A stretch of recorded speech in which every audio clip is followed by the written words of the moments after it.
ESL Pro League is brought to you in part by Logitech G, Pay Safeguard, Mountain Dew League, and ESEA.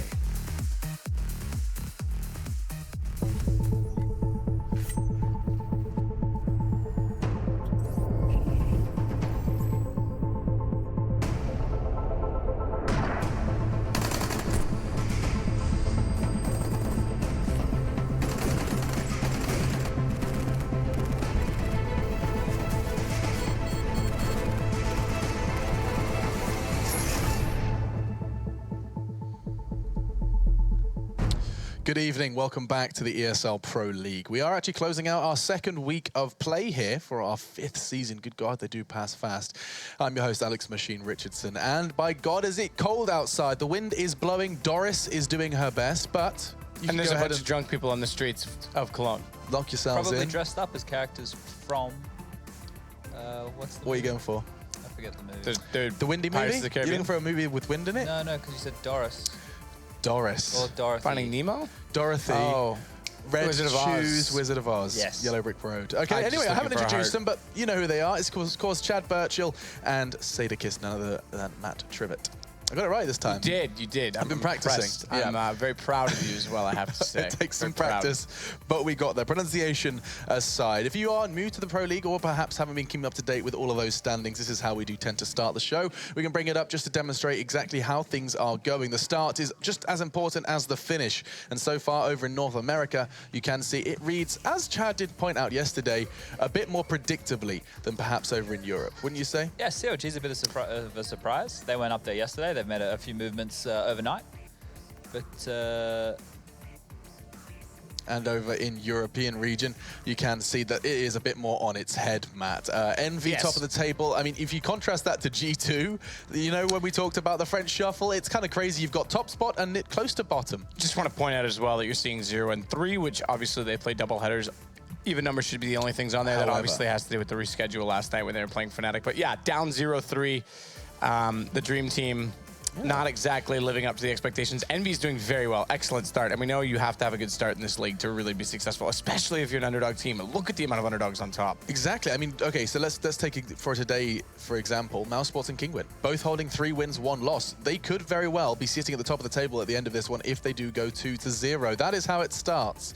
And then we end with the crescendo of the evening with, as I posed it yesterday, and in fact, as Maniac did too, David versus Goliath. New addition to the Pro League versus defending world champions Astralis. Now, LDLC, they have had their fair share of, I don't want to say surprises, but some already solid results in the Pro League. You know, we have seen in the past, in the previous 4 seasons, some teams get promoted and it is just kind of, they are the whipping boy. They're just going to be beaten up and just battle for survival. But it feels like LDLC, Kinguin, 2 of them that have been added to the league, both have a chance to actually do something here, Matt.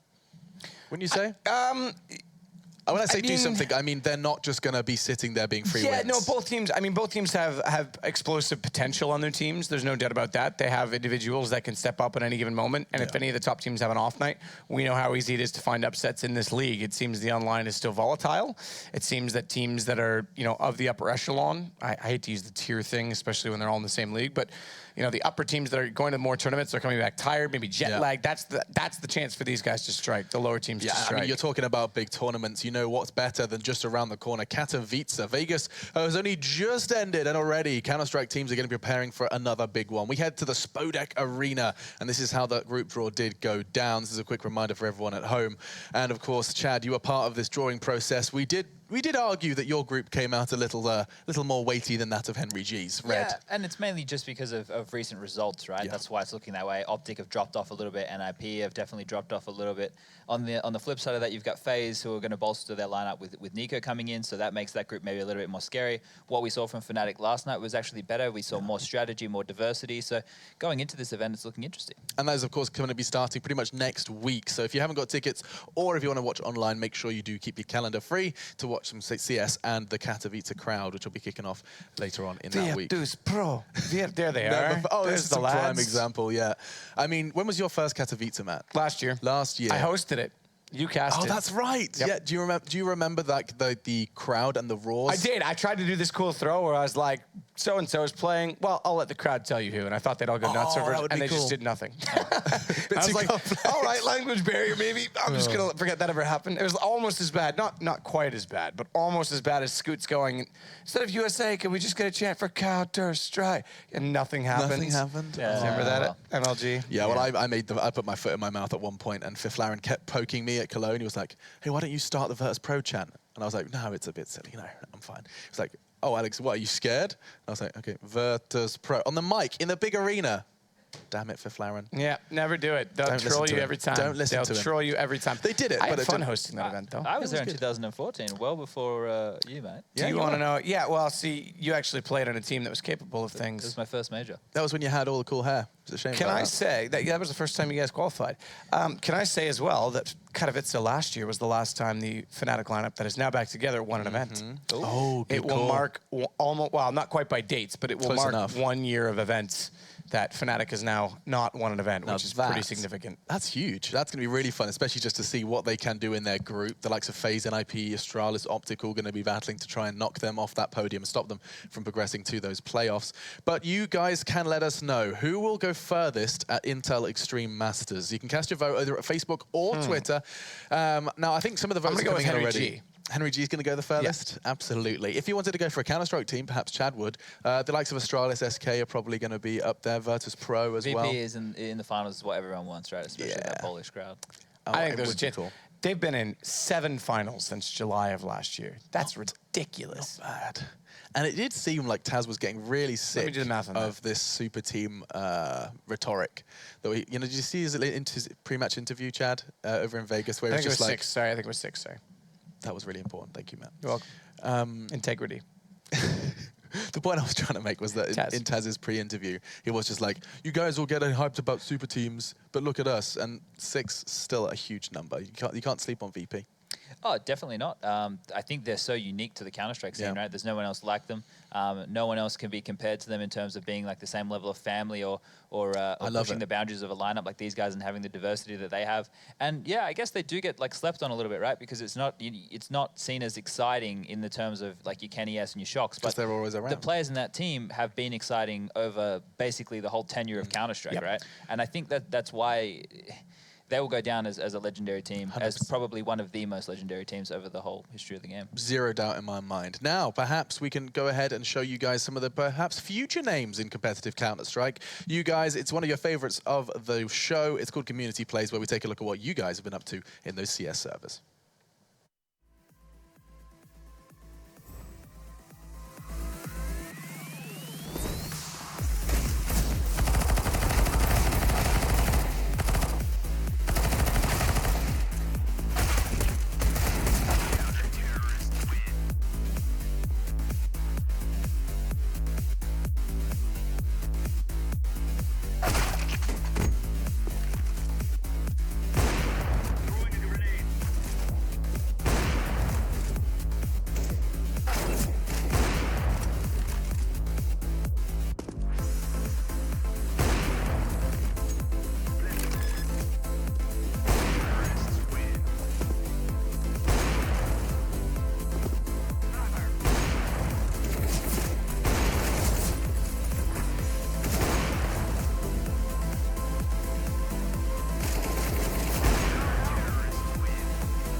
Well, I think one thing we've learned is not only are you guys pretty good at Counter-Strike, but you also need to get some easier to pronounce names. I don't think Matt would have any trouble casting Tamaka Gogowaya. It's Tamaguchi. Oh, excuse me. Henry and I might start submitting some clips from our ESEA games. Yeah, you should. Yeah. You've been rocking those ESEA We games. had some really good banana control today. You did? Yep. None of my smokes to mess you up? No, I know Henry's good with a banana, so it's fine. He is. He is fantastic with it. What has he got? Like a good, healthy? Never mind. No, moving away from that. Banana dialogue. Just not gonna. You could have played it off, Alex, but you just let it go down. What was I saying? MouseSports versus Kinguin. That's right, indeed. It's our first game, and as highlighted previously, these two teams are actually rocking pretty comfortable in the standings so far. And you can see that this is going to be a historic day for MouseSports as the departure of Nico is official. We knew it was happening before Vegas, but his last tournament, his last run, has come to an end with the MouseSports name, and you can even see his family are celebrating with him. What do we make of this, Chad? His family rocking a FaZe logo cake. Are they happy for him to be out of MouseSports as well? Like that's an interesting birthday cake. Yeah. Or just cake, not birthday cake. Oscar comes in, he says, well, unlucky in almost every situation. I feel sorry for Nico that I couldn't help him with this performance. That's, of course, in reference to the fact that Nico was playing oh so well, and Spitty kind of references the same kind of dialogue, just saying, I'm super shaky and unconfident, and then another apology to Nico, he deserved more. I guess when you're playing lights out like he was in Vegas, not Chad, Matt, when you're playing as lights out as Nico in Vegas, and you're not quite pulling your weight as a teammate, I can understand why there might be this kind of slight... The thing is, Alex, the lights never really go out in Vegas. So I have a think that Nico will live on. I think a couple things happened. First off, he had no more pressure on him. He wanted to have fun. He got into a situation where he didn't get upset when they weren't winning rounds because he knew, whatever happens, I've gone off this team, thankfully, finally. And it let him kind of just get into his own element. Now, obviously, Dennis was doing a bulk of the in-game leading toward the end of his tenure there. But we know during that time, it was roughly when he got declining away from his star potential. Sure. And I think if he goes into FaZe with the same liberties, the same freedom, and without putting pressure on himself to take care of the whole team, I think he'll actually perform at that level again. So I'm excited for it. Yeah, 100%. You can see, however, there is a slight slip up there. Nico no longer in the roster. Chris J will be taking that slot amongst the MouseSports roster. He's back. He's back in business. It feels like he only just left, and now he comes, I don't want to say crawling back, but he's re-invited back to the roster. This is going to be very interesting with this team now. Nico departing, like, obviously, like, that's the superstar who's just like been removed or has just left the team, right? That's going to open up a lot of space for everybody else on the team. Yeah. When you play with someone of such a high caliber like Nico, who demanded so much of himself and his teammates, you might find yourself starting to walk on eggshells as a player, right? Not wanting to make any mistakes, not wanting to do anything wrong, so that you allow Nico to have as many chances as he can to actually win rounds on his own. Here you might see players like Spitty and Dennis potentially coming back into their own, taking more risks, having a bit more room to move, because it's not just going to be Chris J going into Nico's spots, because he had his old spots on the team too. Other players are going to get the opportunity to play different spots on CTs, have different roles. So it's going to be very interesting to see how this team evolves, because there's a lot of room being left now. I mean, I would love to see this become like a platform for Lowell and Oscar to get comfortable and to do damage versus T1 opposition. Because when you are, yes, I mean, we know Oscar is an incredible player. We know Lowell has a degree of potential. We even saw it over at ESL Expo in Barcelona oh so long ago. We know that exists. It's just a question of now Nico's gone, who's going to be the new Nico. I could good eyes on Oscar and Lowell stepping up. I think this could be a nice little breeding ground for some good Counter-Strike talent. Yeah, I think Lowell's an excellent shout. I also think that Thorin mentioned it as well at Vegas, that MouseSports right now becoming more European, becoming more financially viable, as all the tier teams have done, and no longer are tier teams. Again, I want to stray away from this tier 2 realm or conversation, but those teams used to kind of be breeding grounds where the top teams, which had the money, and the organizations, which had the finances, would just come along and pick players from them. That doesn't really exist anymore, and I think that MouseSports could actually be similar to a FaZe, or maybe Michael Lilly's new team, if that exists, where some players who don't have anywhere to fit could go in the meantime, and they could actually manifest some individual talent. I think Lowell's a good example of that. Well, when you sell Nico as well, you've got some budget if you wanted to go shopping for players. It's true. Because that was, I think we've confirmed a record-breaking. Yeah, it was 6.8 million. Yeah, okay, well, all right. Wow. I thought you were going to say something ridiculous. No, I wasn't going to say a number. I was just going to say that was in CSGO, the largest historical transfer fee that we're aware of that's been relatively public. And I don't even know what the number was. We just know that it's that high. It's not been made public, no. But we can move on to their opponents, because Kinguin do bear a whole lot of semblance as well in the Polish scene. These guys have been kind of locked out of, this discussion we've just had about, okay, who's going to break out from the MouseSports roster? Well, you can't really break out in the Polish scene. Kinguin are going to be that ever second place unless they can continue to beat Virtus Pro as they did last time they met here in the Pro League, in fact, in the first week and of before play. That. Yeah, they got a good WSG as well. So, I mean, let's start the discussion regarding Kinguin. They're 3-1 at the moment. I wouldn't be surprised if some of us considered them favorites for this matchup as well. What do we make of the potential for Kinguin here, Matt? Yeah, I think you kind of touched on it. They are perpetually the second-place team in Poland. We know that Virtus Pro, obviously, we just talked about their phenomenal run as a team, their longevity as a team as well. They're signed until 2020. That'll put them from 2013 to 2020. That's insane in esports. So they have to be motivated to find ways to work together and maybe not be the #1 team in Poland. That's fine. You don't have to beat Virtus Pro, but you can easily be second to them and still be a very good team worldwide. You've got to look like North. You've got to look like even Heroic did at a time. Astralis might be a couple steps ahead, but you can be right there with them in the top 8. And one of the ways they do that is to look toward execution. They've got guys with great skill. We've got Mihu that's been around on that team. We've seen Mouz in and out of that team. There's lots of guys that have shown skill. They have to bind together. And I know, Chad, you've touched on it. They are kind of innovative at times with smokes. Question is, are they implementing them correctly? Well, their smokes are always very interesting to watch, right? They have some really cool things that they can do, especially leaving a lot of spawns on maps. It makes their executes a lot quicker than you can see in other teams, especially playing them in practice.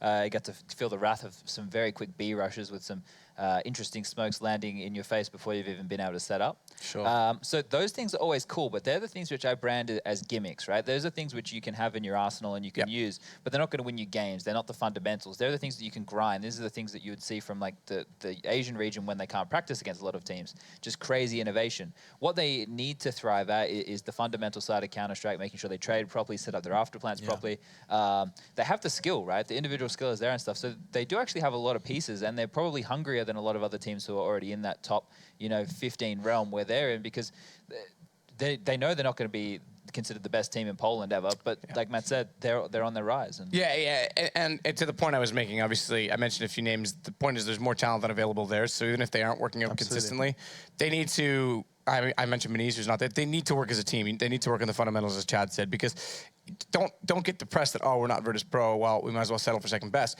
You don't have to be Virtus Pro. There's still lots of availability to climb into the top echelons right now. We know there's inconsistencies that still exist. NIP, Cloud9, they're all over the place. Obviously, in Europe, you got to focus on the European stuff, but absolutely. But there's lots of availability and there is talent within the Kinguin roster. I mean, we've seen Mihu, Mount Zeno is another one that springs to mind as well. Two very, very impressive players who've been around for what feels like millennia. Mihu, Rollin, and I think Spiro were all rumored, very minor rumors, at various times to be stepping into Virtus Pro at some point in time when they were arguing and Bialy was going to leave and, Taz didn't want to play anymore. And I think that one of the interesting ones was Mihu actually subbed for them twice. I don't think that one gained some traction for a bit of time, but obviously we know that team's not going anywhere. Yeah, and it's really funny when you see Mihu and Snacks next to each other as well. I'd have liked that just for the comic side of things. There. Just a slight height disparity indeed. And we'll see if there's going to be a score discrepancy in this next game. It's Nuke, and we'll put our attention towards Nuke between Kinguin and MouseSports. Get your thinking caps on, and let's start thinking about how this one goes down. If you have to talk about it from the get-go, you look at these two teams. One's recently had Chris J come in. They've also recently had Oscar come in. So and Nico going out opens up a lot of room and means they have to change a lot of potentially their play style and the places they hold on the CT side. Whereas you go to Kinguin, who have been practicing relentlessly. They haven't really stopped. These guys probably don't even take holidays. So they're going to have a lot more depth, a lot more strategy, and that is something which you need going into a matchup like this. However, in the online environment, potentially just being skill-based or random might play into your favor, but not on Nuke, I don't think. So the map favors Kinguin in your opinion? Yes. Okay, giving Kinguin the edge, and Matt, what about you? Giving the polls the edge here? Yeah, I'm up in the air on this one. I think Lowell on a rifle has more direct impact as others, but Oscar on an op is very, I don't know, it's tough. I agree tactical. I want to go Polish. I'm going to go Mouz, though. Okay, giving Mouz the edge, I think those individuals, however messy it may be, will take over Kinguin and their impressive strategic minds. Right, let's jump into it then. Your casters are ready. Pansy is standing by with the ever-lovely Henry G. Yeah, thank you guys. A little bit of discussion about you, Henry, on the desk there, but... Yeah, getting wrecked as usual. Always an interesting one. Always interesting to see their thoughts. But yeah, we are about to get underway into this, and I think they're actually about to dive into this, so we can get into it right away. What are your thoughts initially coming in this one? Obviously, they've highlighted who they're sitting with on this, but so much to be said, and it's already underway. We should probably just get on with the game at this point. Let's just dive in now, as it looks like Dennis already is going to be getting himself building up pretty nice and early there, but there's a bit of a bite back already from Kinguin, trying to take some aggressive control towards outside. Oh, there's a nice shot there from Chris J. Well, 3-on-2, Dennis to open things up, and Chris J finds 2 headshots as this will be 4 on Furlan. A very fast approach towards outside. outside. It's quite rare on pistol rounds to see that. Obviously, the USP and the PD-1000 having a huge range advantage, as has been demonstrated there. That's actually quite a clean sweep for MouseSports. Dennis, he opens things up. So we'll go back to that thought. How do I think this game's going to build up? I think Kinguin, on paper, should be much better here. They've had a great start in Pro League so far. They've taken a map off Virtus Pro. They've actually taken a weakened phase down 2-0 as well. But MouseSports, they're going to be hungry to prove themselves. They've lost their star player, of course. But maybe that's almost to release the pressure now. They can actually just play, okay, we can play more like a team instead of doing this whole 4 on one side of the map, Nico on the other. Let's kind of change our setup and maybe put more of a tactical team. And maybe that can work and maybe allow Speedy and Dennis to find some form. And hopefully that works out for them. I'd like to see them kind of bounce back with Chris J. And I hope they're still a competitive team going forward. Yeah, considering this is second against third currently in the Pro League, it doesn't feel like it when we discuss it in this aspect. Right? But it is what it is, and so far Kinguin again just going to be trying to work the way throughout the map. Nothing particularly shown just yet, a little bit of a tendency towards the outside so far, but this time actually working out better. The UMP's not stretching to quite the extent as those USPSs were earlier, and now the Pistols going to come out a little bit on top, and they've got some good ground gained here. They certainly have. Well, the smokes have been deployed towards outside as well. They'll be going towards Secret. And Chris J, only that UMP can't really do much about the situation. His teammates dropped. That's Dennis. But more importantly, Oscar's gone down towards lower. So he needs to do some good work here. He is slightly limited as well. He's only got that aforementioned SMG as well. Only rifle in hand is going to be Lal. So Mihu, he'll be trolling towards outside. And we'll see whether CTs can actually combat it. I like Spiro's position. This is actually quite an exciting push coming in from Kinguin here. Yeah, it could be a nice little pinch towards lower. But Spiddy and Oscar are down there on the stairs, creating that nice little crossfire that's going to make it hard for them to get past this choke point. But if one of them gets caught out, that could be a bit of an issue. But a little bit of damage come through so far, and they actually do get overwhelmed. This is worrying now. Spero can just stop the rotate from ramp, or at least get notification of it if it's happening. And here we go. Here's the first possible victim. Lol. Will he check behind the box? Absolutely not. But he wished the shot. That's actually a massive issue now. Spero's just buying time, I guess, is something. But he could have made so much more from that. And now down to the 2v2. Bomb is planted, and it's retake time for these guys. That was such a blunder. Now it's a possibility for MouseSports here. Up to Rylan. Gets in the dark spot. Still 2 players to find here. Lowell low HP as well. So you still do favour Kinguin on this retake. We'll see if Rylan can land the shot, and he does. That's lovely work. Now, Chris J has to get to work pretty quickly already. Chris J knows where 1 is, but the second is the problem. Mouz just going to be biding his time. It's a full defuse. He needs to peek it, and he gets it. Great little shot from Mouz. That is crisp as you like. And a great turnaround for Kinguin, getting back into the game early. Going to really put MouseSports now up against it. Just about there. Spiro almost fluffed his lines too much there. The fact he allowed Lau to walk past him, I think he's assuming the 2 players are to come past, and he was trying to this way. Okay, I'll guarantee 2 kills here. It let him get a little bit too far. The tech line didn't really reach the target as much as it should have done, and he gets taken down. I thought Mouse was just in that round around, but it's going to be Scouts, CZs, 5-7s, and we'll see whether Chris J. He is actually, at one point, one of the world's best Scout players, so maybe he can cause some damage in this round. I think we're not going to be giving out too much just yet. Here comes the first opportunity. Doesn't pull the trigger quite yet. He needs to be careful. He knows that there's possibility of the silo push coming in as well. He does have Spiddy working around towards Secret, I can imagine, to try and support him. He does have a little bit of help, but Kinguin being quite cautious on this as well. Normally, once we see that kind of reset-ish coming towards MouseSports or just the CT side, they go quite aggressive. Astralis known for just ploughing through towards that upper side, but no, a little bit more air of caution with Kinguin so far as they do just work the time down and showing a great deal of presence towards outside and actually not necessarily utilising all of the pieces they're putting down. The whole smoke wall has been put there. They are looking like they want to look towards Secret, but they're not actually going off this. Yeah, this is quite a common approach. Obviously, taking away all that CT vision, you're going to be forcing rotations towards lower Furlan. Be careful, do not jump into the pit of fire. What are you doing? Taking a lot of damage there, but he stays alive. I guess it's fine. And his team is going towards ramp. A huge choke point of the map, but it's going to be Dennis to open things up here. And Chris J, he'll be smoked out. He'll probably have to rotate at this point. Tries a little wall bang there. But for now, MouseSports have got the 5-on-4 advantage. And they've done considerable damage towards Rylan and Mihu as well. Yeah, they had so many players down towards the lower side early on. This would be quite interesting to see where Kinguin take this. If they keep going this way, there could be a couple of problems here. 1 in towards the dark corner, 1 by control room. That's going to be tricky for them to break through, but the superior weapons do come through on top. Already Kinguin trying to keep those numbers as even as possible, get towards the site, but there's still threats waiting, and Spiddy being one of them, but gets tagged, gets spotted, and he can't make anything out of it now. 2v2, Bomb going to be toyed with, and actually will be put down. So, Mihu and Mouz have to hold on to this. Chris J, not really done too much with the scout just yet, but a good way to start things off for himself, and Lol did find Mouz in the vent, so the retake comes through.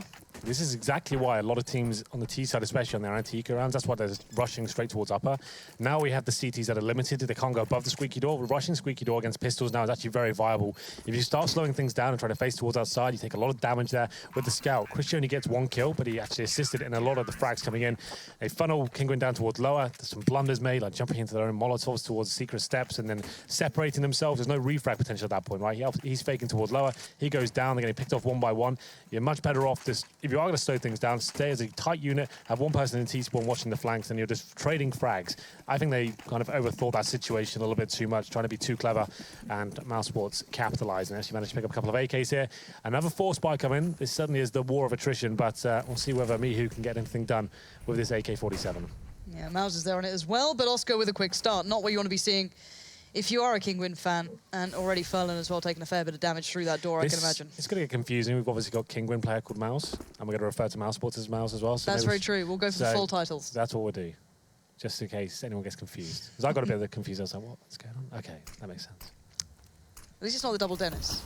That's no one appreciates that. Yeah. No one appreciates it. But let's look at Kinguin. What are they up to so far? And to be fair to MouseSports, they're not particularly giving them many opportunities at the moment. They're not going to be peeking out towards these deagles just yet. And naturally, Mouz is going to find Dennis. Now, that's something to pick up at least. But the trade does come out. And slowly but surely, they are creeping through towards that secret area. But the bomb's still not been picked up nor touched. And they're down to 2 players here. Mew's in a decent position, but I don't know how much work can get done. And Rylan, again, looking for chances here. He's got himself in an interesting spot, but no bomb near them. They're going to have to give away where they are at some point. Well, all the options here. Mihu getting himself in a decent position towards heaven. They have got a lot of frags to find, and the bomb's still down for now. But Mihu could make something happen here. Opens up that first frag. The double comes in as well. Both headshots. And now this is an actual possibility on this 4 spy. Shooting out the vent, allowing the player to come through those vents without giving away the game, but that has allowed Chris J to come back into this. Now, Rylan still yet to pick up a gun here, nor the bomb. 24 seconds, this is going to be the problem. Where does he go with this one? Speedy pushing up towards radio, going to be just putting himself towards it, and Rylan on that mission. 15 seconds, a lot of ground to cover. He will at least get a rifle, that's something, and Chris J is going to be waiting towards that upper side of things. So this is going to be tough for him to work with, and a straight plant would be what he needs, but Rylan's going to find the first. Chris J goes down, and now 5 seconds, but the push is going to come in. Speedy, you're not going to miss that. Thank God he doesn't. And there we go, picked up. Does he normally miss those ones? I don't know what you mean, Henry. It was just a sitter, let's put it that way. Yeah, well, yeah, at that point, that round's pretty much, like, unlosable. The fact, like, unless he goes for some sort of fake plan and he knows exactly where Speedy is, maybe there's a chance. But as soon as Speedy knew he got the information, he's running towards the site, easy win at that stage. And MouseSports managed to evade a bit of a blunder after me, who got towards the heaven area, found 2 frags and an opening. But I think we have a small technical pause here. Yes, indeed we do. One of the Kinguin players have dropped out. Seems to be a lot more common in online CS, of course. You've got 10 different internet connections working at once, trying to make a competitive game. Yeah, so he's back in quickly, though. At least that's something. So hopefully then they get this one back underway. And we haven't really seen too much of Kinguin. Well, to be fair, we've not really seen a full gun round as of yet. Lots of 4 spies and then a couple of mistakes being made. As the guys are kind of been pointing out, Kinguin have got quite a deep strategic game normally, and they can beat some massive names. You remember back to WESG finals, they actually took down Virtus Pro, so they can go toe-to-toe with some giants here. But MouseSports looking pretty decent overall. We have to remember, we always talk about Nico, but they have got their own stars themselves, like Lowell, who was a great pickup from Spain. Oscar, I think everyone knows about him from his Hellraisers days, how good he can be. I think he showed himself in some games, not towards the end, but in a lot of games in Vegas. He looked very good indeed. And Chris J as well, like at one point considered a very high-level AWPer, so yeah, still some talent now. It's going to be interesting, though, to see how Chris J gets on with being a rifler now. He's coming to this, and I can imagine that's where he's slotting in. That's why he was removed, right? Because, like, okay, it didn't really work out when Oscar and Chris J were there. Then Oscar was removed. Oscar comes back. Chris J's removed. Is this really the lineup that's going to do it for them? I'm not so sure. Yeah, longevity is certainly going to be put into question at some point, I can imagine. But again, these kind of buys are gone, on top of buys here for Kinguin. Then they're not giving up on this one, but they are operating with a hell of a lot less than they ideally want. Down to 3 pistols, a little bit of armor spread throughout. Mouz with pretty much nothing apart from the deagle. 2 rifles, though, and still looking for their way into this one. The smoke's going to be lined up towards the outside, allowing them that passageway towards secret, but Oscar is waiting towards this. And a flash comes over, I can imagine, from Dennis, just to maybe allow a little bit of time, hinder them slightly, and allow this to happen. Oscar will find one of them. That's going to capitalize on a little bit of a chance to go in for a second. He does, he toys with it. Maybe get a little overzealous there, trying to find a little bit more. It's not going to happen, but there's still a crossroads, still a couple of players watching this, and they're well aware of where these players are going, and Mihu's not going to get away with it this time.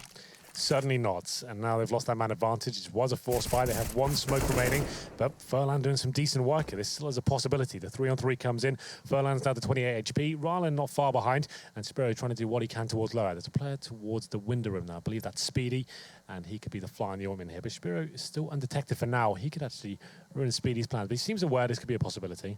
Let's see what Speedy watches. Oh, no, that is not what you want to be seeing. Sparrow going to get control now as well. He's got a decent position to watch towards ramp if he wants to, but let's see how Kinguin take this one. They're still being very cautious. They're wondering where those other players are. Dennis and Lol not giving away too much just yet, but they're going to have to make the move soon. Furlan getting the door shut on him, but going to change it around so you get a nice peek towards the secret push coming around the back. They've got a nice bit of crossfire set up now. Lol and Dennis on the retake. It's not going to be particularly easy, especially now. Dennis goes down, Lol. You're left with that option of, do I just get out of here now? And I can imagine the answer is going to be yes. So that's another force buy from Kinguin, but the reason they're doing that, all the rounds they've been losing, is only be 1 or 2 maybe CT players surviving, so their money, they don't want to allow it to swell, right? They don't want to get themselves in a stable position. So this actually works out quite nicely. 2 AK-47s, 3 Tech-9s, Furlan finding 3 kills, which were all headshots as well, so he did a very good job. And now it's this poor old Lau. He's hunting for an upgraded weapon here, finds an AK-47, but he's been detected at the same time, and he won't commit to that shot. I think that's the correct decision to make here. Try and save the AK. They'll probably be force buying in return back. That's Spiro, he'll be taking him down. Yeah, and the money's completely wrecked now for MouseSports. So that was a calculated risk for Kinguin. They haven't really had a full gun run as of yet. Keep force buying in, but they've actually broken the string of rounds MouseSports have built up. So this is actually working out pretty nicely, and another force buy comes in. Okay. We've started to see how integral that utility is on this to stop that upper push that we see now starting to bleed into this more and more often once you break that CT-sided economy. But we'll see if Mouse can actually do something without any utility at all. No singular flash, nothing to work with, purely just those weapons and the armor to boot as well. Not going to be easy, though, and we might find out as to why. But then again, Kinguin haven't been particularly pressuring too early on towards that upper site, but again, nothing really playful for Chris here. Already a couple of players, or a player, Sparrow there, sneaking through towards Secret. Yeah, Kinguin have realised that Chris J is a massive risk with their scouts. They're not sending anyone towards Silo this time. Using the standard smokes to get towards Secret. This will be a lower split, and they're going to have some confrontation there, but good utility usage at this point is locking out any CTs rotating into that ramp position.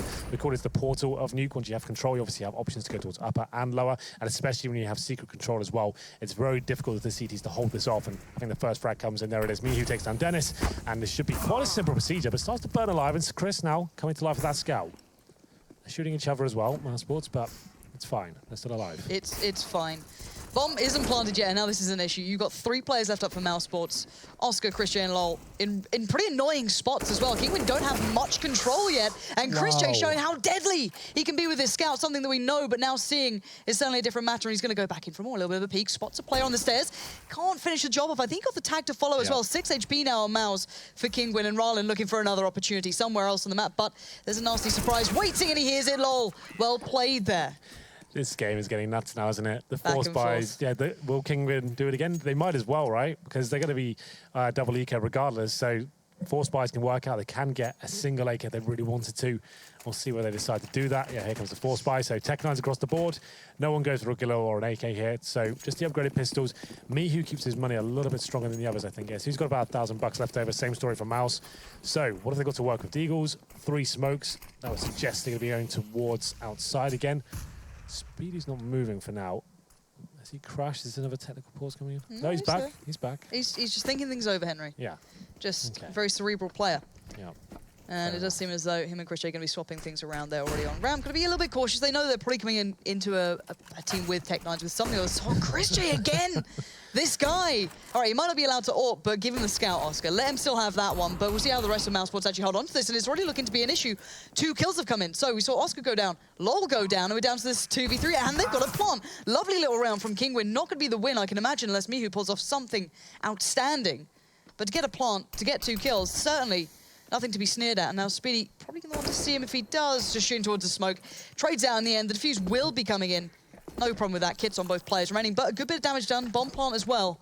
Kinguin can't be too upset about it. Yeah, that should be a full eco coming in at this point for Kinguin. The thing is, they can still afford 2 AKs and Tech-9s around it. They've been relentless so far. I think they're tapping out finally. So it's just going to be an eco at this point. They probably can afford maybe a couple of sets of body armor, but it's not worth the force buy. They don't want to look back on this game and lose the best of one, considering, okay, we just force buy every single round and only won one of them. So let's sit back and allow ourselves to get the AWPs, the AKs out, the utility, and show them that we can be this tactical team that everyone talks about as we go into round number 8. And Scout this time, full array of rifles for the CTs, and should be quite a convincing round, and a chance for MouseSports to keep 5 players alive. I do like a little bit of aggression here from Dennis as well, pushing himself towards the outside. It does mean there's a little bit of a threat if they did go on the catwalk, if they had anything more than just pistols, but they don't. Oscar's basically keeping Dennis safe. He's not been able to do too much yet. He hasn't had to really do anything. Now he's been spotted. You've got to be a little bit cautious. We know how deadly pistols can be close these days, but perfectly fine, well kept, well handled. 5 alive utility as well, back into the hands of Mouz. They're now stable. We finally get to see Kinguin as well on a 4-buy. Yeah, it's finally happened. Round number 9, we have a gun round. It's come in. Beautiful CS, Henry. Well, the thing is as well, the MouseSports still kind of limited. They kept 5 players alive, but they don't get the AWP out. They can't just throw away one of these rifles, right? Luckily, Kinguin don't have the AWP to return with. So round number 9 comes in. I'm going to assume it'll be a full-on default here from MouseSports. Smokes towards outside, try and get 1 player there. And we'll see what happens as we go into this one. Speedy getting a little bit aggressive towards Ramprom, using that smoke just to try and spam through. And Dennis, though, he's hungry for more frags after his success in the previous round. It's going to be a little bit tricky to back away. Players are starting to utilize the silo now. Mihu could have made a little bit more of this, but he's being quite patient about it, maybe wondering, is Chris J supporting? Is he watching somewhere? Is he supporting Dennis out here by T-Red? But Dennis not going to back away from this. Kinguin's certainly going to be feeling uncomfortable. Going to have to use the molly to push Dennis back a little bit further, but still not going to actually back away too far, and it's just not spreading far enough to actually hinder him here. So they might start considering he's backed away, and they maybe didn't expect him to still be out there, but he's done good work. Roland going down, lovely little hit already, going to hinder that T side. Flash comes through, he's still being such a nuisance, and now the ramp aggression comes out. A little bit of a flex throughout the map. MouseSports not going to be laying back on this round, really pushing it through towards Kinguin, and it's just left Miu. Nice little shot towards Dennis, but he's got 2 more to find in 50 seconds and has to get the bomb now. That's actually quite smart play from MouseSports overall. Dennis gets 1 kill, spots 2 more as well. That means the numbers will be extremely limited towards the lobby. They push in and capitalize, trade effectively as well. Miu's done a decent job to get a kill back in return, but still, this heavily favors towards MouseSports. Good news for Miu, though, he does have the bomb, Molotov to work with, and this is MouseSports round of throwaway. They can just play together. It's very difficult to get down towards low and plant that bomb, especially when the CT's playing together. They are not quite going to be playing each other, but I guess at this point they're complementing each other in the sense that we've got 1 player watching towards outside and Speedy, Lau patrolling towards upper. So if it goes down towards lower, which could be quite a strong possibility here, Miu could just sneak in the vents. Not going to take it. Spiddy might be able to spot this at some point there, and Spiddy just came up the ladder in time to be able to spot that, moving away from lockers, but Miu's still going to be trying to bait this out. Molly goes down. Time is of the essence. 5 seconds left. He's just about to get it done, and they've run through the Molly anyway. They just powered straight down. Nice idea from him, but sadly, time was just nowhere near close enough. Yeah, it was quite a nice idea there, but MouseSports with educated risk, I guess, at that point. Is running through the flames, only going to take about 25 damage, and it's denying that plant as Emmy had 5 seconds remaining. Oscar, some nice work with the AK-47 there. Ooh. So MouseSports find another round, and fortunately for Kinguin, haven't really seen too much from them yet. Chris J's on the AWP, okay? So everyone's expecting Oscar to superstar AWP, right? And AWPing like he was in Vegas, but it seems like Chris J, at least for this map, from what we know so far, he'll be on the AWPing responsibilities. Yeah, vent dives do become a little bit more possible these days. Felon's got down there and he does have the bomb, so that could be a possibility, but maybe just trying to bait people in, pretty much, just looking for chances. Chris J has found Mihu, so maybe good for him to just build up the confidence on the AWP, just say, all right, guys, I'm going to get some couple of kills on the board, hopefully. Spiddy is already down by ramp, so if Ferland does break this, I can imagine the alarm bells will start ringing. Nope. Plant comes in. How's that happened? Don't know. And yeah, 5v4, Plant goes through, and don't you dare, Spiddy, don't you... Mouz finds Spiddy, and now there's a little bit of a problem. There's a little bit of armor as well. Mouz has that for Kinguin, and there we go. Ferland shuts down Oscar. It's not pretty, and it may not be around for them, but this has certainly got a lot worse than it should have been. Just 1 player remaining. Furlan will try and see what he can do here to defend the rotating CTs coming in. He's going to have a very tall order here. The fake defuse should be coming in momentarily. They're dropping the smoke towards Decon as well, but he'll be on the other side. If he can find his first kill, there is a chance, but Dennis, he shuts it down. So to be fair towards MouseSports at this point, and the older versions of Nuke, especially in CSGO, the first iteration of it, it was much more difficult to plant down towards lower. You couldn't go behind the silo and plant there. Now you can. So if you do manage to sneak down towards the vent, a sneaky plant can come in. And like you said, getting towards the vent is a lot easier these days. Well, ever since the last 2 months. The last patch, yeah. Yeah, so now you can nade the door and get there very quickly down towards vent. So there are possibilities for that sneaky vent plant to come in, but the fact is, he didn't do it straight away. They knew there was a player down towards lower, and no one rotated whatsoever. So maybe gifted quite a lot of money towards Kinguin in this round. Double AWP setup. Oscar now, he'll be joining in the fun. Yeah, kicks things off with style as well, gets our player towards lobby. Yeah, that's what you want to see, and strangely enough, neither of the AWP is really looking towards the outer area. You've got Chris J over towards ramp, perfectly viable. You saw what he can do with just a scout. Why not take an AWP there as well? But Dennis has had to kind of play babysitting out here. He can't peek all the angles. He's going to have to take calculated risks towards this. He does have support, though. Christian came around, but a little too late. Muhu finds him, and now Rylan finds Dennis. And we're back to the 3v3, and the 3 remaining players for MouseSports, Oscar, Lowell, and Speedy, have to play catch-up now as to where the T-side are actually taking themselves. Yeah, and Furlan, he's towards Garage outside. Speedy trying to hunt him down here. He's towards the window rooms beneath heaven, and doesn't spot much for now, and Mihu's in a fantastic position to find this AWP kill. No way the CT can pick this off, surely, but it's Oscar. Of course he can. 2-on-2. Furlan goes down to 31 HP as well. Loud is patrolling towards that upper bomb site, and they'll be sticking together for now. 50 seconds remaining, and Furlan, he's undetected towards heaven, but Rylan's going towards lower for now. So is this all a ruse? Is Rylan going to try and get towards lower the bomb while Furlan distract towards upper, or does he go towards ramp and see if they can split the bomb set together? It looks like it's the latter. Oscar's got the cross, though. It depends if he's going to hold this angle the entire time. If he does, I've got a feel he's got this one in the bag. Rylan's got the bomb, and there it is. Bomb goes down, and sadly for Furlan, he's a little far away, but he's actually by ramp. Oscar could be in a bit... Oh! Hello, Oscar. That's a bit of a peach. Furlan just got absolutely dumpstered. 4 kills for Oscar, and I guess that's what we wanted to start seeing with the AWP, but he passes it off for Chris J. Yeah, they had the double AWP set up, and it looks like Chris J, at least on this map, is going to be the main AWPer. Oscar with a lovely play there to finish the round off. The AWP shot towards backstep, which pretty much secured the round, and then the PT-50 for a bit of flair there as well. So in terms of loss bonus for a maximum stage for Kinguin, not with the bomb plants, they do get 5 AKs out, and then have a little bit of utility as well. This looks like a faster round, straight up upper rush, boys. Nothing else is working. Let's get in there, run through the fire as well. Yeah, the smoke certainly helped him out. Mouz almost followed up towards the rafters then, but Lol does manage to stay alive. And MouseSports tear themselves back into this round. Kinguin finally kicking up the pace, but merely to be met by a wall of MouseSports. And now Mihu and Furlan timing might not be on their side. And certainly for Mihu now, if they actually do check towards Squeaky, I can imagine Dennis is probably watching it anyway, but not a situation you want to be left in. Looking near on impossible with no utility to try and piece this round back together with. How far can he get out here without being spotted? It doesn't look like too far, but a lovely adjustment towards Lol. But there you go, 1 step too far. Speedy still watching. Gets the round on the board for Mouz here. Well, nothing has been working so far. Let us remember as well, one of the rounds they picked up were with the Tech 9s, and so far, these upper rushes and defaults haven't been working out for them at all. MouseSports locking it down with the incendiary, just kicked things off towards the squeaky door. It was Kinguin to decide to run straight through it, and didn't really work out in their favor. Lau picks up 2 easy frags, and then they only picked off 1 by 1 at that point. Another force pipe than Kinguin. 5 AKs once again, but is lacking any real utility and no AWP to work with it. Chris J back on the AWP, of course, and he'll be towards outside. And he will have a little bit of a challenge towards that silo position, but no one facing just yet. Dennis, so relentless at doing this. He seemed to get the timing right on it. He's going to walk around and spot a good couple of players. This time, though, Rylan turns, so did Furlan, and they actually find him. So that's a nice addition for them. Maybe they can work away in towards this map now. It feels like they've never had an advantage, but it's not going to stay for long. Oscar pushes through Squeaky, finds a Sparrow, and brings it right back to this 4v4.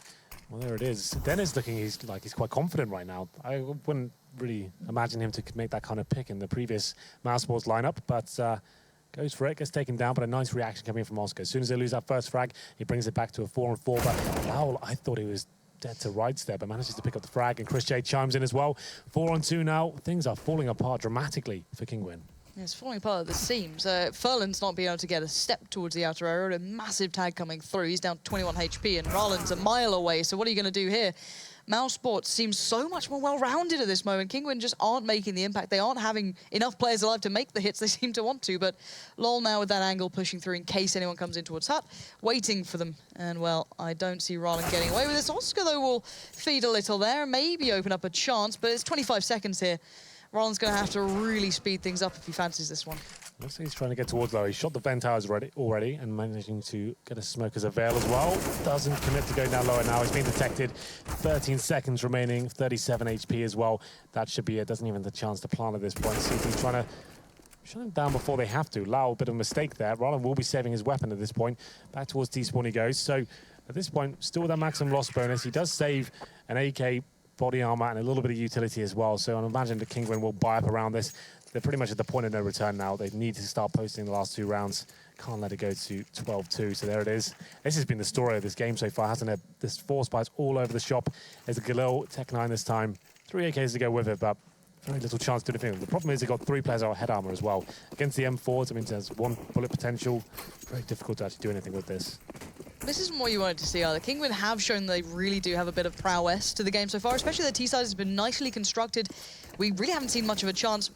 Okay, the force buy certainly hindered that early on, but we just haven't seen much more through it. But still, Dennis, relentless aggression towards outside, certainly likes to keep the pressure up, and Chris J supporting him too. Now, Kinguin gonna have to keep this in mind. They know he's been playing this, and still they fall for it again. Furlan falls. And now Dennis can still stand outside. He does get found in the end by Rallen, but now Chris J is there to support, never too far away, and he's certainly making it look nice. Mihu will fall as well, and this is all looking a little bit too easy for MouseSports. Dennis, very confident in the outside position. He only gets one frag, but he sets Chris J up for the slam dunk. As soon as he gets taken down, Chris J comes and mops them up. Going to be Mouse remaining, and he's in a 4 versus 1. And this is looking very bleak indeed. It's not necessarily a CT-sided map anymore. We saw that at the major. Most of the teams are spreading their rounds about 50-50 either side. So this is not like half of the course anymore like it used to be. This is actually very bleak for Kinguin. 3 versus 1, hoping the CTs just make a mistake now. He's got no nades, no head armor. He's just hoping that the CTs walk into his crosshair. Yeah, Mao's waiting to be gifted that, and I don't think he's going to get much of it here. Already getting tagged up. This is looking a little bit sad for Kinguin, if I'm honest. And there you go. Speedy's the one to claim him in the end, but you know, this isn't a map particularly Kinguin play a hell of a lot. They've had some games on it, but it's never been one that they seem to go to on a regular basis. So for them, maybe just something they're looking into now. We've seen a little bit from them, but still, they're just being outclassed here. So you can see the players, Rallen, as soon as he takes down Dennis, Chris J is there. A strike as soon as his teammates go down. That's absolutely really good CS overall. Chris J, 16 kills, 7 deaths, not bad at all after 1/2. Not even got to 15 rounds yet, so that's actually pretty decent. So once again, Kinguin, they have the $3,400 coming into this round. The AKs come in, a UMP as well, just 1 smoke remaining though. What can you really do with this? Someone has to go absolutely wild. In the previous gun round they got when they had 2 AKs and Tech 9s, it was Furlan, they got 3, and they won the second round force buy as well. So they haven't actually got any gun rounds going at all, really. Here we go. First time it seems to be going well. A bit of a quicker hit, but LOL wants to just take this off the rails before it begins. He does get a good tag to follow up, but not the frag to follow. Now Rallen's able to bite back in. The bomb's still in hand as well, but Dennis finds it. That's now the bomb loose. It allows Speedy to maybe get a little bit of an angle as well. And Dennis is a little bit stuck here, actually. I don't know if Sparrow's aware of where he is. It doesn't seem he is. This could be the problem. Speedy just needs to spot him. He doesn't even need to. Dennis is the one to close the book on the first half. 13-2. That's a monstrous first half. Yeah, that got out of hand very quickly indeed. Kinguin kicking things off. Lots of force buys. Didn't really show much in the gun rounds. They're only going to pick up 2. This should be an open shot case for MouseSports, but we've seen them make big mistakes in the past. We'll see whether they can continue this form in the second half. We'll take a quick break. Do not go anywhere.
Brutal first half here. Kinguin merely having 2 rounds is certainly not what you want to be seeing going into the second half. Nuke, not exactly a map to let you get away with much, and well, MouseSports showing them what they can do with it. This is almost the exact opposite, I think, of what everyone was expecting. MouseSports actually looking pretty decent. Kinguin actually falling apart on almost every facet of Counter-Strike, force buying every single round, it felt like. Didn't really allow themselves to have full ecos at all, and their fallback strategy, the upper rush, that fell apart. That was one of the few rounds they actually had guns in their hands. So 13-2, almost impossible to recover from, but they win the pistol, edge it out round by round, hope for the best. And this looks a little bit too easy for Lau, not even looking at him. This is the round, I think he gets a ding on this final player. Doesn't get him, but did the damage that's already done. So, Henry, do you buy into honeymoon effect at all? Especially in the case of MouseSports, considering this isn't a new roster. I'm actually liking the look of Dennis right now. Yeah? Like, he actually looks revitalized. He looks a little more confident in his play. He's not going to get shouted at if he dies. So he's taking some risks, you know. That was kind of a headline taking from Nico being in this team. Every time they lost a round, he's just barking orders at everyone and shouting. And maybe he was a bit frightened to play his own game. Dennis actually looking like he's playing off Chris J and looking confident with himself. And now they've got 13-2. Maybe it's what they needed. Yes, they don't necessarily have the same firepower anymore, but maybe the teamwork can be a little bit more up to what it should be. Well, we'll find out if this does seem to last throughout the next part of the Pro League. This is still the first real glimpse we're getting to see of Chris J back in the roster. The, I guess, leaving of Nico. And, well, we'll see how this goes with Chris J in the long run. At the moment, it seems like he's doing very well. Very nice himself. Oscar.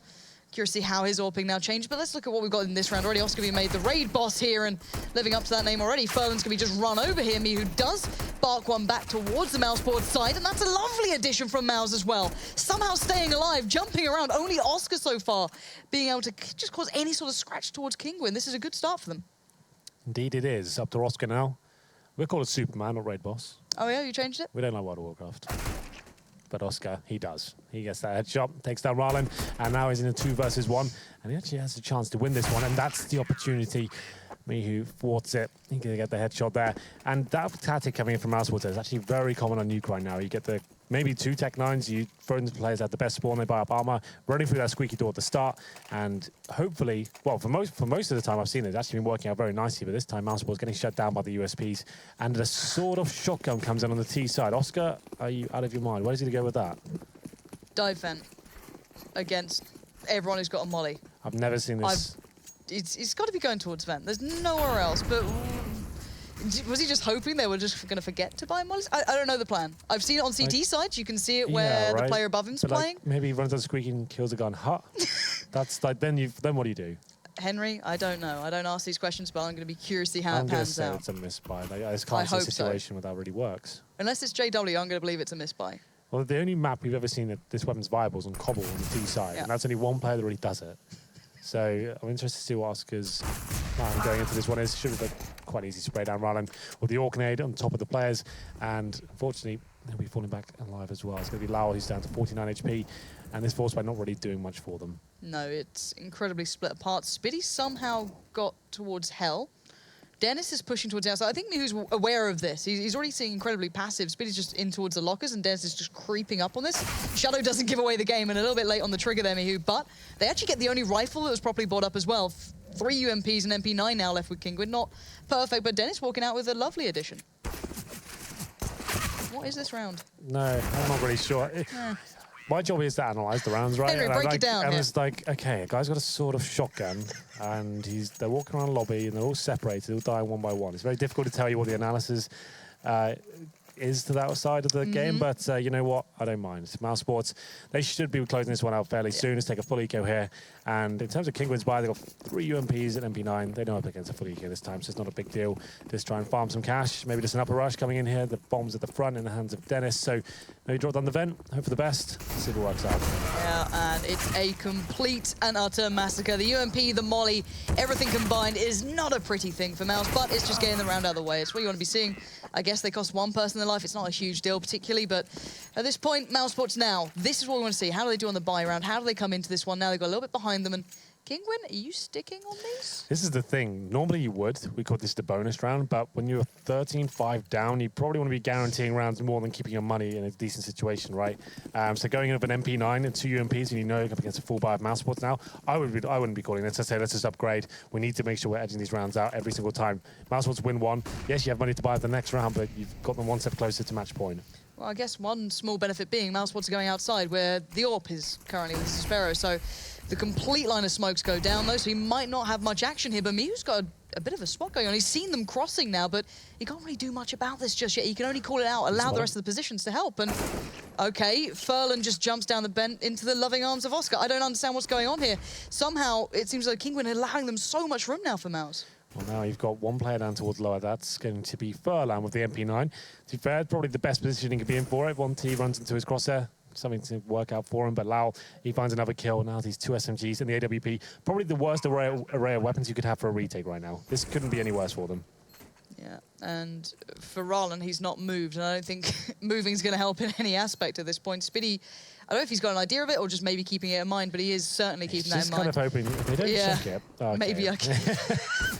This isn't fun. No, that was 4 players staring you down. But and do you see what? When I was making this out of this round, they didn't even really make any damage here. They couldn't challenge the AKs at all, and now they go down with MouseSports having a clean sweep. And if they save the AWP, fair enough. They can actually use this. The next one, Spirit's given his position away, and they probably want to hunt him here. That's a decent smoke. He might be able to survive this one. No one necessarily going for the full-on hunt. There it is. It will be 14-5. Didn't really have to break a sweat there, MouseSports. Default round with the smoke towards outside.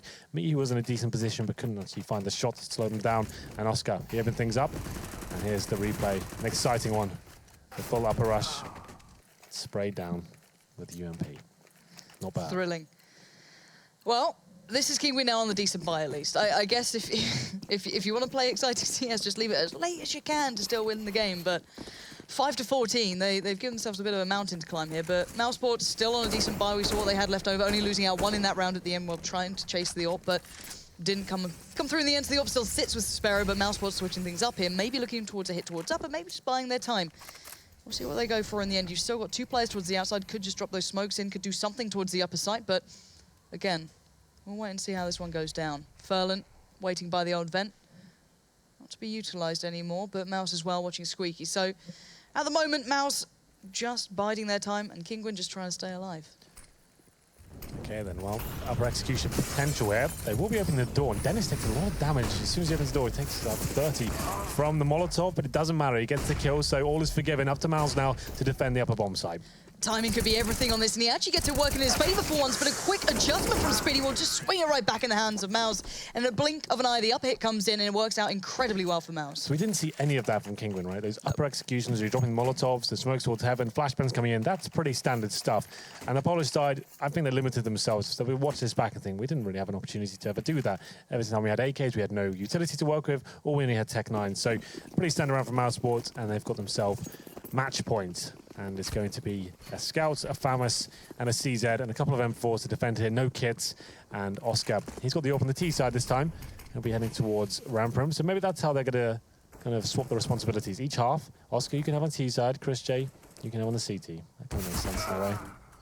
All fair. That's a very nice way of thinking but about it. like Chris J, like, I think if you think back to Oscar, like he maybe wants to go for the opening picks and try and get openings on the T side, and Chris J, very good at being dynamic. Oof. And speaking of openings already, this time Rallen's found 2 lovely bits of work going down towards that radio room, but it is traded out in the end, but it's a 3v3, and look at the HP, not ideal, but again, the weaponry is far from ideal for Kinguin. They're down to, what, the Scout, the CZ, and a FAMAS, so it's really far from perfect, but maybe they can scrape something together here.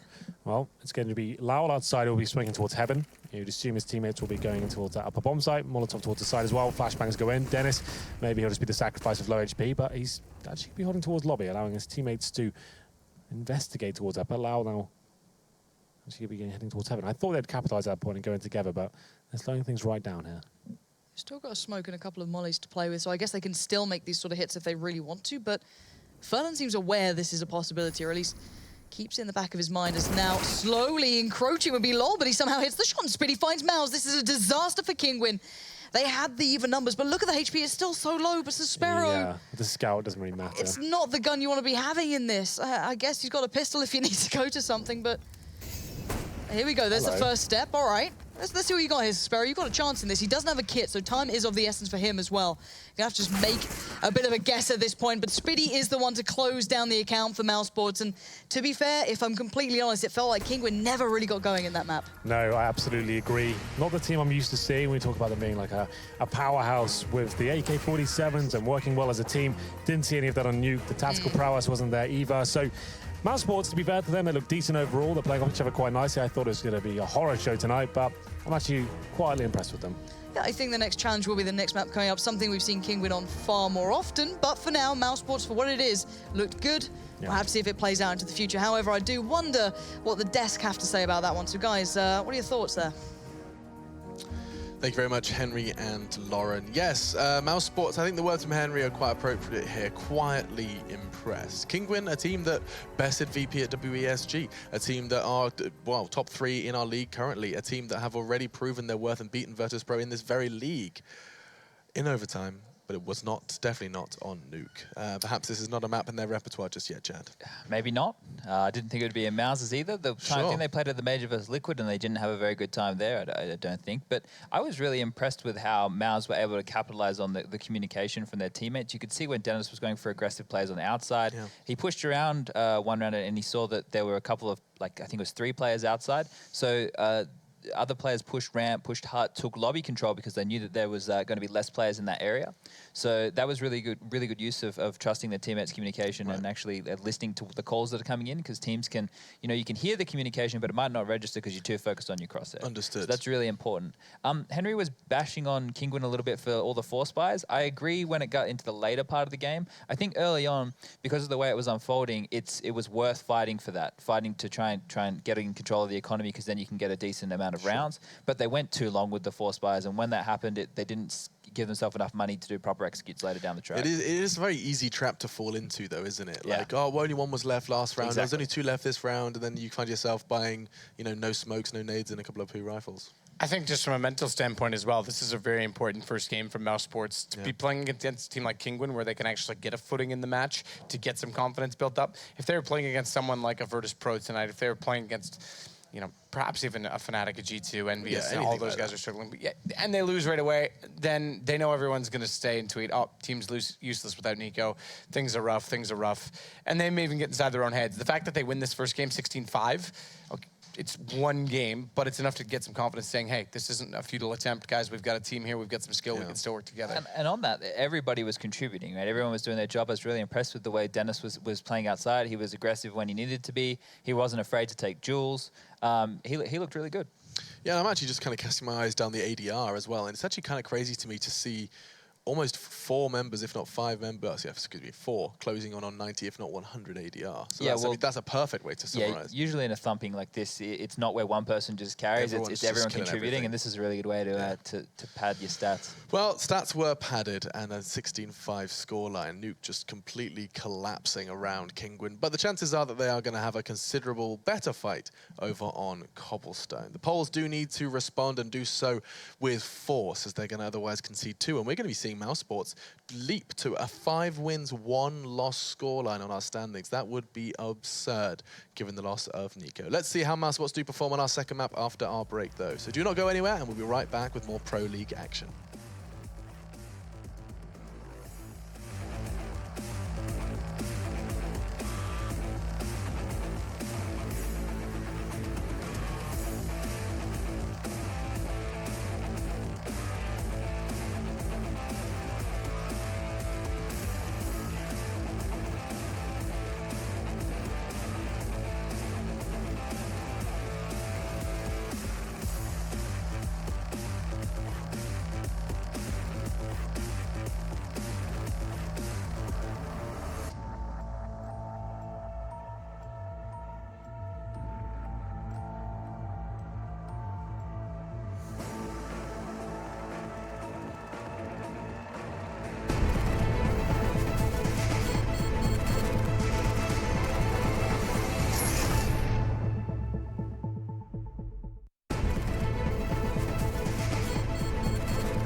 We play for the legacy.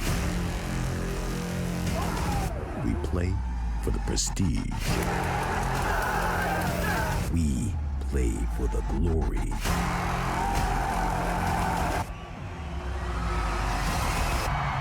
We play for one goal.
ladies and gentlemen, welcome to ESL Two headshots in a row. Infinix about to bring it back now. All on Nico. Trying to see if they can get the defuse and Nico. Oh no, Infinix! Has to keep Brutus Pro alive. Taco once closer. AW. Looking for Luke. He's gonna get it. It's a headshot again. Oh my god.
Get your team apparel now at shop.eslgaming.com. Counter-Strike is sharing incredible moments with us and will return to a memorable place.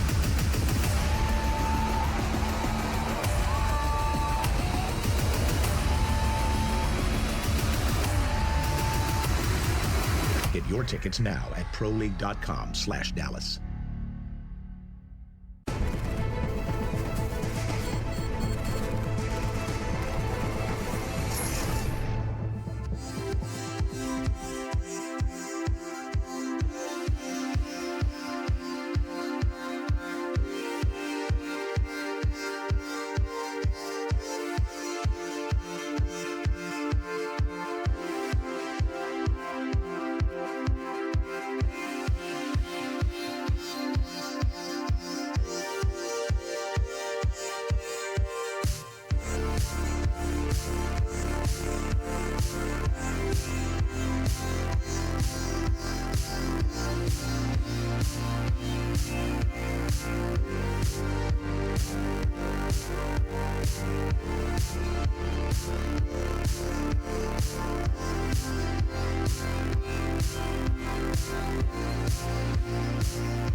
ESL ProLeague is brought to you in part by Logitech G, Pay Safeguard, Mountain Dew League, and ESEA.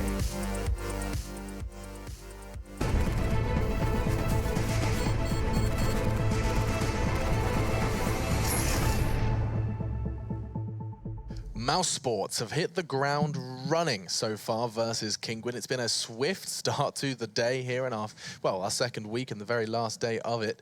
We have already seen Nuke go the way of MouseSports by a very swift game. 16-5 Taylor Swift. scoreline. Taylor Swift, indeed. There he is. Matt Trevette is joining me alongside Chad You said it Birchall. wrong again. Hopefully they shake it off. Trevette. It's a I really would softy. prefer if they shake it off. You're right. I agree with that. Shake it off. Shake it off. That's a really good song. It actually is. It's very uplifting. Yeah. It makes me feel very special and like. We need songs like that in our lives. You know, I'm a special person. You know who needs to put in a special performance right now? Segue. I love it. Cobble. Talk to me. Kinguin, because that was pretty abysmal, really.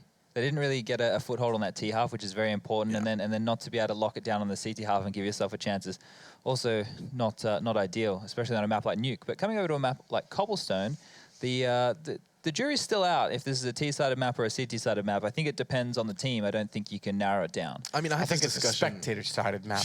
I had this discussion with Henry just the other day when we were casting, and the resounding argument was like, okay, it comes down to who's leading. Because some leaders really have like the really strong T calls, and others just feel like they can position their units in a way in which makes the CT side too strong. And usually we see it change just by the leader or by the team. Yeah, that's a good point. But I mean, if you keep your eyes on, thank you. But if you keep your eyes on MouseSports now, I mean, you have to remember that they've got Lambert, who I have no idea how much he adds to this team at all. But he stands behind them at lands. He's a good bloke. He's a good lad. Yeah. Good load of laughs. Yeah. And, I mean, he's there for a reason, right? Of course, filling the void of Kassad after his departure. So this is the interesting thing, especially with all these roster shuffles and only seeing teams for the first time in this league or seeing very little of them, and we only get to see one map here, there, and everywhere.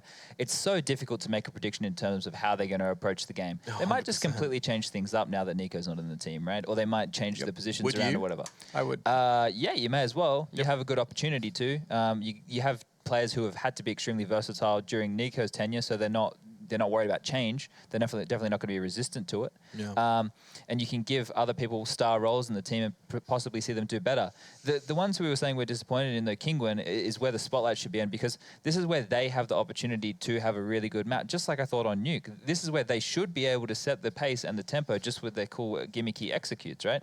And we didn't really get to see that. Yeah, in fact, both of you, well, I was going to say both your predictions, excuse me. Chad, you went for Kinguin in your prediction I'm last time. I'm always right, so I always for right, MouseSports. Matt. It was a well-calculated prediction, but I'm going to need it again from both of you. You going to stick to the MouseSports guns? 16-14. Wow. To MouseSports. Okay, and Chad. When I flip-flopped the other night, I was wrong on both accounts. So I'll just stick with Kinguin merely because it might come off. Yeah. The desk is split. Let's head over to our casters and find out if anyone over at the caster desk. Can either of you do splits, Pansy, Henry? Not anymore, Alex. How long ago were you able to, Henry? Were you saying there's a time where you could perform this? Until I became a caster, I could do it, yeah. Oh, no, it's all changed. Not much exercise goes into my body these days, so, yeah. Terrible. But a shame for everyone. Well, I'm sure Alex would appreciate if you could get a little bit more limber. Yeah. As you were. So at least he can make that point again. But we are waiting for the game to start up. But this is a better map for Kinguin overall. We've seen them previously doing better on this. I'm going to make an audacious claim here and here we say go. Kinguin are going to win this like 16-6. That's going down right now. You're going 16-6. Yeah, write it down. Yeah, here we go. We've got 16-14 for Matt there with I think Kinguin, I've so. cast them a lot on this map. I think they're excellent at it. And I think Nuke, they just didn't look like they ever got rolling at all. They've had some time now to work out what's going wrong, and they'll recalculate themselves, and we'll see them come out all guns blazing, especially with this CT start as well. They win the pistol. I've called it. I've called the scoreline. What are you going with? Are you going to say, I'll just stick with it because it might come in? No, I'm actually saying Kinguin's going to win it, but it's going to be close. Okay, all right. I hope that what we saw was just Kinguin don't like Nuke, and now we're coming to a map that's better, and we see a better, more competitive game. But we'll see, because we've got the raid boss again, or the Superman coming out from Oscar. Yeah. And this looks like a straight-up big hit towards B. Problem being, though, Kinguin are ready, and those USPSs aren't missing in the hand of Mouz, so Oscar's going to have to do some heavy lifting here, or at least hope that someone else does as well. Well, quite a standard round so far from the terrorists. Everyone's smoking towards connected these days and going for those fast B plays, but it's going to be Kinguin with the man advantage now. 3 versus 2, Speedy and Lau to try and do what they can, taking a lot of damage here as well, and it ends as quickly as that. There we go, Lauren. I told you if they win the pistol, it's going to happen. The thumping begins, and it's going to be 1-0. Like I said, MouseSports there. That's pretty much the tactic almost every team's running right now. You're getting towards B. You're doing that one smoke towards connector, splitting towards the B bomb side, but Mouz, he actually did a very good job. Okay. No idea how. They didn't look like the Chris was aiming. He got a little bit lucky that first kill, but you know what? It's absolutely fine. Interesting enough, we have the force spike coming in from MouseSports. Of course, they didn't get the bomb down. It's quite standard stuff. UMP, though, for Lowell, a little bit different. Normally you see an array of Tech 9s, but Tech 9s, PD50s, and the UMP. You've got a head armor. Makes it very vulnerable to these SMGs and M4 combos. Yeah, Mihu is going to have heard everything coming from MouseSports so far, at least 2 of them, and you can see the pinch coming in through Danger as well. Lol and Chris J trying to get a bit of a pinch towards Long, utilize, I guess, those Tech 9s UMPs as close as they can, work their way through towards that A side, but it's going to be a little bit tricky considering Sparrow's getting no pressure from middle just yet. He's aware that that's what they want to be doing, or that's his weak spot, but so far no threat. Now it comes in a little bit late in the day, and it doesn't mean that he can adjust well. Finds Lol, and so far keeping this one in check. A little bit of a flank from Rylan as well, just to add insult to injury. This looks like another close, well, I was going to say close to say clean round in the end, as Dennis misses everything. Ah, that was close. It was very close, Henry. Close to a kill. That's about it. Well, there it is. It's going to be 2-0 for Kinguin, and the force spy doesn't really amount to too much there for, I'm not going to say German side, we want to say European side. This is like, it's kind of like the mini phase now, right? They have the opportunity to take in players like Lau from Spain, Chris J from Netherlands, and like, it seems like there's not really a German side anymore. There's only 2 Germans left, right? So, Full Eco comes in, Glocks, a single dollar invested, and it should be quite a simple procedure here for me. He kicks things up aggressively towards middle, takes down Dennis. If they get a bomb down here, I'll be very impressed indeed. So let's see what they can do. And I like this from Roland as well. Look at him straight away pushing up. He knows he's just going to feed the information through to the others. It gets a little bit dangerous when you're just sitting out there that long. A little bit brazen from Sparrow, then not going to back away at all. Roland's encroaching towards it anyway. They can get that info back. That shouldn't fall into the hands of anyone, particularly Oscar's. Close, but close does not equate to picking up the gun, especially when there's other players watching it. So, the clean 3 come in for Kinguin. Clean 3 indeed, and this is what we call the bonus run. I do see an upgrade coming in. You can see, so MP9, 2 UMPs. The idea behind this now, it does make sense. Kinguin did this in the second half of Nuke, but didn't really make sense, and I explained it at the time. If you're chasing like that and you manage to get yourself in a position where you can actually win a round, you should be forcing. This is absolutely fine. They keep 2 UMPs, and it means they do win this round. They're in a fantastic position economically going forward. So, changing the guns around, Furlan will be given that M4 towards Mouse. As you get into quite a fast B execution by the looks of things from MouseSports. And for Kinguin, not too shabby for them either. They've got 4 players here early, leaving just the Sparrow to kind of solo out on A with the AWP. He's fine with it, as long as he doesn't feel threatened by Long. He can just hold this and leave those with the UMPs and slightly weaker weapons, I guess, to deal with what's coming towards that B side. And already Dennis is out, but on his own, very isolated here. And if Rylan got that, that could have been deadly, but he doesn't. Mouse is the one to finally catch him, but Mishu's waiting on the edge of that smoke. Flashes himself through, but he does only catch 2, but that is perfectly fine. The trade wasn't quick enough for Oscar, but he does get it eventually. This is a quick fire round, but it is just settling towards the hands of Kinguin until then. Lol on the flank, catches them out perfectly, claiming 2 and allowing Speedy to find the final player. Means that MouseSports do pick up the round that I guess Kinguin were aware of could happen. They did go on the bonus buy there. Well, non-buy. Exactly, yeah. So they managed to, you can see right now, that's reflected on the weapons coming in. I think there's only 1 player down to a pistol. They could drop him over the weapons. That's going to be Spiro going to the AWP by the looks of things. If Furlan, he'll be down to a CZ, which I believe is in spawn. Has he got anything? What has he got? A CZ. Okay, so that's what Spiro dropped him. He takes the AWP this round, and we'll see whether Oscar can go toe-to-toe. He seems to be AWPing once again on this terrorist side. Yeah, boost comes in. Maybe this is what we are going to see as maybe the early factor for this team, and that is a beautiful beginning. Rylan being denied any control towards platform. Mouz now, player for Kinguin, of course, just a little more lonely towards those stairs. Going to be a little bit more cautious. Just holding a bit more of a passive angle. Can't be as brazen with the peak as he was previously. You can see the rest of Mouse as well, aware there could be that flank around the back. Oscar and Lol keeping a tab towards that, but no one is there this time. As the rest of Kinguin now just wait to see what comes their way. Could be some pressure towards drop building soon, and that's where Furlan's waiting, which could be a problem considering he only has that CZ. Man advantage comes in. They're actually focusing towards drop down as well. And as you said, that's why the CZ's waiting for them. AWP is in the hands of Oscar. He's changed his position up, nails the shot, 5 on 3. They don't have to commit just yet. They've got such a huge advantage here. Oscar looking for a little bit more, but just bleed out the CTs with the remaining utility they have remaining, and that's actually going to be Mouse trying to do what he can. Good shot from Chris J to shut it down and lead the round as well. Yes, Sparrow might be looking for a way out, and Oscar almost denied him it, down to 16 HP. The tag on the way through just about keeping Sparrow alive, so he's going to try and find a way to keep hold of this orb. Desperate to keep it into those hands, but Spiddy is quick on the chase. Lol going all the way around T-spawn in case he'd maybe made it that far, but not to be the case. He is just waiting up on Long, and if they get that away, it'd be a lovely touch for the Mouse side. I'm calling them MouseSports now. MouseSports, of course. Sorry, Henry. Stick I don't want to rules. upset you. Well, you're doing a good job of doing that so fast. It's going to be a 5 versus 1. Spiro nailing the shot. I thought the flashbang was going to get him, but that gives away his position. He should be going down momentarily. No way MouseSports will allow him to survive, and there it is. Final kill comes in, and that should be the money in the bin now for Kinguin. So that great 3-0 start, but MouseSports coming to life here, and once the gun rounds begin, and a pause comes in, I would say this is not going to be tactical at this point. It's a little bit too early for that. No one's dropped out of the server just yet, but okay, I think it was the coach for MouseSports who's having some issues. You can see he's joining spectators, so maybe a little bit of technical difficulties going on. But what we can look at is the fact that Oscar had a blistering round then, 4 kills if I'm not mistaken as well. So when he is on the T side, so far he's been providing a lot towards the side. Do you know what the good thing about Pro League is, especially these sort of teams coming into these games? You know what the maps are in advance, right? So you could actually... LMBT can sit down with them and okay, these are the maps we need to play, this is the tactics good to go with, kind of try and keep it simple. You can see they've got executions working for them. It's not that they've been wrecked in a beta and they have to just try and make ends meet, right? So that's what the cool thing about this league is, that these teams coming in from a roster change have a couple of days at least to work out how they're going to approach situations and manage to actually have some executions. We've seen this so far. MouseSports with our B side, they're looking on point so far. A much more strategic game than we're used to seeing. I kind of built it up in the pre-game. Whenever Nico was in this team, like, a lot of the philosophy was based around, okay, Nico, you go and see what you can do on the A side of the map. If you can get 2 or 3 kills, we'll just be ready to go towards B. As soon as you kill someone, we'll strike over here, we'll hope for the best, and it'll be quite a loose call, quite a couple of flashbangs straight into the bomb site. But I like this approach. This is looking quite promising from MouseSports now, actually having set executions and relying on the teamwork to come in. Oscar's looking confident with the AWP. Christian and him seem to have this nice synergy where Christian is actually very good with the rifles as well. It's not like he's being limited right now. They were back in the day when the original MouseSports lineup came in, he was quite shaky at the AWP, and he'd actually fall back the AWP responsibilities to Dennis, and that was actually a horrible affair. Like, Christian is one of those players who can be very good at rifles and very good at the AWP, but not necessarily confident with it all the time. So now he has Oscar to take over that responsibility. This team actually makes a lot more sense on paper.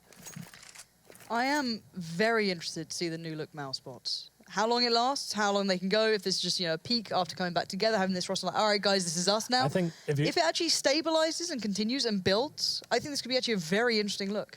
The problem is, like, Speedy, if anyone's going to go next, it has to be him, right? Yeah. Let's be honest, he's had the worst stats the last few events, like, in the entire tournament. I don't necessarily think he's a bad player, but online he seems to choke quite severely. And if anything was to change next, I think he'd be the obvious choice. But regardless, they're doing pretty well in the last 2 previous rounds. There's another Eka coming in. Ryland's got the Zeus, so watch out for that. It's always a little bit exciting.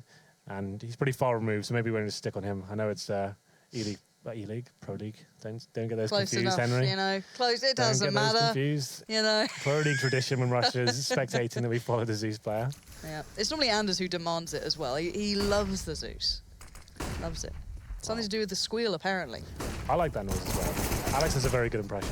Oh, maybe we can hear it afterwards. But so far what we're hearing is heads rolling. Dennis is to be precise. Sparrow somehow found that, and now we might see what can happen. Drop, but Speedy will check the corner, so not going to be getting away with murder there, Mouse. Smoke goes in. And Mouse being a little bit tentative here, MouseSports. Looking for ways through. A little bit of a split now down towards platform, and they're just starting to power on. This shouldn't be a problem anymore. They shouldn't lose any more players, but maybe Mishu can do something. Absolutely not. Overwhelmed, dealt with. And Oscar, even though on 1 HP, desperate for the open. Well, he gets what's coming to him, I guess. Wow, it's actually quite an interesting situation now. Ryland with the AWP in a 2 versus 1. Oh, if he gets that shot, I'd say it's possible. But Lau, as soon as he fires, he manages to take the pace, take the aggro away from his teammate, and secure the round. 3-3 now. And Kinguin actually getting himself in that difficult situation they were on Nuke as well, where they're buying into rounds, not really having enough to fully work with. It'll be 4 and 4s in a Famous, but no kits purchased, no AWP as well. So this is a chance for MouseSports to really capitalize, and Oscar's going to have a lot of room to move here, especially with that AWP, and we'll see whether he can get the first pick. Heads towards A this time, but focusing heavily towards B. Going to see if anyone goes aggro in the middle area. Just flashing his teammates in for now, it seems, but there will be smokes out. Yeah, going to turn attention towards long as no one knows who's going to be coming up there. If there is going to be a play coming through it, not to be the case now, but Oscar does have the bomb, so keep a tab towards if that's their intention to actually follow this A hit through, or if they do back away at the moment. To be fair, Lowell and Dennis are relatively committed towards middle. Oscar's joining them, Spinny's coming over. It looks like they do want to really start pestering towards A, but no real control towards long yet. Could cause a problem. So Sparrow's just waiting on the other side. And so far, MouseSports hitting the brakes. Much slower now. They're actually focusing towards the A side of the map. Probably the first time we've seen them on this side of the map as well. So showing some presence there. They normally leave one player. Okay, so Lau on his screen right now. They've got the map control that side of the map. Leave him there. Here's the opportunity now to walk in that side, try and find a kill, or he comes in and finds the rotations once his teammates commit towards B, which they have been doing a lot as well. This could work out very nicely, but for now, Spiro, he's not moving. This is great stuff. Kinguin only have 2, and specifically 1 focus towards Plateau. 3 on 8. This could actually work out pretty well. Now, Mouse for Kinguin is sat on that tree position, so he does get a nice little bit of a chance here. So it's not something you instantly check on. So we'll see how much he can do with this. He might just back away from it, wait for a little bit of help. The flashes are coming through. It's hindered the approach. It's allowed Mouse to do what he's just done there. Christian and Dennis fall by the wayside, but the bite comes back from MouseSports, and it's a good one as well. That's the site almost cleared. Mihu, are you gonna walk through that smoke? No, he waits at the side of drop, slows it down, and now this 3v2 comes in. And Lau's approach from the side as well, it works perfectly. You can see how caged the CTs look right now. 3 on 2 all of a sudden. Still have a chance, and this is Mihu finds Speedy, and the bomb only just goes down. But Oscar, what a shot that was! And he finishes it off with the Tech 9 as well. Fantastic stuff from him. That was a great overall strategy from MouseSports. I actually really liked the look of that from the build-up. We kind of said what their options were, and Lau, he finds that kill after they get a bit of trouble towards B, and he keeps the CTs guessing as to what he's going to do there. And Oscar continues that amazing form he's been showing on the previous map as well. Oscar is quite the bookend to a MouseSports player at the moment. He seems to be able to close down these rounds so beautifully for them. With a little bit of flair we saw just a moment ago on Nuke as well, just to be follow up here. Now, of course, Kinguin suffering quite severely. CZs, a nade, a little bit of armor on Mouse. Mihu with a flash, it's so limited, but looks like just going to try and focus around drop, see if they can get something away. We do have the UMP with Chris J, so he'll be just trying to vie for a bit of attention here. Get himself building into it, but he does eventually just fall down to the Cs. He gives that one away, and that will slip into the hands of the CTs. Now, this becomes a little bit more interesting. We've got 4 players alive for Kinguin, 3 for Mouse, and they certainly aren't looking as potent this time around. Yeah, maybe getting a bit ahead of themselves there, getting carried away with the victory that Oscar just got them in that previous one. So CZ now, they haven't managed to recover any rifles yet, which is good news for MouseSports as they head towards A, and Lau hits an absolutely magnificent shot down towards Mihu, neutralizes the situation to a 3-on-3, and Oscar's looking to get aggressive once again. He's so good at that Tech 9. Nails another headshot. It's just disgusting, isn't it? He's running around with the Tech 9, up on his back, does not care. And I guess if you're in these situations, it kind of works, especially when you're Oscar and you're that confident. Speedy with a nice bit of timing on the flank as well, coming around the back. And he does close down onto Furlan. So after the situation looking a little shaky, they actually do stabilize. Yeah, they lose the first 2 frags there, but going back towards A seemed to be the correct decision. It was Lau who nails that magnificent shot towards the top of the middle. And here's that lovely replay. Got me a little bit hyped. It's quite rare for a CS, but that was actually pretty lovely. Wow. Team Kinguin, what's the response? Apparently it's double orbs. Rylan with a glass cannon as well, means he has no armor. Spiro sets his turret up towards the top of the middle. And MouseSports actually looking very good at the moment. 5 rounds in a row for them. Kinguin feeling the pressure once again after winning the pistol. Yeah, I want to see how this double ult works out. Oscar still, of course, T-side playing it out. And Chris J snuck himself through towards Plateau. And now, I can imagine they might have heard the steps in towards the molly, but it doesn't matter. Chris J just decapitates Mouse, and now we're going to see a bit of a trade out. At least Chris J will go down for this, so Kinguin not allowing that for free. But the problem is that it's not just towards B, it's hitting A as well. Oscar does get found, but Dennis replies. So again, MouseSports not letting anything slip away from them yet, and the A side is completely free. Yeah, that's not really good enough for the Orb. He only gets 1 kill there, and now advantage goes towards the terrorists, and the city's just running out 1 by 1. They are going to get 1 player out towards the connected doors, but unfortunately, it's not really looking like they're playing together. Rylan now in a desperate situation. The bomb is down, and if he hits this shot, he has got a chance. Yeah, this is game on now. Spiddy in the 1v1. Nothing to play with bar what he's got in his hands. The AK, the armor, and the bomb is left on the site. Now, Rylan, no armor as well, so he is fragile. But certainly deadly at this point. Spiddy looking for him, just hoping he'd be out in the open. Not to be the case at all, and Rylan's taking his time, and I like this. Well, this is the thing now. They've lost track of each other. He obviously has no idea whether Speedy has the bomb or not, but yeah, I actually like this approach. He's actually ascertained he's not coming towards B, and now he actually has the flank coming in from middle as well. Speedy is going to be going quite slowly here, not living up to his name. But well, no. And if you're Speedy, by default, do you plant for long? The last position noted for Rylan was over there, not to be the case. So Rylan won't get a shot on it at least.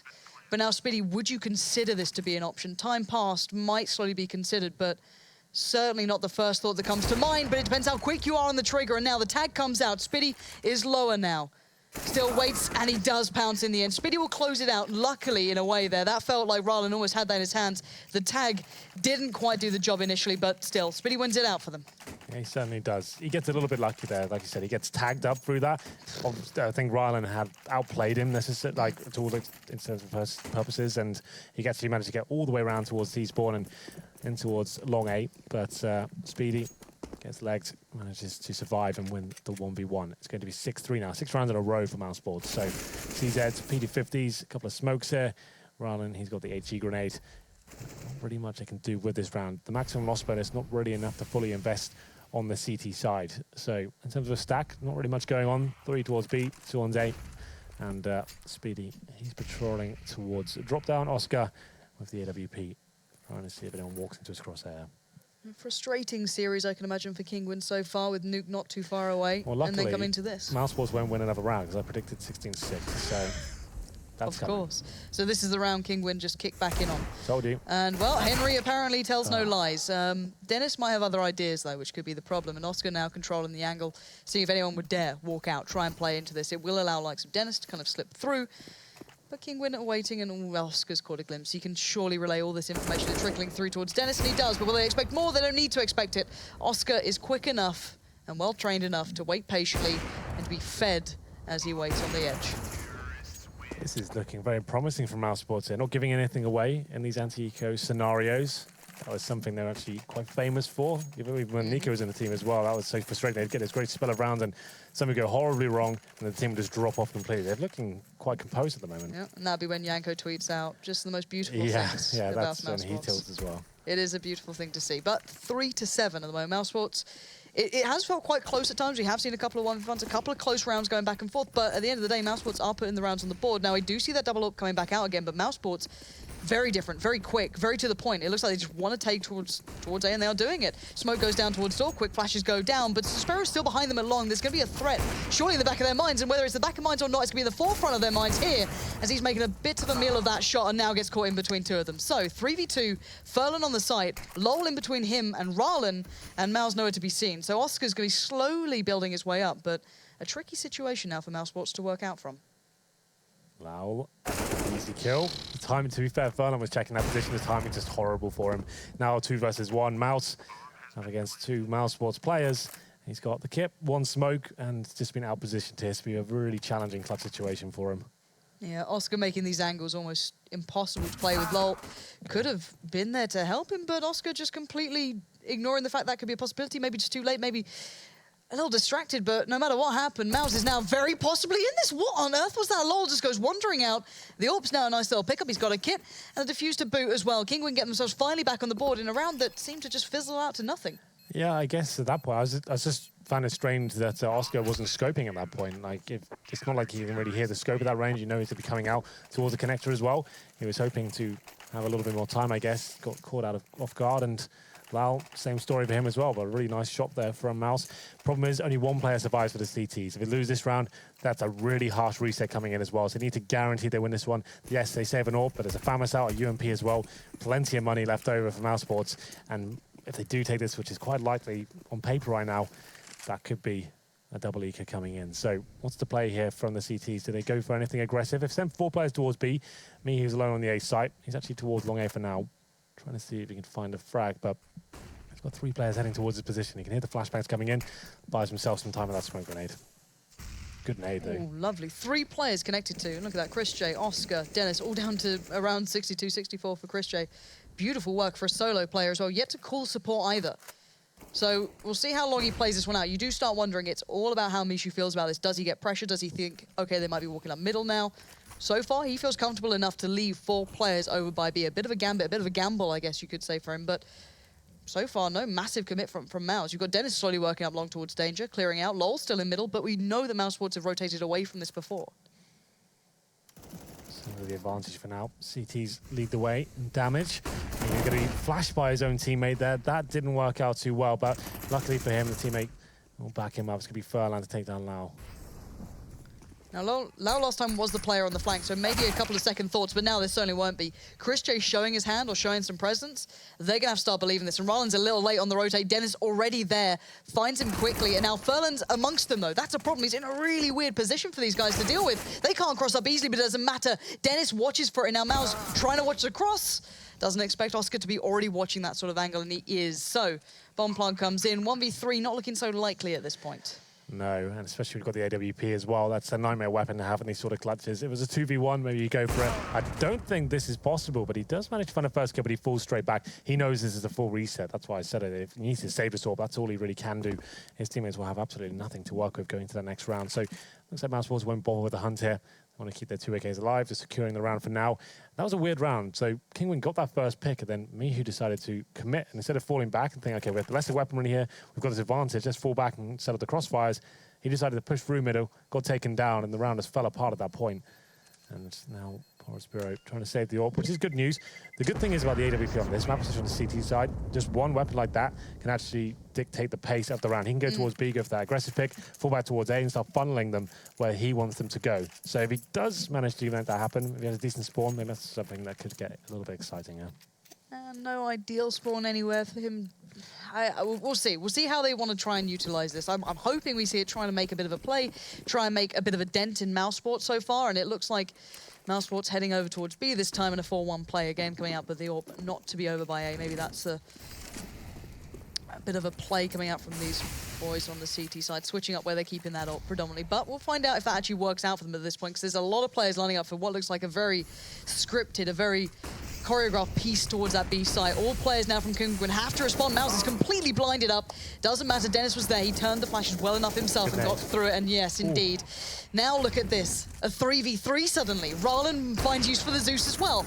Now it's the Sparrow who has to be useful in this too. Rallen does not have armor, and Rallen's slowly creeping through the smoke, and he finds it. Oscar falls. This is massive now. Chris J in the 1v2. A kit on Sparrow as well, and there it is. Nails him to the ground, and that is brilliantly played in the end. Coming through from those two, Rallen and Sparrow. Yeah, it's all you need sometimes, that one AWP and a Zeus apparently. That kicked things off. That's yeah. And it looked like a very promising round there. That's normally how you want to be operating those anti-ecos. Default to kick things off, then a set piece to segregate any CTs waiting on the other side, but that all can be so difficult to work with. And especially when Spirit's hitting shots like that. He actually did a very good job to jump on the rock as well. Hits the first shot, good HE grenade, and nothing Chris J could do to win the round as soon as he found one kill. Quickly replied by the CTs, but once again, only one player survives. They have to fully invest back into this round, and Spirit will be boosted towards drop down here. Not going to find anything, but he hears a lot of footsteps, so he'll be dropping that incendiary towards the upper platform. Yeah, and don't make the assumption that drop is completely clear. Dennis and Lol were taking their time. They were sitting quite far back, so now the threat comes in, but Rallen's aware of it, doesn't let that slip at all for a second. Now MouseSports going to have to operate with merely 4. Bit of a problem, but we'll see what they can do to try and just get around this. Smoke goes down from Mouz towards the plateau, and MouseSports hit the brakes, maybe looking for a way back in, see if there's anyone they can catch out aggressively, allow Oscar a little bit of time to play, but never easy to make the pick towards drop here with that AWP, but he certainly fancies his odds. 1 minute remaining. We do have a few smokes to work with here. Looks like they'll be focusing towards drop down. Probably get Oscar in that position once again, see if he can open things up. And Speedy will just be escorting him, but unfortunately, Rallen, he's going to be ruining the party straight away, and it's going to be a 5-on-2, just like that. Yeah, Rallen's the guardian of drop. He's not let anyone through there. First kill was interesting. The ones following, absolutely sublime. So now Lol and Chris J, they're kind of left with very limited options, and they know they're going to try and just throw themselves in towards drop. Lol does find Rallen, so I guess that's the first step in the right direction, but Chris J has a lot of steps to take. That's a great one, though. Mishu falling means that now it's a 1v2. Now he just has to pick his poison. He hears the AWP shot go, and now Chris J turns his attention towards the other side, but no, can't land the shot. Furlan a little better. And Kinguin have stabilized this game after what looked a little bit like it was going to be a bit of a bashing.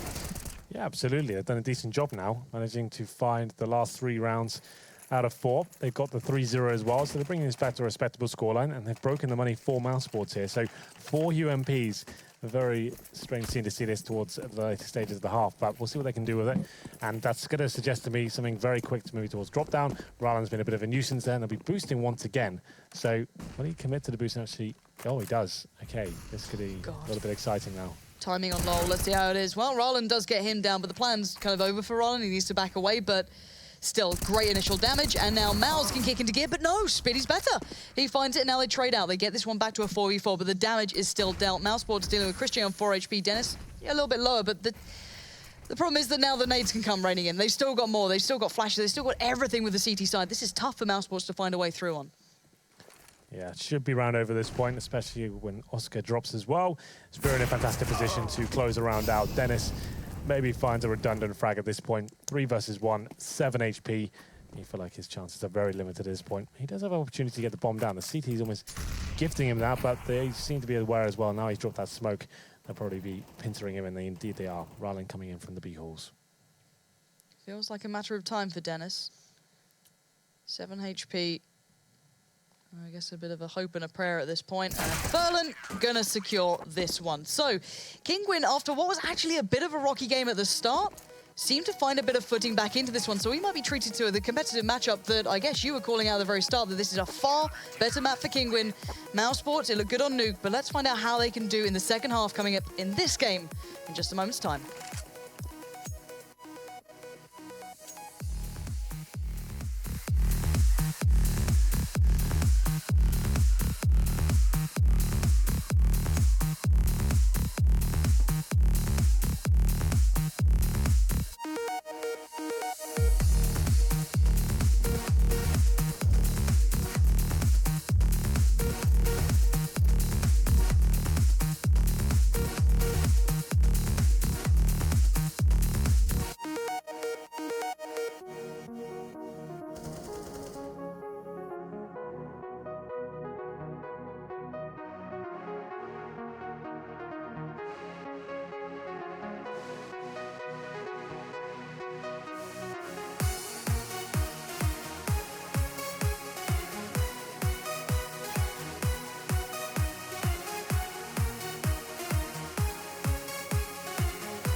(7-8) on the half. Kinguin trailing, but not by much. MouseSports obviously looked very good in the first map, but this one seems a little bit more to handle.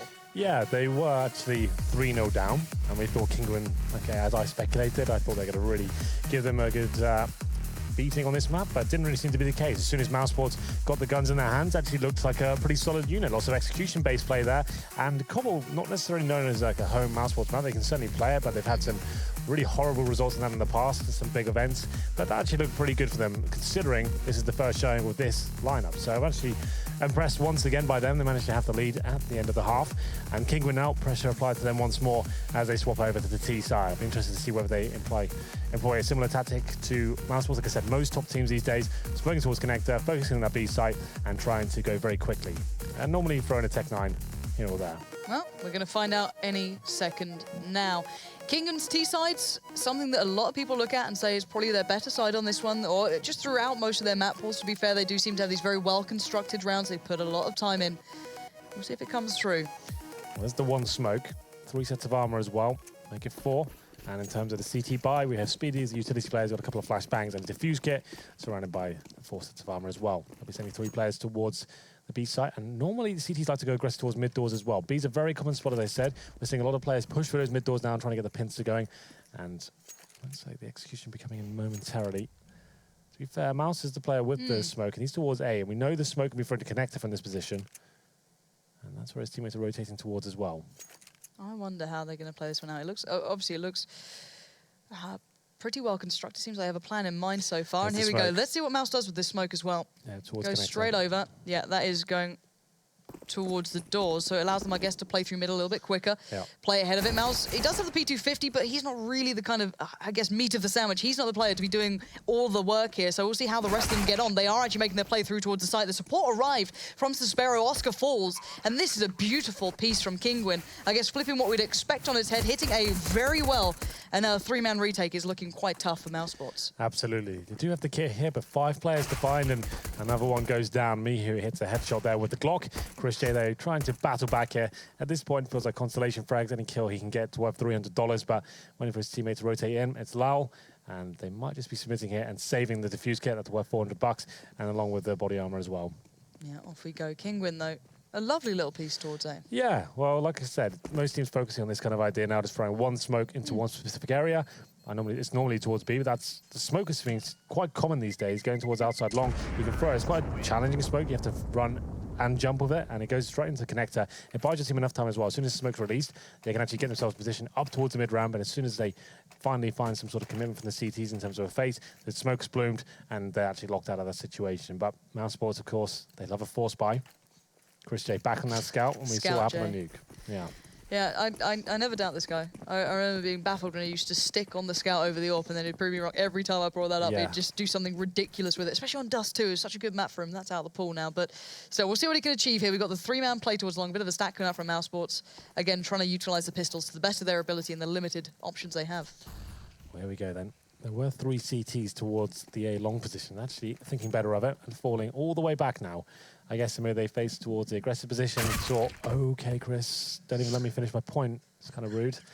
Another headshot for him. That was actually pretty beautiful, considering that player was boosted up as well. I don't see anyone else using the scout to this sort of capability. And, well, he's not giving up Plateau either. He's staying out on this.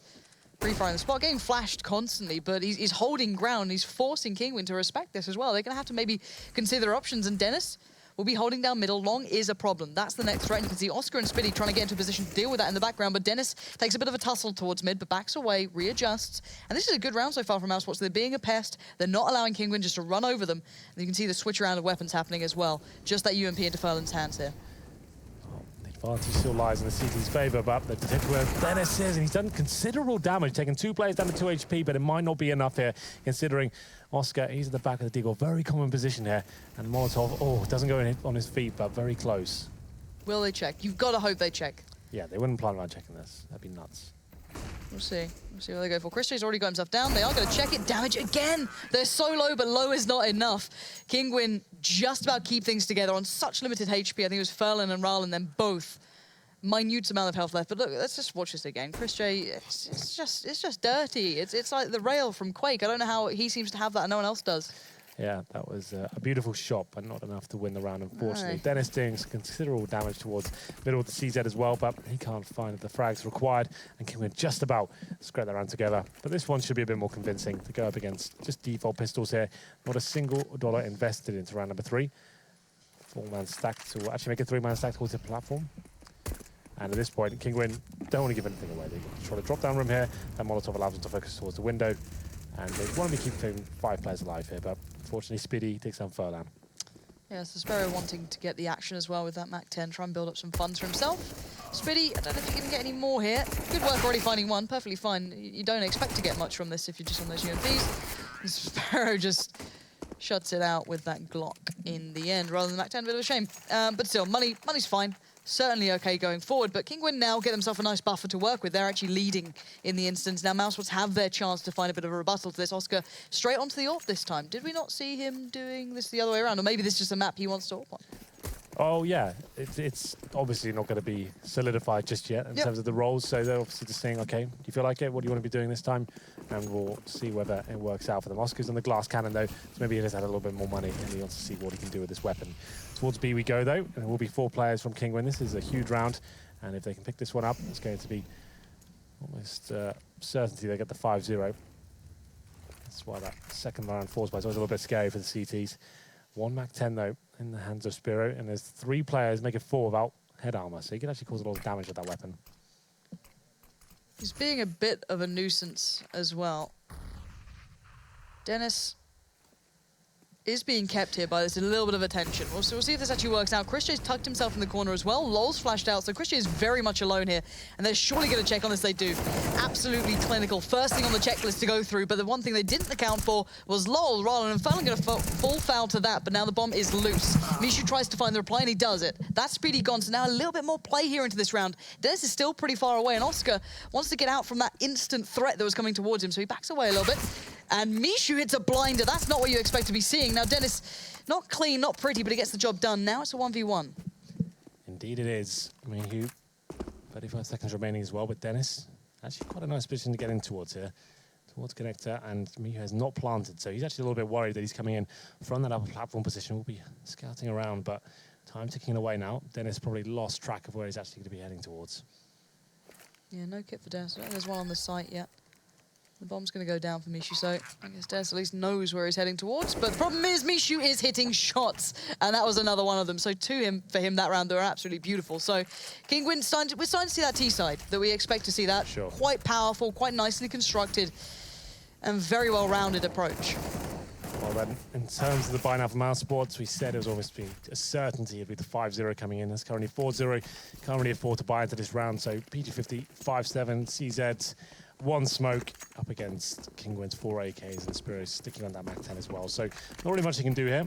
This was going to be very powerful in CSGO, but I just don't really see them amounting to too much here, especially on the CT side, and they'll be spread pretty thin as we get into round number 5 here. In terms of the actual setup for the CTs, 2 towards that actual B side itself, 1 in connector, and then he wanted to have a look towards long A once again, but thinking better of it once more, and they might be rotating at the worst time possible, as there are 2 players heading towards long A for Kinguin. The timing's going to be just brilliant on long, but still, they're already starting to show control towards drop. Great timing on the flash, actually, from Speedy then, I think. He pretty much completely blinded Sparrow, but he still got the kill, just holding down Mouse when the Mac 10 certainly has enough bullets to do it with. And now Dennis actually will find Mouse, but will they expect another player on long? Will they just think maybe that's one man trying to go on a bit of a mission? They're going to check for it. They're certainly looking for this. And Mishu last round had a fantastic time. They have a nice little bit of a score padding time again. So 4 alive for Kinguin. MouseSports down to 2. The last 2 players are on B, and the bomb is not to be seen. Yeah, 4 on 2 now. Chris J and Lau going towards that B site, and the bomb's heading towards A, and they're locked in as well. Not really much I can do about this, but Lau's in a decent position, but okay, I was about to say will be caught by Rylan as he's looking in the other direction, but manages to hit the shot. And actually pick up an AK here, which he certainly does. Not going to win in the round, but if he can save it, that'd be something to work with. Yeah, I think MouseSports at this point going to start needing pretty much everything they can get. Chris J going to go for this. He's only got a P250. And now he just has a nade and half HP. Fantastic for him. Having a good time. Null getting tagged up 2. And Kinguin want to get in their faces here. They want to get these guns away. They still have that Mac 10 up, so Suspero can make some more money. And there it is, just going to fall right into his pocket. And Null is going to back away from this, wants to keep the AK. And you can't really blame him. Yeah, to be fair, MouseSports were going to maximum loss bonus there from Nico as well, so trying to see what they could do with the AK. They still have it in their hands here. Now, 43 HP, should get his kill. Oh, okay. I thought that was being almost guaranteed at that point, but he'll be smoking out the main terrorist and taking him down as well. So good job by him. Should be saving this point. The 2 terrorists can't do anything about this. So overall, that's actually a pretty decent round, finding 3 terrorist kills, and managing to save the AK into the next round as well will help buffer his money going forward. Here's a replay. I'm not 100% sure what happened here. Let's have a look. Okay, so it's the other side. We did see those kills, and pretty simple ones, but they will count. Well, it looks like the answer that MouseSports want to go to is the double up. And you've got 2 very viable players for it. So, again, we saw a little bit of a nuke, but it wasn't really a pressured situation. This, however, is. So Dennis going to drop out the fast smoke, allow the peek. Not sure if that's as perfectly on as needed, but it'll do the job no matter what. And Kinguin get halted. It means they can't really pressure too much towards that platform just yet. Lol gets a little bit more free reign. Can drop the nade and allow Chris J to take over the reins. Double orb setup. Oscar and Chris J. Quite a scary combo on paper, I'd say. We'll see whether it lives up to expectations. It's an interesting play. You've got the 2 up on long, 2 on platform, and Spitty just sat very passively by drop. So Kinguin could be given a fair bit of control here. This would be interesting to see where MouseSports find those fights in the end. Oscar's holding the thinnest of angles here. Suspero. Oh, Mishu might be in trouble. You can see the flashes coming in, though. Gives away the position, but there's still support, and that is Dennis. But not so much impact as wanted, I can imagine. Oscar's going to try and back away, but there is a man waiting in danger. Oh. But, oh my word, the dangerous man in there is Oscar. And now still on the run, trying to get back, trying to find safety somewhere. You've got 3 players around you, but still ready to take that fight. And Mishu is so desperately expecting Oscar to be around here somewhere. Well, that smoke will deny him vision. Probably at the fullback at this point towards the side, but doesn't actually fancy at this point. He's towards top of middle, taking his teammates down as well. He could have done something about that if he did fall back. Now he's left himself in a really tricky position there with that AWP. I don't know how he's going to fight his way out of this. You've got Rallen behind you, you've got Furlan yeah. to your right. You're pretty much screwed unless they just kind of look the wrong way. And oh my word, yeah, there you go. Finally, it all kicks in. Rallen finds him, but still, that seemed a little bit dangerous at times. But Lol and Chris J going to have to play back into this one, and it's not something fun to be working with here, especially after that nade just trickles towards your feet. Well, that double orb setup does not work in MouseSports' favour. They had the crossfire as well towards long A. The idea is the orb baits in that player, hiding towards the hay bales. He got Molotov out of position. He couldn't find a frag at that point. Oscar did what he could. He finds one towards danger. He's retreating as well, and he gets down towards the bottom of the middle. Once he was smoked out there, that's what I was saying. Surely that's the cue to fall back there. Please, the teammates allow him to actually play off you with that AWP, but not meant to be. Lau finds one kill, but gives away his position. They'll just be saving the weapons once again. Chris J finds a secure spot to keep his AWP in hand. It doesn't look like they'll be hunting this time, but we'll have a look at the money. MouseSports, to be fair, Lau's got 7k, so he's managed to save weapon 2 rounds in a row. Here's a nice little shot from Oscar, though. If it was similar, I'm sure Peekaboo would have been heard, but 13-8 is the one thing we know right now. And Kinguin, I've got to say, I do enjoy their T-sides. It's something that I know a lot of people's eyes in this game will be on MouseSports and that new kind of roster coming in or coming back together. But for me, it's been enjoyable to see what Kinguin can bring here, especially after that absolute beatdown that was Nuke. It's kind of hard to, I guess, mentally reset after such a grueling game, but they've certainly found a way back in, and this T-side really does complement them well on this map. Specifically, I guess they do have a decent record on it historically as well, so then they've caused a couple of upsets on. So we'll see what MouseSports can do now. They're certainly going to ask a couple of questions. How much depth do they have with this roster now? How much can they really go to? I wanted to see maybe a little bit more aggression from Dennis, possibly. We saw it on Nuke, but, it's not exactly easy to do that on Cobble. Well, that's one of the main headlines of this map and the criticisms it gets. The CT options are very limited in terms of finding those first frags. It's normally only the AWPers can do anything about it. You have the boost towards drop down, the aggressive phase towards long A, or facing the platform. That's all you can really do on the CT side. It doesn't really lend itself to creative play on that CT side. So we'll see whether MouseSports can do anything with this. I'm not going to call it a force, but they saved an AWP. They're going to do what they can. There's one UMP Speedy right now. Well, I won't go into too much detail. We keep the screen up for a reason, so you don't give too much information on the buy, but he's waiting to see what he's going to bring into round number 7 here. So far, MouseSports haven't picked up a single round in the second half after losing the pistol. But a technical pause. I thought it would be tactical. Yeah, we're getting into that territory at least, especially if you're MouseSports now. Yeah. You've got to be asking questions of yourselves. And is there an easy answer in your mind to this, or is it so far MouseSports really do need to come up with something quite special here? It's just Kinguin playing good fundamental CS. They've been winning the clutches as well. You get that pistol, you get the 3-0.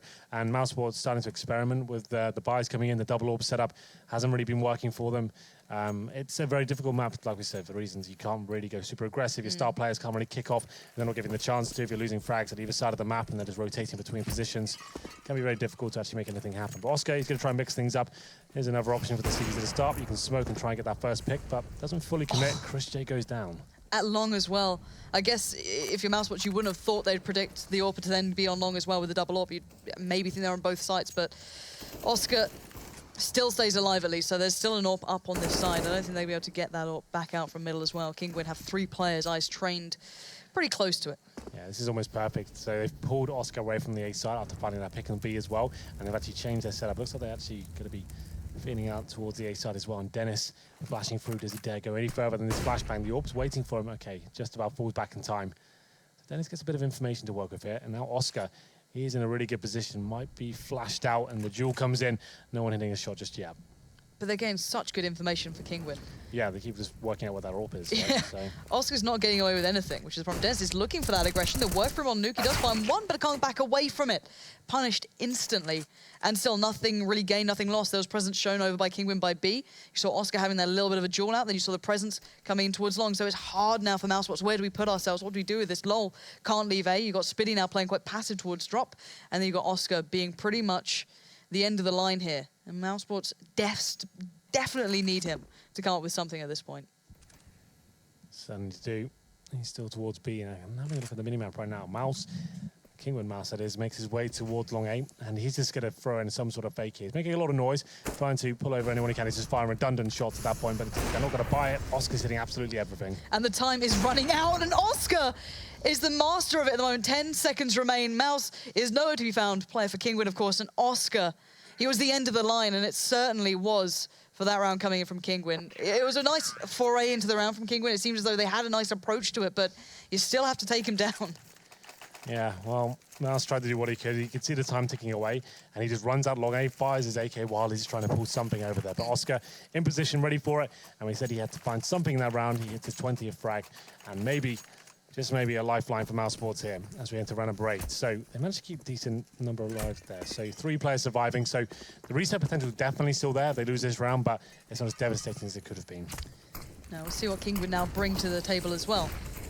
Early smoke goes in. You can see the boost coming out. The orb up above. Lol could be in a little bit of a predicament, but no, not the case. The early smoke coming through is certainly going to help that out. So Kinguin not going to be gifted any early chances at this point.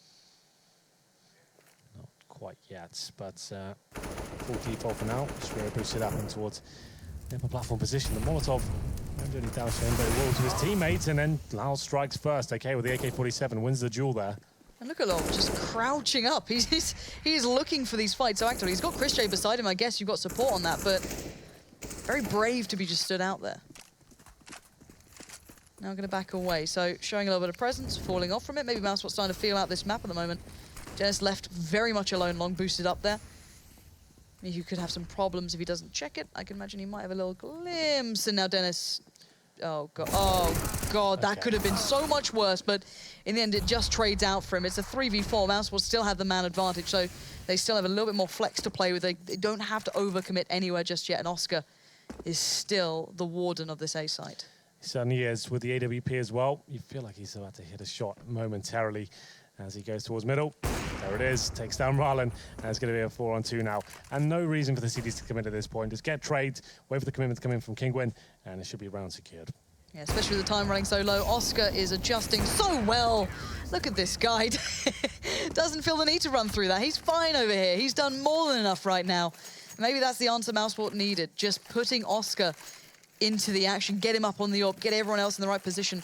And Kinguin are running this time down incredibly far as well. They're running down to the last 20 seconds in most of these rounds now. Well, this round should be quite an interesting one. Kinguin now to the very last of their economy. It's going to be 3 AK-47s and Spiro with the Tech 9, running with the UMP as well. This suggests some sort of execution has to come in very quickly. Chad talked about the T-spawn smokes they like to throw in towards B, and they will be committing straight away. First frag not coming in quite yet. Everyone's flashed, and Chris J, he'll open things up.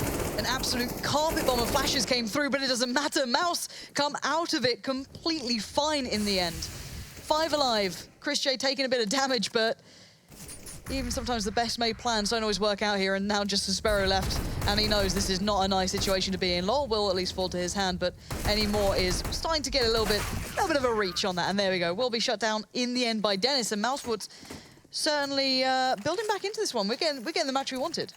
Absolutely. Kinguin, we thought they were going to run away with it, but MouseSports, especially the likes of Oscar and now Chris J in that previous round as well, managing to get themselves in an actually feasible situation to win this one. It will be an eco at this stage for Kinguin. They managed to get a couple of sets of body armor here, P250s, and just 2 Tech 9s, 2 smokes once again. And I was surprised that round didn't have more impact than it should have done, potentially. All the smokes are perfect, lots of flashbangs, but everyone jumped off the upper platform, flashed themselves, and MouseSports ran away with the round. But Michu, he does find something with the P250 to kick things off there. Okay, of course, the P250 is the one. The nade doesn't actually get around the corner either, so he stays alive. Chris J now utilising that slightly deeper position that was just put in not too long ago as well. That's a nice new touch, but at the moment, not too many threats on the board after that initial little bit of damage that came through towards Low. A little bit of a bit of a blow for him, a little bit of a knockback, but beyond that, it shouldn't go too far, but this P250 is causing a lot more problems than expected. Speedyzo had enough of this, and we're almost back all even now. We're getting very close to this one now, 12-13, and I can imagine this might be the tactical timeout. Yes, for Kinguin this time. So, going into the next round, it's going to be 13-12 in favour of Kinguin still, but in terms of the previous rounds, it's going to be 4 against them after winning the first 6. So this is actually looking a little bit rough for them. I think Oscar's been a difference maker overall, been fantastic with the AWP, just controlling the play towards the B side, hitting absolutely everything. He's moving around the map as well, winning clutches for them. So We'll see whether Kinguin can bounce back here. I'll have a look at that buy. I won't break it down just yet. But still rolling that double orb setup will be MouseSports, of course. Chris J and Oscar looking like quite a deadly duo. And I guess on paper it sounds quite tantalizing, and so far living up to expectations, especially Oscar.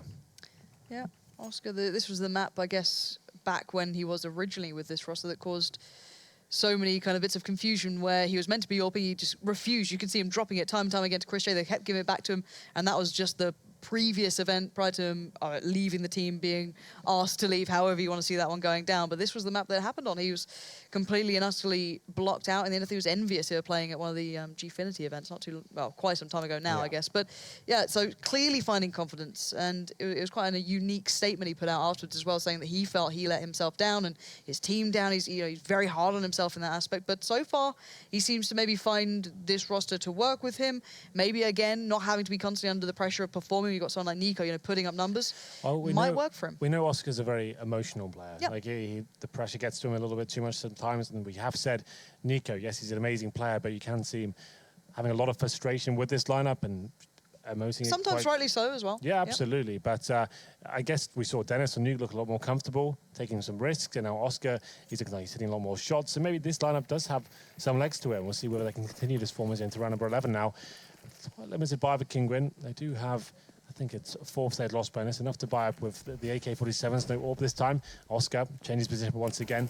This will be a little bit of a one-way swing. I think there's a slight gap in it for him to try and experiment and see whether he can get something going. Boosted up, in fact. So here we go. Is he going to be... I don't think he can be seen. Is he still just off to the right as well? And these steps are going to be heard.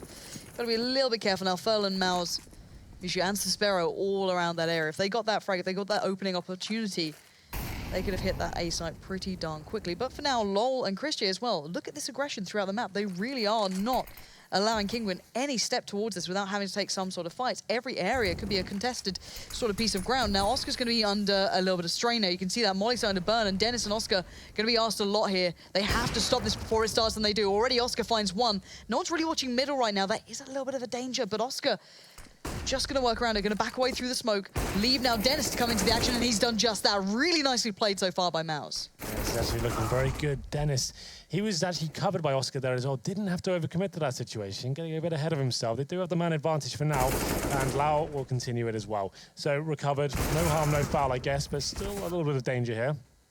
Dennis will be wishing he never made that commitment, but it's going to be me who, with just 6 HP, does have the bomb, making it towards the A side, but Lau, he finishes things off. So that was actually a really nice setup from MouseSports there. Like going towards long A. Oscar takes all the attention away from the boost for Dennis, but after he gets that kill, I just don't understand why he runs around the corner by himself. He had the backup there just to stay in that position and bait the terrorist to be scared to walk around the corner. It is strange to see it from a caliber of, a player of this caliber as such. It normally takes a little bit, I guess these players normally have a little bit more discipline, kind of understanding this. It was initially a really nice piece of synergy between the two players. So a little bit of a shame that didn't quite work out as far as it could have. But Oscar, right back at it. He's not going to take a break, and he's going to see that. And oh my word, Oscar plucks the head just off the shoulders of Furlan. That was just pixel perfect. Yeah, really beautiful stuff there from Oscar. Double orb setup, still going strong, and Oscar seems to be finding the opening pick every single time in the last 5 or 6 rounds as we get into this one. 5 on 4. This was a limited buy from Kinguin as well. They have a Tech 9 and a UMP and 2 AKs, and no map control to speak of. Nothing towards the B halls whatsoever. You can see Lyle, he's just patrolling the upper platform towards B, and they're actually focusing now in terms of the city setup towards A, and that's where the orbs are both going to be as well. And Oscar looking to find the next frag here. Might be a little bit unlucky with the timings as the player jumps across him. You can see Dennis trying to swing into the action, find somewhere to just kind of lock it down, allow Oscar some more freedom, but he doesn't hit the shot on the cross. That's a problem. And now here we go. Let's see how much pressure Kinguin can put on. Finally, they have a chance, but they didn't account for Dennis. And Dennis gets 3 players basically pouring towards him. And now Speedy has to be asked the next question. Can he step up? No, gets run over again. Kinguin yet to make it to the site, though, and Chris J is still alive. Lol on the flank as well. His positioning, his timing has been good so far. And we've got Mouz left alive for Kinguin in a 1v2. Yep. Smoke in hand, but the bomb is down for now. It's just in front of him, so that's not a huge deal. 30 seconds remaining. You can see him hunting for another kill here before he commits to the plant. As soon as he goes to that plant, he's out of the round for 4 seconds. He needs to make sure he's absolutely safe here. And now time's ticking away. Oh, I don't think this was the play to make, as he's now found himself exposed and still has to plant. He was so desperately looking for one of these players. Find an angle, find somewhere to make something happen, but with 10 seconds remaining, and LOL already spotting him earlier, just denied anything before it started, and MouseSports finally take this lead back in their hands. They certainly do. It's going to be 6 rounds to get things off for Kinguin, and now MouseSports return their favour with 6 rounds in a row themselves, and another difficult buy for Kinguin. 14-13, 4 AKs, a UMP, double orb setup, still going to be causing troubles here. But what's the reply from Kinguin? Maybe just go for a fast B again, use those same smokes we saw from T-Spawn, and hopefully they can just use the flashbangs to try and break through that upper platform position. Well, LOL so far loves a bit of aggression up here, so we'll see if he can get anywhere close again. Might not be the case this time. Molly's going to just allow him to... Oh, my word. If that spread any further, he'd be in trouble. We're going to find out right now. You can see that carpet bomb of flashes coming in, but Chris J is still fine. And oh, what a flash comes through as well. LOL allowed to create mayhem amongst the ranks for Kinguin, as now just Mishu left alive. Surrounded on all fronts, and LOL plays it off well. Cool, calm, and collected under pressure. Yeah, Kinguin looking a bit desperate at this point. Slow default to kick things off, and then all the smokes and flashbangs come in, but they overlook that corner position. The AWP is taking all the aggro away, and Lau, he couldn't believe his luck. He faces, and there's obviously no Molotovs at his terrorists at that point. They're just hoping no one's there. He finds 2 kills, and round over, and potentially the match as well. 2 UMPs, 3 AKs, and very, very little in terms of utility. So then, aggression once again coming from Oscar towards long 8. Let's see whether he can do anything with this. Mihu comes dangerously close to walking to his crosshair. Could actually happen here. He'll be facing towards long 8, and so ready for it. It's Oscar, blows his head off. Watching this guy play when he's feeling confident is actually so enjoyable. Seems confident, really nice approach to it. And there's still Chris J as well. They've still got such control over by B. Kinguin have nowhere to work with. They've got drop, and that's it. And Speedy's playing all the way outside of it. I guess that's something to be exploited at this point, but so far yet to even be tested by this. And Kinguin, 2 UMPs, just having to try and pull this back together. Let's see if Speedy can do much here. Has to be careful that no one can just walk out of drop and just pressure the likes of Chris J, but LOL's now got his attention towards it. With 1 minute left, it's not looking likely for Kinguin, but there's still just enough time for maybe them to string something together here. Yeah, it's going to be real rough. They've got 1 smoke and a couple of flashbangs. That's about it. No map control ready to speak of. I say that they're rolling this towards drop down by the window. They'll be going for some sort of A split here, I would imagine. And a teammate will be joining him as well. So what's the player they desperately need to pick, and not really given anything so far. Got 30 seconds left. They need to be going pretty quick now. LOL's going to fall back. He's going to start playing to the time here. Chris J's got to be careful because no one's watching the push out of drop. That's a problem. Chris J is now in the open, and the threat suddenly appears. Kinguin might just do this. There's 2 players remaining now for Mouz. 20 seconds though, will they expect LOL? They still check for it. Great play under pressure coming from Kinguin. And the problem is that if Kinguin get this round and then MouseSports close, Matt is actually correct on his prediction. And Dennis is now left with almost the impossible task here. Well, okay then. It goes down to 12 HP, but you're absolutely right. Kinguin there doing the impossible. I thought that round was done for. They lose the first kill, but all of a sudden the UMP comes to life. They swarm that B bomb site. It's going to be a very successful round overall. Just what the doctor ordered at this point after losing 7 rounds in a row. God. And they're looking down the barrel of match points as well for the second time against MouseSports. I guess a weakened MouseSports now, if you're going to be objective about it. And they managed to find a round just about and bring the scoreline to 15-14. We'll be seeing all 30 rounds here. Dennis saving his weapon. There must be a lot of money available for MouseSports overall. Yeah, got Oscar on 10k, Dennis with 7k, saving a weapon as well. So money won't be an issue. They might bring that double orb set up once again. We'll see whether they decide to do it as we head into the final round here of the second map. If you're just joining us, you missed an interesting affair on Nuke. It was actually MouseSports just battering Kinguin, 16-5. And Kinguin looked like they bounced back quite significantly here, but MouseSports themselves match point number 2. Double AWP on both sides as well. So Felon and Sparrow picking up the previous, and now, of course, with Chris J and Oscar's money being as robust as it was, they're right back on it as well. So Kinguin given the last chance to basically throw themselves back into this one. But long has been pretty much MouseSports' domain. That's been the Oscar and Dennis showdown. We saw a little bit of an issue before. Somehow it doesn't do as much damage as expected, but still, Dennis, well aware there could be possibilities, starting to walk around that corner, and oh god, timing could be so deadly here. He's backed up by Oscar, so for now he's okay. He's done some significant damage to kick things off here. Flashbang's good though, it's up to Dennis to really do something about the situation, and he can't find the frag. Mihu to open things up, and Oscar can't find the return kill either. First time in a while, it seems that Kinguin are getting these opening picks too. It's always been Oscar. It's always been maybe LoL pushing up on B, and he's actually done this again, which is great for LoL. He's got a great deal of map control. He's got to be careful because Rylan's over there too, but for now, it's all about A. You've got 3 players now pulling themselves over here. You've got Christian and Spiddy on the rotate, and this isn't bad, but Oscar's got to be careful. He could be pushed up in middle. Maybe he expected one of his teammates to have that, but it wasn't the case. Chris J, though, dances around, finds 2. Shoulder peeks in. Sparrow goes down as well. This is beautiful from Chris J. This man is put on a masterclass, and now 1 man remains. It's Rylan, and I don't fancy my odds against Chris J, let alone LoL on the flank. That was beautiful from Chris J, and that was the game.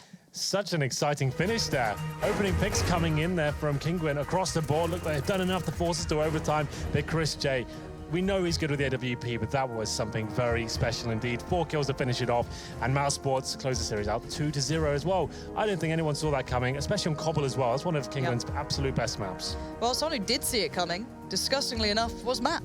Yeah. He predicted the exact scoreline, if I'm not mistaken, so I can't wait to see his smug face. But what a brilliant game, though.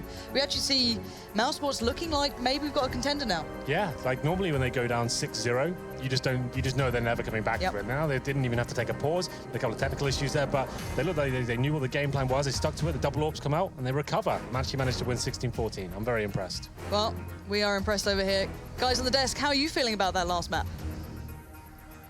There is one member of our desk who is particularly happy with this one, Lauren. Thank you. Yes, you guessed it. Sadakist has called it easiest prediction of my life. 16-14. Told you, my predictions are always correct. I am never wrong. It's hard enough sitting next to Matt as it is, but when he gets a prediction right, based off of absolutely no analysis at all. That is horse poo.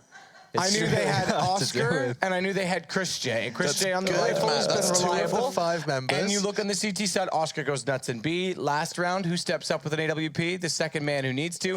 This double up potential on MouseSports. No Nico to bring the rest of the team down. Watch out, lads. To pull on a thread and to take a line, that line from Alex, you're right. Oscar basically turned the game around when it looked like they were out of it. He had some amazing plays. His ult was going off. He was going nuts. And yeah, you're right. Fantastic prediction, Matthew. I mean, we do Chad. have to kind of run with that for a moment. Not necessarily of the prediction being right, but well, we could do that too. We could run with that if you want. Okay, but also we could talk about the simple fact of the matter that MouseSports just did what I don't think any of us were expecting. And I know that sometimes we see an underdog pick up a surprise win, but they've done it twice now. Nuke, a very convincing 16-5, and then you go into Kinguin, which, as Henry was saying, this is one of their very best maps. This is where they made VP sweat. You know, we've seen this team do spectacular things on Cobble, and MouseSports, not only did they win it, they did it from a deficit. Like, this is just everything that they shouldn't be able to do right now. And so far, so good. Sure, online J, whatever, all of these different, you know, stupid excuses the community will come up with. But fantastic work from MouseSports. I'm a bit upset for Rallen. He was playing fantastically in that drop rune. He was doing a great job at locking that down. He was assisting his players towards the big platform as well. He also had a decent first map. And unfortunately, he dropped off on the second half, but unfortunately they weren't able to close that one out. It did look like their game. We saw those inventive smokes that they were doing, especially on that T-pistol. They threw the door smoke and ran straight up mid. I don't know. They're going to be very frustrated. Oh, absolutely. Kinguin will be frustrated, but I think MouseSports can kind of not breathe a sigh of relief by any stretch of the imagination, but you know what? For losing your star player, who a lot of people would, on analyst desks like we stand on now, or sit on, excuse me, we would have sat there and say Nico has to perform. Turns out, I think there's a couple things to read into that. First and foremost, it's kind of what Chad said. They get to play more freedom. They get to play more into... Someone's got to fill in and step up those roles. If you look at frag distribution, it's very close. And the second is... Nico not bringing the team down? There's no... there's no monster standing over them that, like, takes off his belt and gets ready to whip them and send them scurrying back into their rooms. Instead, he actually gets to step... They all get to step up and they go, guys, we can do this together. We can do this. And there's no one to say, no, you can't. Do it this way. They get to play their own game. Now they get milkshakes with whipped cream on top, Alex. Why? Sure. Well, because they're all having fun. They're having fun. Bit of whipped cream. I want milkshake with whipped cream. Yeah, our casters are big fans of whipped cream as well. We'll be talking to them as we do venture into our next map. But we have to take a break before we can do that. We get a real good one next. We get to see basically David versus Goliath. Astralis are going to be taking on LDLC. Defending world champions versus the newest addition to the Pro League. Will Maniac truly be able to go ahead and throw that pebble into Goliath's eye? Or will it just prove a little too much? We'll find out after the break. He's a maniac.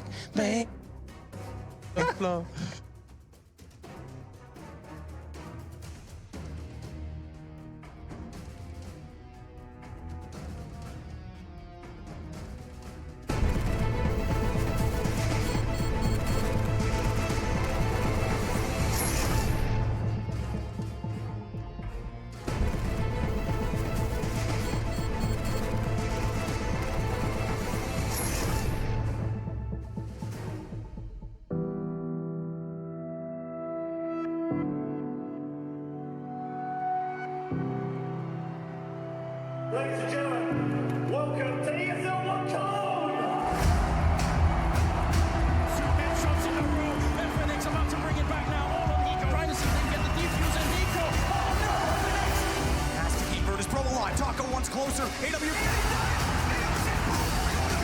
looking for a look. He's going to get it. It's a headshot again. Oh my God.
It's important to be part of the Pro League because it's sort of the premier league for all the North American pro teams, and also it gives you the opportunity to make the LAN finals and play against some of EU's best as well. You know, with the sponsor Mountain Dew, can be really good for up-and-coming players. It feels amazing to have this opportunity, and I'd never take it for granted, that's for sure.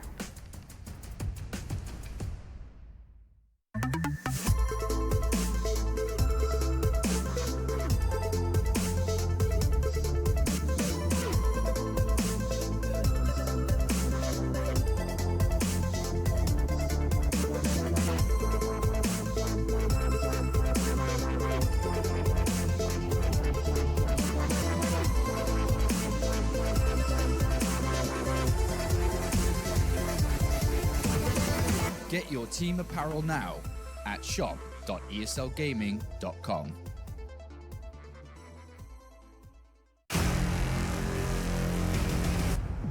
We play for the legacy.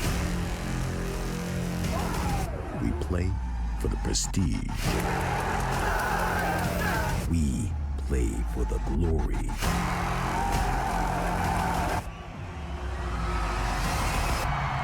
We play for one goal.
ESL Pro League is brought to you in part by Logitech G, Pay Safeguard, Mountain Dew League, and ESEA.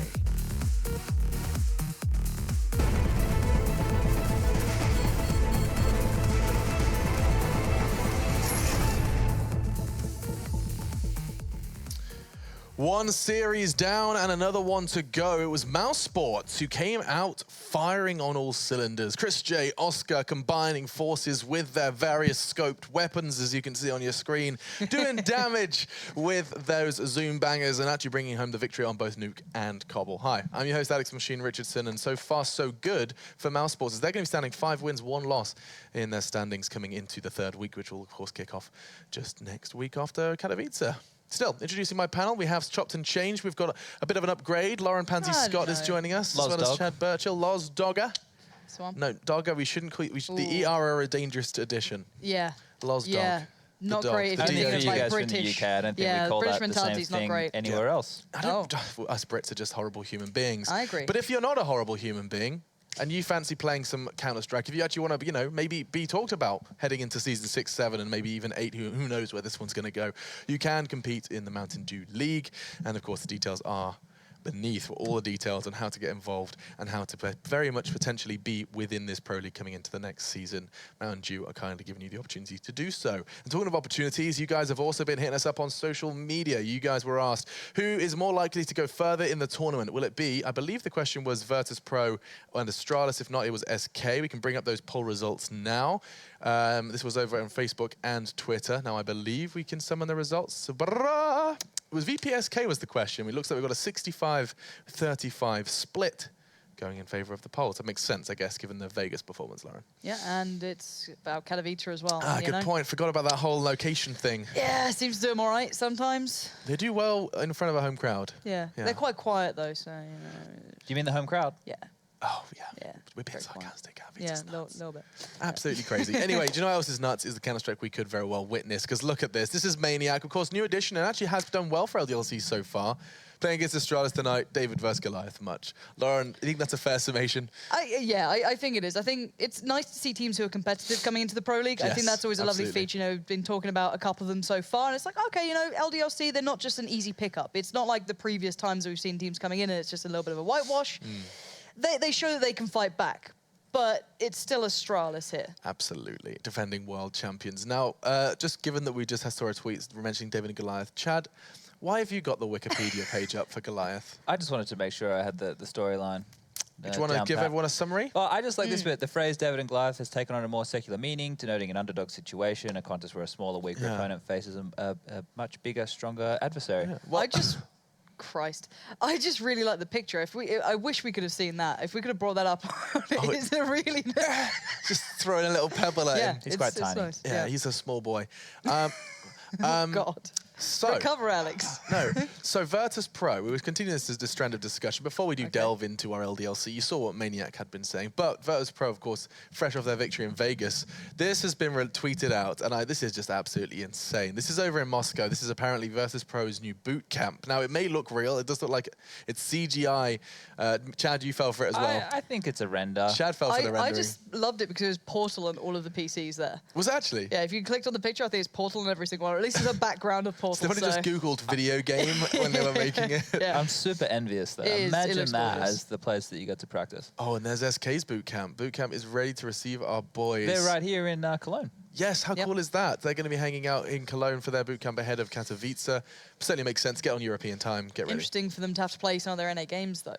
Oh, that's good going to be grief. tough. Maybe they won't play be playing tonight. their NA So games. keep that considered for your fantasy. If you're it's too late now, boys. Yeah, it's over. I think they're playing Rush tonight. I've got fur in mine. No, I traded them out just I've got before. fur in my roster.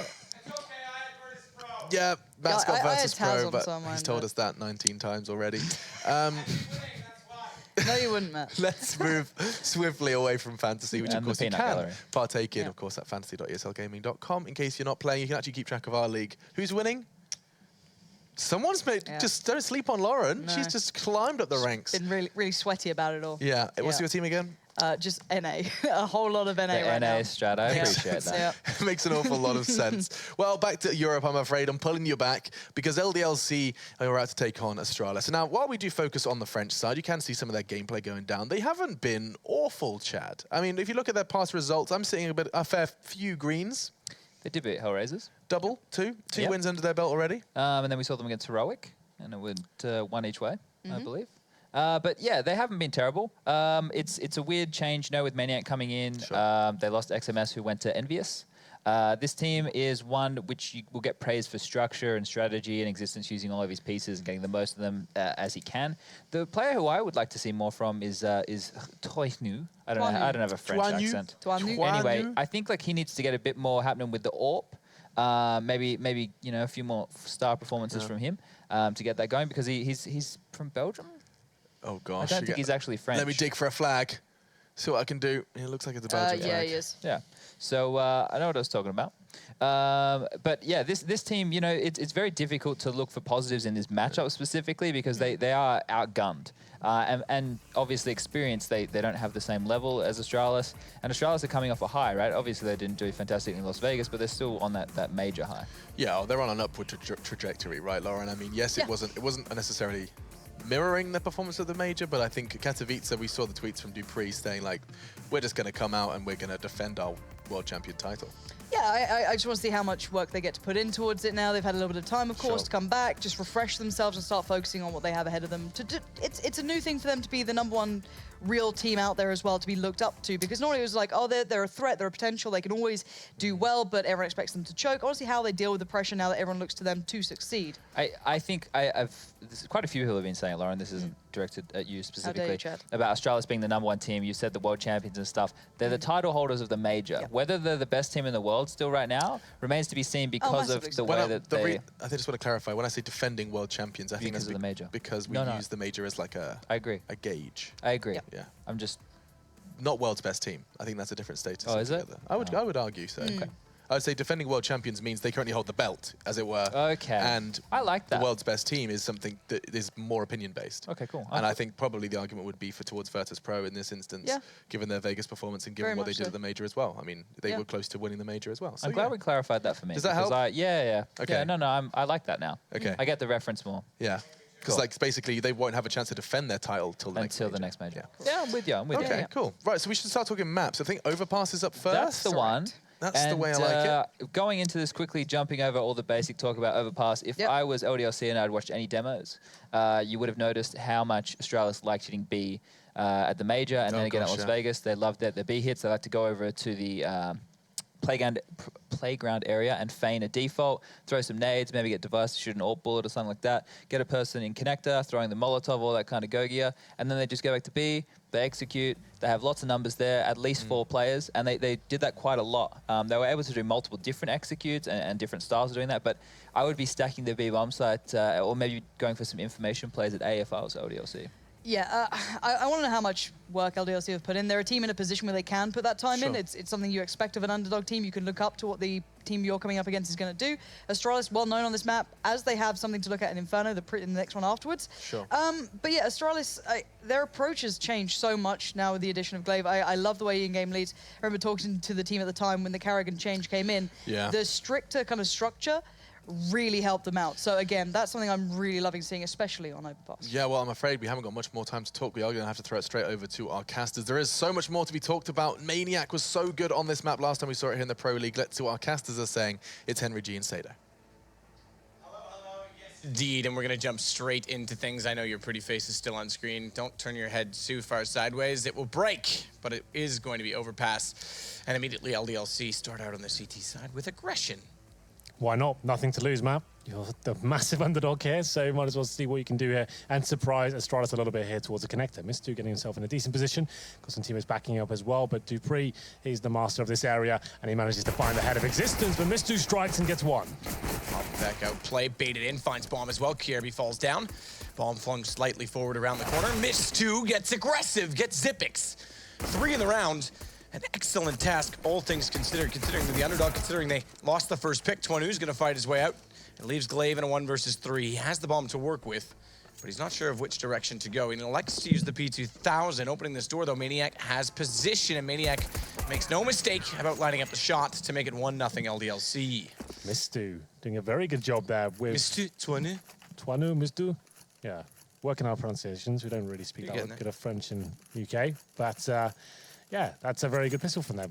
Nice little crossfire coming in. Dupree opens things up, but Mistu bides his time and manages to nail the first headshot and gets 2 more as well. Pause comes in, and you can assume this is technical or tactical, we sometimes say, when it all goes wrong. Yeah, the tic-tac-tical. What was the word we had for it once? Tactical. Technical. Well, it's going to be we a are pause phenomenal at what we do, Henry. We are pause. so gifted with words. Either way, LDLC opening things up to 1-0, and Astralis. Let's just talk about it a little bit. We didn't have a chance to give our thoughts on it. So Astralis, the current major champions, a very, very difficult team to beat. And LDLC... Number 2 in the world. It is 1-0 the other way around, just in case you're a little bit confused. It's LDLC that won the pistol. But... yeah, Astralis being shut down then. I think LDLC got nothing to lose here. They might as well go for it. Go aggressive, see what you can do. Go toe-to-toe with some of the Astralis players there. And so far, I'm not on the server this game, so I can't really give you much information. But it doesn't really matter, Henry. There was no bomb plants. People like to know. There was no bomb plants. I imagine there'll be a pistol force on the terrorist side. Maybe grab some Tech-9s and try and rush it toward a site and get a bomb plant. Good music to kind of keep us. Yeah, it's good insight. Up, do you want another incredible prediction from me this game? Yeah. Nah, I'm not giving you one. Do you think LDC can you make this close? Yeah, maybe. I think they can, but well, I don't know if they will. We're up against Tech-9s in the next round. I feel like this 1-0 maybe won't last too long. This is like one of Astralis' best maps. Like if you think back to some of their great victories throughout the ages, this Overpass comes to mind. They've had some big stomping on this map, especially last season of Pro League as well. They even have that fun strategy when they stack 4 towards B and Zip by himself. We still don't really know what that's all about. No, but that's when you know they really get into the zone and they don't really care anymore, and they know they're going to win. And I think we saw it in the season 4. I think we saw them actually close out a game with that setup. We finally saw it come into fruition, and. There we go then. There are still 10 players on the server. Starting to move around a little bit now. I can see the little buy there on the screen. It's going to be a couple of UMPs, a couple of M4s. Pretty standard stuff for LDLC. If they can get a 3-0 here on the CT side, maybe there's some sort of potential just to make it a good game. I don't think there's a world where they can actually win this one. But Maniac, to be fair, yesterday, I think they played against Heroic on this map, and he was very good, actually, going up against on the CT side especially. Actually, he was one of the players that surprised me. I never really rated him as a top-tier talent, but he actually looked very good against the Danes. What do you think about Maniac and Existence being reunited after the dramas they had? It's a weird one, isn't it? I think it was more of a necessity. I don't think it would have necessarily happened organically. But obviously they've played with each other before. Titan was always a weird one, right? Obviously with the, I don't even pronounce it, the Kawali? How do you pronounce it? Quali? After that happened, it's really difficult. It's really difficult to really have any kind of fond memories of that lineup. Obviously, it's a bit of speculation. Titan said that was what killed the team. Well, yeah, it's expected, right? How can you have motivation after that? So, wow. No, but I mean the organization said that, sorry. Oh, yeah. Well, yeah, how can you get sponsors after that? Like, they set such a bad name attached to it all, and I think they lost Razor at that point as well. They had a year to recover. Yeah, but like it never did. I think that's the point. Like, they never found financial backing, and it never really worked out. But yeah, I don't think Maniac would necessarily come in if XMS didn't leave. It's just like, okay, well, we've got this guy ready to go, free agent. He was actually in Rogue for a little bit, right, with Cadian. That's true. And that kind of fell apart as well. I think that's still going. He was removed, I should say. Yeah, I think that is correct. I think you are correct in saying it, but we're back underway, Mr. He's going to head out toward construction. Carbon fiber on his UMP makes it more accurate. Lightweight. Gotta be lightweight. You've shot a few guns. You're a pro, from what I understand. Yeah, somewhat. I have fired a gun. Not sure if it's accurate. Just down a firing range. No target? No. They wouldn't give you one? Or you just didn't hit the target, so they told you it was none. Dupree opens the door, gets missed 2. It's going to be immediately Molotov'd off by Maniac, so pistol starting strong for the Astralis side. A minute 12 to work with as well. Glave's the one with the bomb. They have forced into this Tech-9's Deagles. Armor as well for everybody. Head armor for 3 of them. Glaive and Zipix deciding to go for the Henry G style haircut and leave their head exposed. 5 and 4. Mr. has gone down, and this is what we said was a possibility. Astralis very good on this map, and that's opening it up with that frag with the Tech9 and give that as Eagle, but Device by himself towards A. That's not necessarily a problem him going down. His teammates are waiting to strike towards B, but they've been flashed out, and now Alex will be facing towards Monster Tunnel. Spots a couple, so that'll be the call for the teammates to come start rotating in. Shot from Kierby on the way through, though. Tech9 again, run and gun. It's Maniac found and downed. It's Alex that has to step up. Twanu does the same. Alex gets that third one without even realizing it. Last bullet out, catches Dupree in the face. Yeah, he'll take that all day long. So after losing that first pick, Astralis actually sending Device towards long A and not really getting much done at that point, and they funnel themselves back in towards the B side. One flashbang came in, that slowed everything down, and Alex getting a lot of information with the Monster Tunnel face, and unfortunately for Astralis, once they went in, he mowed 3 of them down, and that's a 2-0, and LDLC looking very promising to get the 3-0 going into this round. Nothing really invested by the terrorists. A few PT50s, no nades, and now a chance for Existence to use that MP9. And Alex as well, to farm a bit more extra cash with these SMGs. Glaive with the Glock in hand will wait at the park. Rather the party. I thought he would have been spotted up from Existence inside of the stairs. Okay, maybe he did, because he went down, grabbed a nade, walked back up, and just fired upon Glaive's position, so it all works out in the end. SMG kills aplenty for Existence as well. I have to make sure I call him Existence and not Exist. I always have that inclination. That's understandable. Well, is it though? Not really, but... Is it acceptable? It's acceptable. Good wraparound play from a monster push for Maniac. Wraps in to find Zippix, and it's 3-0 LDLC fairly swiftly, I have to say as well. Yeah, and no AWP available for Device. He's normally... Like, this is one of his home maps with AWP, because that's where he showed us how powerful he can be with that weapon. But not going to be available to him as we go into round number 4. LDLC giving themselves a better rounds to work with, and Twanu does upgrade towards the AWP in the last minute, well, the last second, I should say, yeah, to see whether he can get this first pick. Existence going towards the connector once again. And now then, straight off. Yeah, smoked off, tries to spray through, can't do anything of it. Stu's going to, meanwhile, throw the nade toward the short connector into construction. Poses himself ready with a smoke as well if he elects to cover that off once more. Yet to see much pressure out toward this position long, as Twanu is forced off the flowers with a quick flash. Very standard play, but doesn't elect to grab the preemptive strike. Fired into it, but couldn't land it. And the AKs will now probe out toward the lower position. They're just getting map control where available. Mistress to spray through, that's fine. But Astralis have now cleared connector and have some availability to them on the map.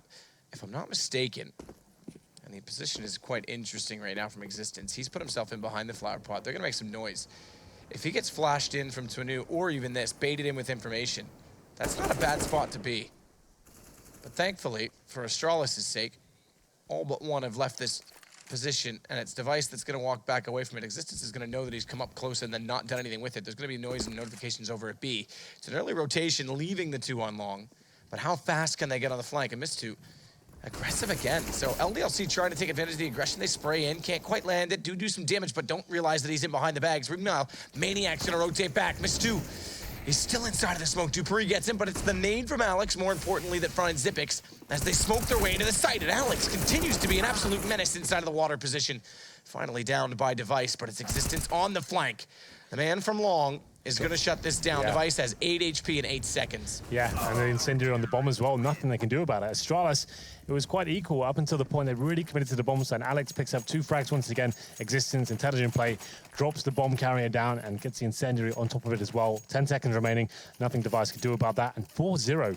This is starting to get a little bit interesting. LDLC, they said in the pregame, it's David versus Goliath story, and Astralis actually feeling a little bit of pressure here as we go into round number 5. Tech9s, PT50s, not really much to work with whatsoever. As Dupree quickly works towards that connector position. Misty will be using the nade towards short, seeing if there's anything available to him, but won't be landing that grenade just yet. You can never discount Astralis in these sort of rounds, especially when a couple of players have Desert Eagles. To be fair, only Glaive does this time. I normally get a bit excited when Dupree picks it up. It's true. Duper's a man. He's the man with it. Dupe. How's that word? I don't know. I had a clever one the other day. I'll come up with it. I'll save it for another time. On land. Henry. Device, meanwhile, close to the P250, gets absolutely obliterated. LDLC is looking very good on Overpass, I have to say. Yeah, well, this is what I said. They're against Heroic. They look pretty decent. And It's a clean sweep as well. Twanu, he gets 3 with the AWP. Existence joining in as well. And Twanu is yet to die. He's on 9 for 0. That's pretty impressive. Yeah, after 5 rounds, not bad at all. Especially That's when I against pressed F12 and screenshot it. Yeah, you know the buttons now, you're learning them. I learned them. Nice. Someone told me yesterday. Can't remember who, not a very memorable person. Device with the AWP. He'll be actually showing up with this weapon, challenging towards middle, but not going to find anyone just yet. Once again, Existence makes its way towards connector, and they're all for now in the more traditional position of that flower bed, looking for the first pick, take a shot, fall back towards APC. He's holding a line for now. Kirby, meanwhile, into the party position. He's going to send out invitations to see if anyone wants to join him for a drink. So far, no one even close by. The good news is if I was going to have a party, that's not a bad position to do it because the bathroom is nearby. As Device will slowly, you know, if you eat too much cake, as they'll slowly look toward long with the AWP. Twanu's already pushed back, but Kirby this time has a lot more ground inside of the bathrooms to work with. Again, they go for that setup with Existence up close.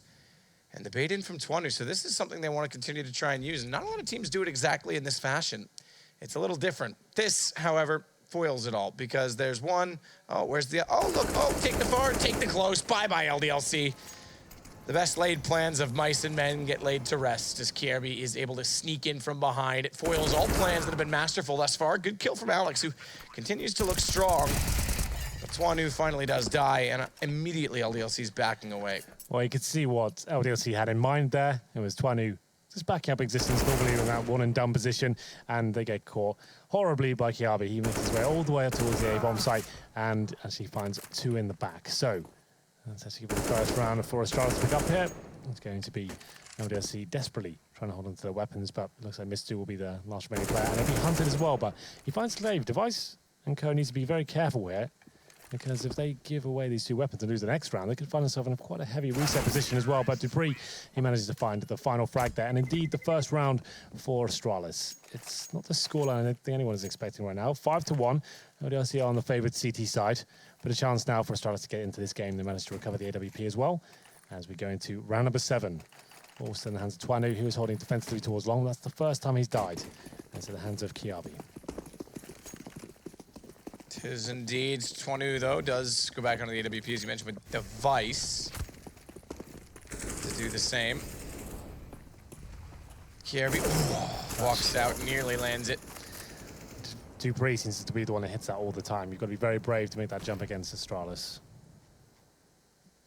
Well, it's going to be Mr. Oh, peeking out aggressively, nearly caught as well by Kirby. Inside of Cubby, smoke in hand, but can't do anything with it. Backs off, nearly gets taken down in doing so. 46 HP. Throws it defensively as a result on the sandbags. The CTs for now do have 3 players on the B side of the map. Alex thinks better of it and falls back. It's Twanu in Existence, this time holding a little bit deeper towards long A. Not going to be exposed towards that A side of the map. A Maniac, we said he was very good yesterday against Heroic. Perfect utility usage from the CTs, but it's not going to stop Astralis. They do commit towards B. There's 2 spots of gun barrels sticking through, though. It's Dupree that goes down. Kirby's able to sneak in behind him, but only for a second as Alex trades it. Glaive does the same. It's left to a 1-man advantage for Astralis to work with. Last time they saved, do they do it again? Existence, ever closer to the squeaky door, has a crosshair directly aimed toward him, and Device makes no mistake about it as the door opens. That will signal Twanu to try and walk away. I'm surprised Device didn't hit it, but it may signal enough for him to save the AWP. Yeah, well, they know he's got it. As he falls back, you can see the terrorist actually trying to pincer him in here. It's going to be Device coming in first, and let's see where we can nail the shot. Actually upgraded to the M4, I guess what I say upgraded for this scenario is better to chase him with that weapon, but Twanu isn't missing a beat right now. Hitting 2 headshots in a row. The AWP might just finish things off as well. He won't win the round, but he certainly has dented the economy. The no-scope doesn't work out, and Glaive manages to recover the orb. So at that point, Astralis still give their money rather modest, but you can see on the screen right now, LDLC don't exactly have a lot of funds either. So Astralis are 2 in a row.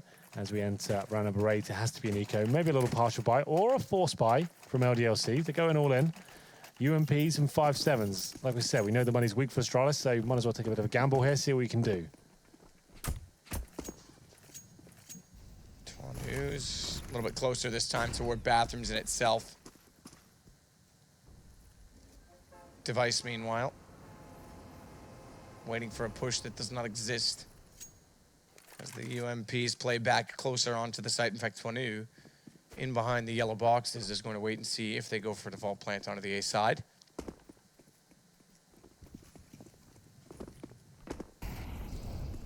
Glaive with an AK-47. Starts to clear. Underneath with Dupree, they'll cross and converge just to make sure no one is down below burrowing into the little nooks and crannies. Mistu, meanwhile, on top of the site, has 5-7 only to work with. CT-sided pistol only. So smoke goes out all over the map. They've cleared every position, Astralis, trying to figure out what they can find in this situation. Well, so far so good for Astralis. Not really much waiting for them on the other side. A couple of UMPs and those 5-7s, but Existence getting flash through. We saw a lot of this yesterday, but NFX, he's ready this time and going to find that first man advantage. 35 seconds remaining. Twanu trying to do what he can now. Could actually get a little bit interesting. If he strikes correctly with this UMP, oh, he just looks away at the wrong time, unfortunately for him. That should be the round concluded, unfortunately for LDLC. Some interesting moments there at that point, but two players waiting on the site. Deny the plant. It's sort of last chance saloon, but I don't think that's going to happen. Trying to do what he can inside of the smoke. Does do some damage onto Kierby, looking for a little bit more. Tags him down to 32. But it's Glaive to get Maniac. The AK immediately as he retreats. The pistols do manage one more. And if they can keep them near enough to the bomb, they might be able to take down a few more rifles. The CTs, LDLC, if Astralis' side, as they start to get momentum as well. It would be a decent task. Nice shot from Alex, no kit. But Device is waiting to try and pick up a kill, misses the shot. That's gonna bring the pistol back into play. Device has to be very careful. This could take him down as well. He's gonna try and get away. He's on 57, he should be fine. Yeah, well, Alex does manage to save a 5-7. Oh, I say that, it goes down. He had body armor as well, so that could have been valuable for him going forward, but unfortunately that should be the eco for LDSC at this stage. Alex certainly keeping the money low on the Astralis side. They can't actually allow themselves to start swelling at this point. They get 3 rounds in a row, but reinvestment's gonna cost them quite dearly here. So LDLC won't be forced buying, but they do get Maniacs and body armor at PT50 and a couple of Deagles here or there as well. So then round number 9. Astralis starting to get back into this game after the 5-0 deficit. Dupree, like I said, he's very good at this shot. He's about to attempt it. See, he's jumping into his crosshair, not going to have the opportunity this time. And maybe he'll just walk into the B side. Dupree, UMP. Starts to push from sandbags. No utility down. He's going to go alone. Try and solve the riddle that is LDLC, stacking up inside of B. Kierby gets a trade back. Zipix will follow it. Mistu the only one left on top of the site. The rotation has to wrap around from the A side. The last remaining player is Twanu. That tagged Kierby through the wood. That was a nice dink from that range. Certainly Actually, I think that was clean because he's on 27 from that range at a B250. That was certainly clean. 5-4. Well, we can get the AWP out once again. Could give it a double if they really wanted to. I don't think they will. Twanu is more than capable of patrolling this map with the AWP himself.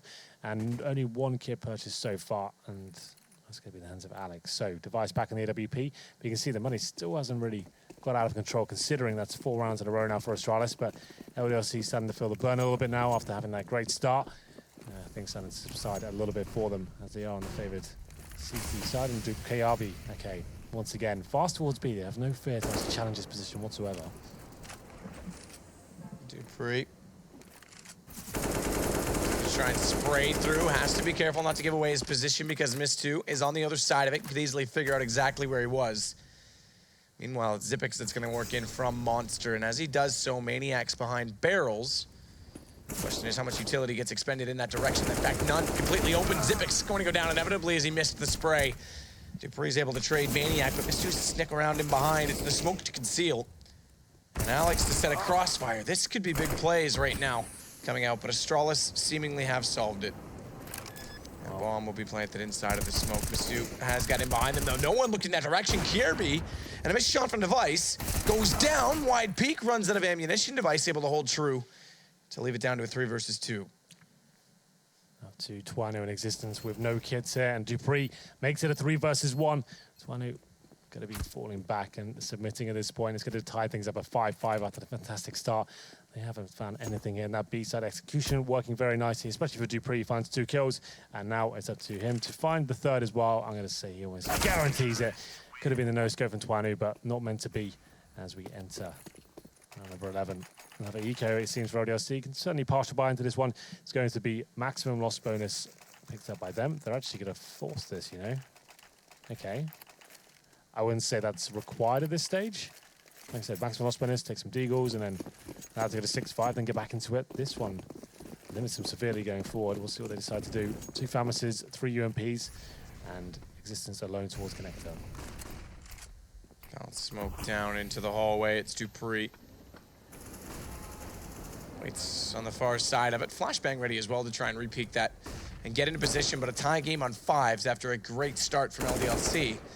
You'd hate to think that's where it ends, that it was strictly momentum, because they looked quite tactical to start this off, but Astralis, they've adapted, sign of a great team. Flash effectively rendered useless. It goes above the train tracks. I'm not sure what the intended effect of said flash was.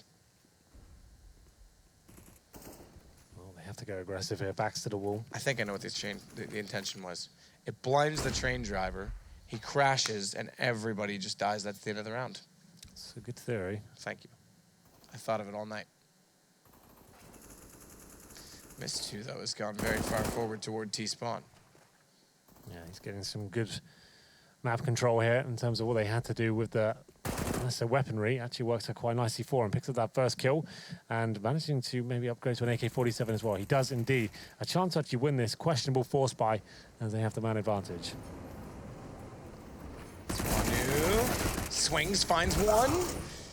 Glaive gets him back immediately. Device wins the battle on Maniac. It leaves existence inside of the site. They're going to go for a clever boost above Optimus Prime, but jumping up in the fashion by which they did reveals it before he's in position to peek. So existence immediately falls back down. Default plant gets in place, and it's Glaive and Zipix.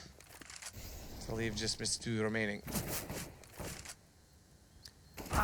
And he's gone now too. Device, good shot. Stepping up now with the AWP. He's getting rolling. Scary thought if he's rolling on the T side as he is. 8 kills for him. 9 leads the way on the team. It's Dupree. I think we have a pause coming in after losing 6 rounds in a row. LDLC will just be slowing things down at this point. That was, just, like I said, going into that one. They didn't necessarily have to force buy that one. They managed to get 2 Famases and some UMPs. Missed doing a decent position. Finds a first frag, but wasn't enough to pick up the round. And now then, it's going to be a 12. Tactical pause comes in, and we'll work out whether they can get back into this one. Astralis running away with it in the last few rounds, and that's to be expected. This matchup doesn't really balance out on paper. I don't think you can really visualize a LAN tournament at the moment where LDLC could actually find themselves up against them. But here we go then. A chance to breathe and calm down. 5-0 turns into 6-5 very quickly against a team like Astralis. Nothing wrong with that. It's a decent performance, but it's 5-0 off the start as well, which does lend itself to the fact that momentum was at play. I have to say they played the anti-ecos quite well. They were assertive, they were aggressive, they were disciplined toward long A, but now Astralis, like I say, has adapted, and they're starting to be a little bit more dynamic with the map. They went toward A in a few different rounds late, but they've been able to execute onto B, and actually a few times even just walk in and find the picks. The gunpowder on Astralis clearly is significant, as I think no one would dispute. Yeah, well, we have to remember as well, LDLC just lost one of their stars to Envious. There's XMS, of course, and this is why Maniac's come in, who was very good against the Danes, been pretty quiet so far in this matchup. And we're all expecting the Astralis victory here. That's no disrespect to the European lineup. It's just they're the current major champions. LDLC are just about in the top 30, I think, so it's not really like a matchup that really works out on paper. No, it's true, and XMS joining in with them was the replacement for what was going to be Devedek. And it meant Maniac left Rogue, after which time Assembly was involved. Devedek played at Assembly. Neither Maniac nor Devedek's teams were able to make it into playoffs. It's kind of an interesting time, and then within 24 hours, there was a whole bunch of changes. That's the event you went to without me, wasn't it? That's, yeah, that's right. Sorry? The event I went to? Without me. Oh, without you, yes. Yes. Yes, you were busy doing stuff. Just stuff, real life stuff. The boring stuff. But it's... Tactical pause has gone on quite a while. I think in this rule set you're allowed 5 minutes total. So we'll see what happens here as we go into presumably the eco for the CTs. Are we holding up in spawn? Dancing a little bit with their weapons out, and there it is. Yeah, okay. So partial buy. This is what they should have done before, in my opinion. That buy wasn't really getting me exciting. Astralis playing great right now. I don't think 3 UMPs and a couple of Famases and costing yourself the investment in the next round. You almost gave them a free round there, but let's see what they can do with the 5.7s and P250s as we get into round number 12. No kits available. Twanu, of course, Yorpa. He's down to a Deagle, no body armor. And in terms of a stack, quite a focus towards the B side of the map, and you can see that it was Twanu trying to make something happen there with the Desert Eagle. But Dupree, he's having none of it. He takes on Misdu to kick things off there. And when he was their nemesis in that pistol round, he gets a little bit of revenge. Dupree's going to wait with the AK. Glaive will rotate back around, and LDLC have fallen flat. B site they look to approach with Misdu already down. It leaves Maniac and Alex alone inside of the site. And I know that Machine's not great at CS, so I hope Alex really is. He's pretty good. Alex or Machine? Is this a joke or? Yeah, just playing on it, you know? All right. Just having fun. Double smoke out toward Catwalk. I'm not sure that both are needed in that sense. I'm a bit curious to see. Okay, so I guess they do spread them fully over to jungle. They cover off the entire point of view from the CT side. Its existence now gets limited as well with a Molotov. He's going to have to get forced up on the boards. They drop down instead, have no vision as such to the approaching terrorist players, and Dupree and Glaive able to converge to leave Twanu in the back lines alone in the jungle. Twanu up against it now. 4-on-1. Desert Eagle, though, not really much he can do with this one, and so far, LDLC, that tactical pause doesn't really work out for them, but they did this yesterday as well. They take their tactical pauses at strange times. When they have the opportunity to buy weapons and stuff, they don't take them. Then they take them when they have the ecos. And that was actually something that Existence was known for, and Source especially, and towards the beginning of CSGO, when these had timeouts would come in, he'd actually, on his full ecos, he'd just sit at T-spawn with the Glocks and stuff like that, if you remember. Not sure if you were casting there that you go. We didn't see it. Dupree hit the shot that he loved. He nailed it, opened the door and smoked it. The moment I'm not looking at the screen, okay. It's fine. Carry on. You were making a point. I got distracted because you do love that. I don't know if you were casting that point. When Existence ever took his tactical timeouts, he wouldn't do them. He would actually just sit in T-spawn. Yeah. Exist used to try and copy him and mimic those as well for a while. He did that in Source, and we could never work it out. They did it in scrims all the time. We're just like, why are they doing this? Now, after commentating, I realized why they were doing that. Yep. I thought it was just like they're just trying to waste time or something. I didn't BM. know. Yeah. It's clever tactic. I mean, it works if you're on an eco round, but the one thing that I would dispute versus Source or 1.6 even to now is that eco rounds are far more winnable. So you might want to try and play the force buys a little more frequently. I guess with the new timeout rules, you're going to call them because you've got frequencies of timeouts available. With the old timeout rule, which we had at Masters, maybe you throw one in there occasionally if you've already burned your timeout or it's really early in the game. Meanwhile, though, Twanu picks up here. Be careful, Dupree only gets one, falls back at Existence inside connector. First time, Astralis have elected not to clear that out on their attacking side. Pretty much every other single round since round 6, I would say, they've cleared it up. Maybe even the first gun round as well on top of that, but definitely from round 6 onward they have been. As Glaive takes down Alex. A smoke will land front bathrooms to give Glaive the chance to plant. It leaves the HP low for the LDLC side, but they've got a flank in play. And progress to be made on top of the site as Glaive's going to hold off toward the stairs at Dumpster. Existence will be the first to approach. And it's Twanu that does pick up Zipnix. So they know now a flank is there. Default becomes a worrisome problem because they're inside of the site. Molotov forces Glaive. He's going to go down to it. Couldn't find an opening to play as he looked toward the bank stairs. It's all down to Device. Finds one already. Diffuse tapped by Misdu, but he goes left. Scoped in. Device can't find it. Flash goes over. 8 HP. He just has to stay alive, but Molotov's going to do it. Tick him down, and 2 Molotov kills. LDLC will take back the site just barely. If they didn't have that incendiary, that could have actually gone against them and have been an absolute blunder there. But for the first round, after losing 7 in a row, LDLC get one on the board. And unfortunately for them, it's been quite a tricky scenario. Only 2 players surviving. I think the money's okay. They'll be able to get a full reinvestment coming forward. Okay, a little bit weak in Existence goes down to the Famous. But Astralis have picked this one, almost guaranteed to get the 9-6, and a decent recovery as we get into this one. It's actually quite a nice play from LDLC overall. Focusing the pressure towards short and connector as well. That's where a lot of the Astralis players like to focus their efforts, and Zipex this time, he'll be challenging that position once again. And we'll be called out. Maniac actually pushes towards Monster, but Zipex, is this a free kill for him? Yes, indeed it is. Maniac, he can't be posting big numbers. It feels like he's dying first quite a lot of the time. Zipex waiting down the tunnel, has missed 2 in front, looks away at the wrong time, but recovers. Great reactions. Meanwhile, swinging back over toward Monster Tunnel, it's Alex. He wants to try and seek sought him out, but can't find the angle, and Alex turns around to find Kierby instead. That gives them a fighting chance on the LDLC side, I have to say. Still, though, they are down. Bomb back toward T-Stairs. It appears as though Glaive is going to grab that. Question is, where does he go with it? Because that's one who just brought this back dead level. I would suggest it's B. That'll confirm B. Nice shot through the smoke by Xyp9x. And Dupree will lead the charge. AWP over toward A. He's going to get toward the window, but its existence inside of the site. And wants to take advantage of the smoke down. Jumps up, as everyone normally does, to play top pallets on the end. Approach, flash through, blinded off. Rather than waiting, he goes through. Twanu hits one with the AWP. But existence was found first by Glaive. Speaking of, he plants the bomb, and Glaive immediately gets the kill after. 8-6 for Astralis. Astralis, like we said, if they win that round, it's almost certain they're going to get the 9-6 at this point. Towards B they go once again, and it's LDLC with the interesting push towards Monster. Like I said, Astralis normally focusing towards that short pipe and looking at that first jumping shot. Maniac knows that, but he couldn't actually find the positional control to take Xyp9x down. He finds 2 frags to kick off the round. And now number 15 comes in. 2 UMPs, some pistols, very unlikely. And Matt's a little bit disappointed considering they had the 5-0 start.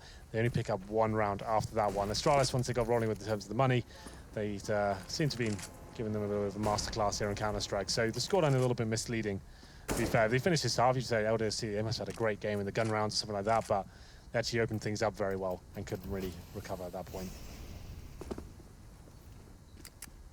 Miss2 starts to push back up again with the 5-7. Alex alongside with the UMP. It's one who has the other weapon. Seems like those two are the hired hands in repetitive rounds of this situation and stature for LDLC. Door open, a line of 3 in front, but can't connect the dots. And as such, everyone stays alive. No damage exchanged into the CTs either. And Astralis coming out far worse for wear. And Xyp9x down, and now Glaive as well. Bomb dropped. Twanu turns back, tagging to Kierby, but only gets him to 80. Molotov will hold existence out of place on stairs. It's Miss2 that's going to flank in behind. 5-7 can wreak havoc if it gets close enough, and it may just do that as Kierby starts to fade off. That might be enough, though. Miss2, oh, or is it? Because it could go the other way as well. Kierby's going to think that it's clear. Realizes now that means someone has to call from the other direction in order for it to be clear. Great awareness. Miss2, good shot. He starts to wrap around with the AK as well inside of the flames. It's going to go to 8-7. What a round from Miss2. Yeah, didn't really have much to work with there whatsoever. There it is, 8-7. This is actually looking relatively possible. To be fair, it's Astralis getting 8 rounds on the T side, which isn't necessarily considered the favorite, but LDLC giving us a decent game nonetheless. 5-0 finishes up at 8-7. And at this point, we'll take a quick break and see whether LDLC can maybe pick up the second half pistol.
Well, we get ready to roll for what will be halftime number 2 of nap number 1 between LDLC and Astralis. We said it was David versus Goliath, excuse me, but I would say Goliath hasn't exactly woken up if that's the case. 8-7 is quite the scoreline for LDLC to have. Yeah, the stones look quite in the eye. It's like it's hit them in the head, and they're making a bit of damage there, but Goliath certainly holding off for now. We'll see what happens as we go into the second half.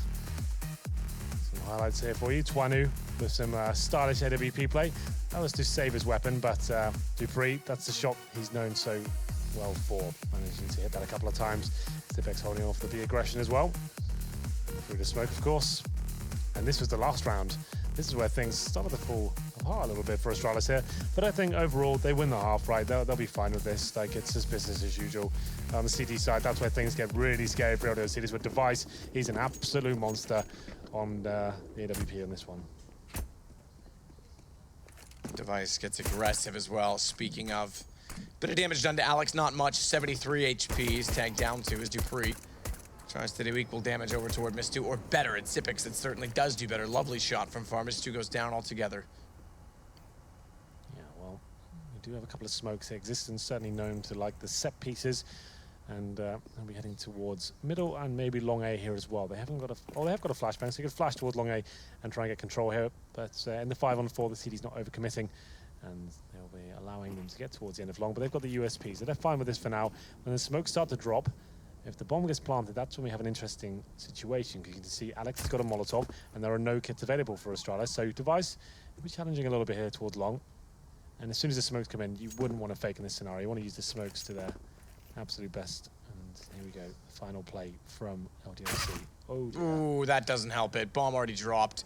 Smokes go over. Device knows there'll be more there, so he re-peeks it, takes the fight before the smokes land. Bomb dropped again. Device gets all 3.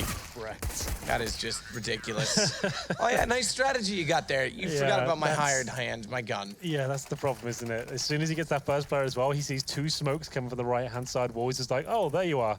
Thanks for giving your position away. I'll stand in front of your smokes and just kill you all as well.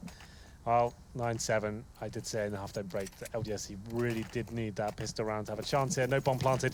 They'll be force buying in the second. It will be Tech9's PT50s, a couple of smokes once again. Make it 3. And quite a lot of rifles here from Astralis. 3 M4A4s, a couple of UMPs as well. And not going hyper-aggressive to start around. They can just sit back here. They know the Tech9s don't really have much to do on this map. You need to get close to the bomb sites to cause some damage here. That's why they have the smokes to work with. And maybe working into a B split. You can see 2 outside monster. Clearing out connector as well. They'll throw some smokes towards heaven. The bomb site. Send the Tech9s in first. Hope for the best. Not likely to be enough though, but let's see if they can find anything to work with. That's a smoke to block the CT entrance. Pretty straightforward to throw. Dupree, meanwhile, spots one towards sandbags, re-peeks it out, spots Maniac. He's being careful about not overcommitting to a certain peak when he does get information, as for that reason there. Only picks up 2 kills before going down, and Zipex needs to be wary of the same fate. This expenditure of an ammunition that costs him with nothing left. That sentence made very little sense, but you get the idea. As Astralis go 10-7. Only lose Dupree in the action. Well, this should be the full eco for LDLC. No bomb plant in those first 2 rounds, and I would say it's probably going to finish in like a 16-7, 16-8 at this point. LDLC, that was their chance to win that pistol and give themselves a real sight of victory, but I don't think it's going to happen at this point. This team hasn't really been together that long, but I'd like to be proven wrong. I'm always happy to be. But Dupree opening things up. He takes down Existence. Oh, headshot coming in towards Device there, managing to get away with it just about. Decent grenade, but he will be punished by Twanu for overextending. Miss2, meanwhile, backs away. So too does Alex. Alex actually gets inside a long, which is interesting. I say backs away. Give me a second to catch that, because he's gone through A and he can wrap to B. He may get a lot of information off of this that could be confident enough for LDLC to try walking in toward the B site. They've got no idea that he's here. Kirby just starts to look now and thinks everything's fine, there's nothing wrong with this picture. And the further Alex gets around on the flank, the better chance he has of picking up a gun and opening up the map for his team. He's going to clear out B, realize that's covered off entirely. The one last place they have to consider is here at the short pipe. And if Alex wants to peek it, we can see from the peripherals Zipix is going to be aware of it and instantly turn his attention, does exactly that on cue, and down goes Alex. Yeah, well, it's round over. They do manage to find 1 kill. It's Twanu to pick that up, but just a PT-15 o'clock, Deagle, I should say, as they made his way through Monster Tunnel, and will be Dupree to presumably finish the job off in style, which he does indeed. So there it is, 3-0 for Astralis. In terms of the money, all available for LDLC after the force buy here, so they can get 5 AKs, but unfortunately for LDLC, like we were saying, Device is super scary on this map. He goes really, really aggressive. He seems to be in every single position. Wherever you go, he's waiting for you, especially towards bathrooms, connector, long A, monster, short, boosted. He'll be happy to take every single position. This is one of his absolute best, in my opinion. Let's see how he kicks things off. Astralis with an AWP in the hands of Device. Getting ready to roll, getting up ever close, waiting as well for Kiebi to get him further information, but it's funneling right now inadvertently and without actually even making contact. It's LDLC making a decision to go over toward B. Yeah, they have to quite quickly as well. They've lost track of the entire map. Set pieces go, flashbangs come in. Mister, you have to hit this first kill. Doesn't quite manage it. It's Zipix instead, but they do trade evenly. That'll start to work in their favor. Ooh. And that certainly helps. Lovely shot from Maniac, leaves it down to just Kiebi and Device. Yeah, it's a 3-on-2, but when Device is alive, anything can and will happen. Kiabi, though, he opens things up. Maniac goes down. He hit that tremendous shot towards heaven. Only 1 kid available, but Twanu, he's low. Kiabi patiently waits for Device to rotate in, and here we go then. The 2-on-2 really begins. Existence waiting to hold the line as well from Jungle. Now has confirmation they're both coming from the direction behind.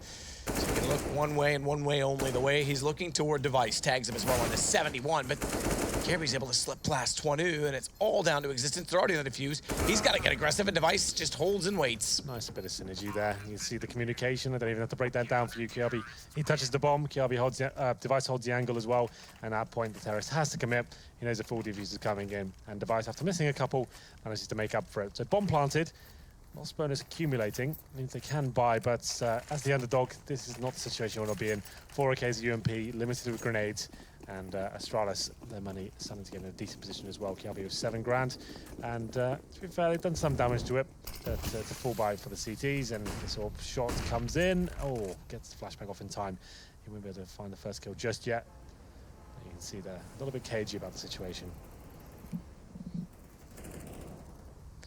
Cagey's one way to put it, but it's Glaive that waits for Maniac's position to arrive. Existence looking in towards sandbags. Glaive's got him as he reps back in. Zipix wants to push into the construction position. Kierby there as well. They're all over top of Miss2, and down he goes. Yeah, don't see a way out now for LDLC. Astralis started to wake up. Obviously just finished at Vegas. I doubt they would have been practicing every day since they got back. Probably took a couple of days off and kind of get themselves mentally prepared for Katowice. But yeah, this is looking pretty rough now for LDLC. Starting to hit all the shots and starting to pin to the correct times. Another clean sweep round.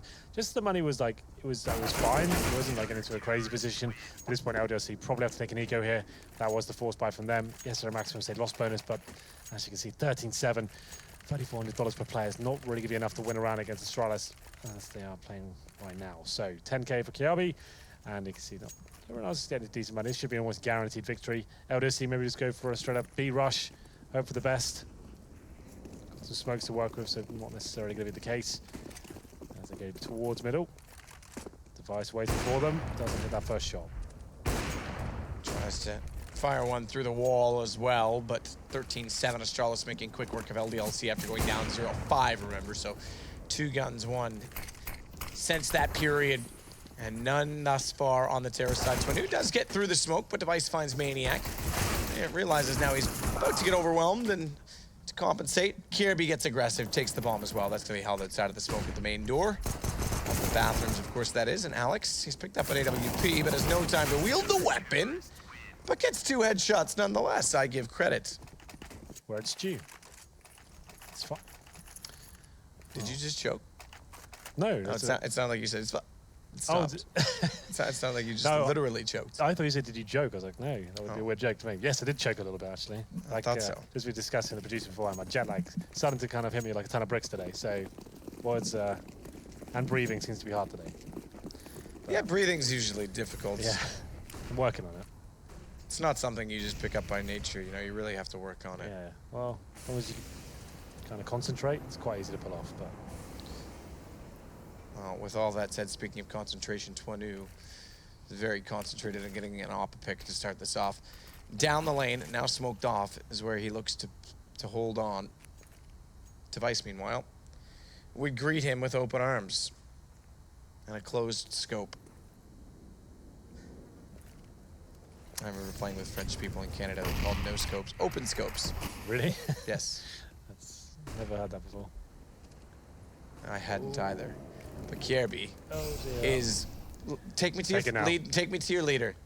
Take me to your leader. Take me to your leader. Spots the other one top stairs, realizes it, sprays in, but goes down. Had to take one of them eventually. And does well to find two, because there wasn't much available until the very last second. So the waiting pays off. Katowice! Whoa, that's fast. Too fast for Alex. I'm sure he's wondering what hit him. But Dupree's gonna walk up, get taken down by Existence. Lovely shot to begin with. And Miss2 wants to try and equate that into such beauty as well. Oh, he's done it as well. They're falling apart here, Astralis. They had a two-man lead. Yeah. And they get caught off the mark slightly. Yeah, they started pushing, looking a little bit too confident, but no harm, no foul if Glaive can finish things off here, which he does indeed. 15-7, and LDLC, that's the best chance they've had in quite a few rounds to actually do anything about this scoreline. We did say when it hit that 7-round mark, I thought, okay, there's not really much LDLC will do about this after being reset. And after going up 5-0, it's been back to business as usual, I have to say. Astralis looking very dominant here, and this is the kind of game we expected towards the end. To be fair to LDLC, they did look strong in those opening sectors, but Katowice now, since he got on that AWP on the CT side, it's been very difficult to contain him. AK has come out, but only one smoke remaining at the 1 minute 40 mark. That's not good news for the T's. And actually only got one decoy left. But Alex, he does not care. He gets that first kill on Kierby, and maybe there are a few more twists and turns as we enter round number 8 here. I'm all right with twists and turns. Give me a plot twist. Here we go. Mess with my mind. Miss2 takes down Dupree. 2-man advantage. Existence getting closer to Katowice. He's just getting closer to death, it would seem. Everyone's going to say now, run back to B, Katowice is at A. Quickly. It's not worth it. As he gets the first kill. Doesn't damage as well towards Alex. Glaive very good in this position though, so he needs to be careful still. Zipex will be backing him up. Miss2, meanwhile, spraying through the boards, is going to get a jump boost from Glaive to spot against him, and it's perfectly done. Down he goes as he gave himself up, left for dead. Little work, good shot, Maniac. Low ammunition, Glaive. Only finds one, and Maniac hits a great shot above the wall. Watch Katowice bounce the Molotov. Katowice, oh, 1 versus 2. Needs 3 total in the round. You said he did great damage on Alex. He picked up the assist on that as well. Dodges the first flash, but catches the second one and stays alive. They've not yet planted bomb. It's confidence for Katowice in this, but they want to peek him and take the fight. Whoa. Just barely misses out on catching some damage into Maniac, twice in fact. Does he anticipate Twanu to be up close? Spots it late. Goes to the Deagle instead, but I think this one might be out of reach. As he does get tagged up, Katowice, without Maniac peeking, has a lot of problems in trying to clutch back this round. Yeah, this should be over now. There's no real way LDLC can lose this. They can wait for him to touch the bomb. No one has to face at all. They know they've hit him, and Katowice, he seems like he's aware of that scenario as well. So, oh, they actually do kill him in the end, but to be fair, I think the money got to a point where it's so strong for Astralis, it's not such a huge deal. To be fair, 3K on a couple of players there. They can certainly get a full buyout with the AWP as well, but there might be a couple of limitations there. LDLC find their first round for quite a while now. As we enter number 9. Katowice trying to do what he could in that clutch. So you can see 4 rifles come in. Didn't have a full array of diffuse kits, but they have the utility to work with. And of course the device AWP. So let's do Molotov towards short. Designed to stop this man here. Katowice doesn't take any damage from it. No messing around. Pushes straight through. And then looking towards the short tunnel now. Maniac starts to get up close to the green exit sign. It's not red. Katowice with an AWP is going to stare down the doorway from a different angle this time as well. Oh, open it for him, and then he just looks down the lane if they go hunting. All right, fair enough. We're not interested. Go away. I don't want what you're selling me. Dupree tries to spray in, realizing that they shut it, well, obviously knowing that they shut it. to catch any further damage. Glaive, meanwhile, backing away. Great shot through the smoke as Kirby to support with Maniac. Bomb dropped. And Glaive standing tall may be enough to wrap up the game. Kirby as well, and he's going to go aggressive, but gets caught off by Mr. No need to do any more of that. 4 versus 2, sit tight. And it should be 16-8 if they do just that. Should be. Will be. Dupree's wondering how he didn't get that kill. I'm sure that's the least of his worries, considering they're about to close this one out after going 5-0 down. Still a very convincing scoreline, and you feel like LDLC didn't get that pistol, it would have been a 16-3. Maybe I'm going to head ahead of myself. Here we go. The E glitch on him around the corner, I think, because he goes for the gun drop, steps out too far. Zipix gets the kill. And it does go to Astralis 16-8 in the end. So a very convincing win considering they were down 5-0 to start. Yeah, not really much to report from LDLC's point of view. They had the 5-0 start and really struggled to get going there. Well, as soon as the AWP comes out for Device, he shuts them down, especially on that CT side as well. So good. And Glaive as well, shout out to him, very strong on the B side. LDLC gets shut out. So Overpass, as expected, goes in favor of Astralis. And I guess at this point, Matthew, it's that time again to head over towards Alex. Yeah, I don't like that time, but we'll do it anyway. You don't like it? Yeah, well, we'll do it anyway. Go with it. Alex, what do you think about that game? I think a very smart man put Glaive in his fantasy roster. Feeling good about that one. Lauren is joining us alongside Sponge. Yeah, I mean, it's kind of going to be one of those ones where we do kind of get a little disappointed in ourselves. With LDLC, a 4-0 start, you're like, okay, they've won the pistol, didn't get force bought, they win the first gun round, you're like, hello, and then Astralis go, right, time to fix up our game. Did you have hope in the fact that David might win that one? I thought David was at least going to get a couple of stones towards Goliath's facial region, but... Just kind of bothered him a little bit, didn't he? I mean, is that how the story goes? You put a pebble in his eye? I don't remember. Something like that. Isn't that a story about some girl that you know went blind, basically, you told us earlier? Yeah. Muddling up the two. Muddling up the two, perhaps, but my mythology is a little out of whack. What we do know for certain is that this Astralis team have managed to kind of stabilize. A 16-8 scoreline on Overpass. Nothing really to write home about for LDLC. No, it was a nice first half, I think, is the first thing I can say. Yeah, okay. It looked good. The pistol was quite nice. Twani was having a decent game. But I think Henry G kind of highlighted it quite nicely. Even though Glaive obviously was quite a headline player throughout that game, thankfully for your fantasy team.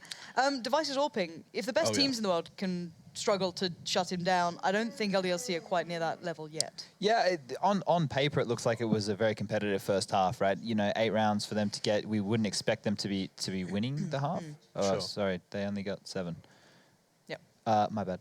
But the point that I'm trying to make is because it was close. If a map like Overpass, you need to be having a very dominant CT side. So they didn't really do enough. It looked good in the beginning, but things fell apart. We saw these BX kits coming in again from Astralis. That I really like that one with the 2 Molotovs. They do one to ABC and one to, I don't know what people call that. Like ABC? APC. Graffiti? Graffiti. Are you okay? ABC. What? So you know ABC, there's writing on the wall that says ABC. People call it graffiti at B. Yeah, okay. And then the CT section. So they do the 2 Molotovs there, and then they do a weird Molotov a bit further out from Sandbag. Calls, Lauren. What do you guys call it? I don't know. Do you mean the Olaf graffiti thing, or do you mean the pillar in the middle? You guys The monster. I don't even know what he means. Right, we've got CS open here. Okay. Chad, shut. Okay. I think the... Okay, right, so let me sorry, guys, just 1 second. Okay, this is very so important. let me show you why this is called ABC. Oh, Christ. Oh, do you know how the map works? I almost got lost in This that guy can't even drive a camera. Okay. What does that say? We call that L-bend. Okay, well, there's That's a big perfect thing call, of actually. graffiti That's on lovely. the wall that says Never ABC. seen that before in my life. I've played Overpass a lot. Oh, I hope you have. And I haven't seen ABC. Okay, so anyway, the 2 Molotovs, they land there. They stop anything from being passive. It forces them away. The smoke comes in just a little bit. It limps forward from Sandbag. They use that to go in and open up multiple angles. Entry frag onto the bomb site and take the round. Fantastic execute by Astralis. I might do a video on it. I think he probably will. That's great I'm stuff sold. from you. Yeah, I want to watch that video right now. I know. Get hype. Yeah, we'll leave that one there. Our next map features none other than Inferno. So we can go ahead and rub our hands together. Yes, indeed. We're going to be picking both Lauren and Chad's brain regarding the new release. I'm sure you guys are going to be playing lots of it in your matchmaking games, but now you get to see some pros do battle in it after a short break. When we return, LDLC versus Astralis continues, this time on DE Inferno.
Ladies and gentlemen, welcome to ESL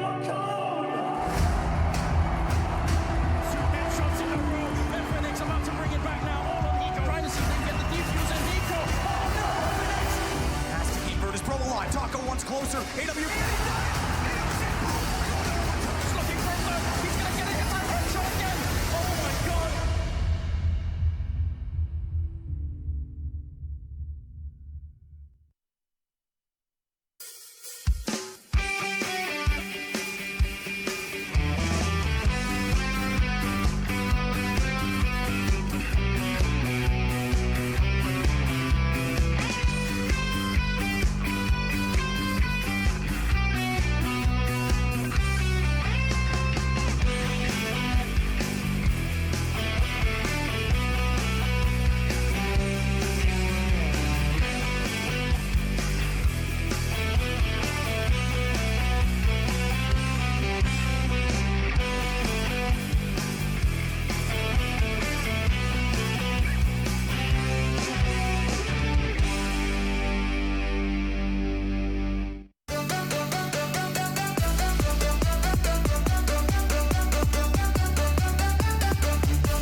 It's important to be part of the Pro League because it's sort of the premier league for all the North American pro teams, and also it gives you the opportunity to make the LAN finals and play against some of EU's best as well.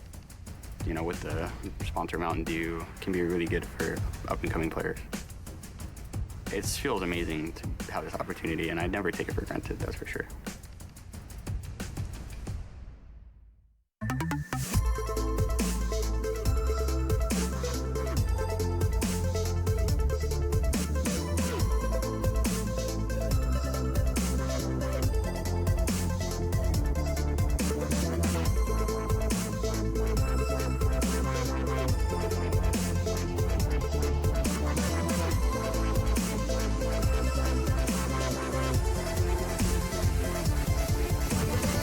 Get your team apparel now at shop.eslgaming.com.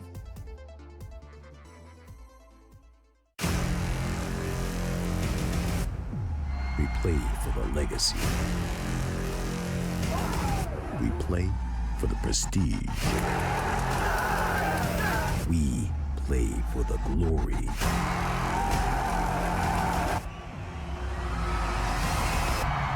We play for one goal. Whoa, he got out! He goes down. Is in the form of his life. He was a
Yes, ladies and gentlemen, Astralis going up against LDLC. That's right, you believed and we deliver.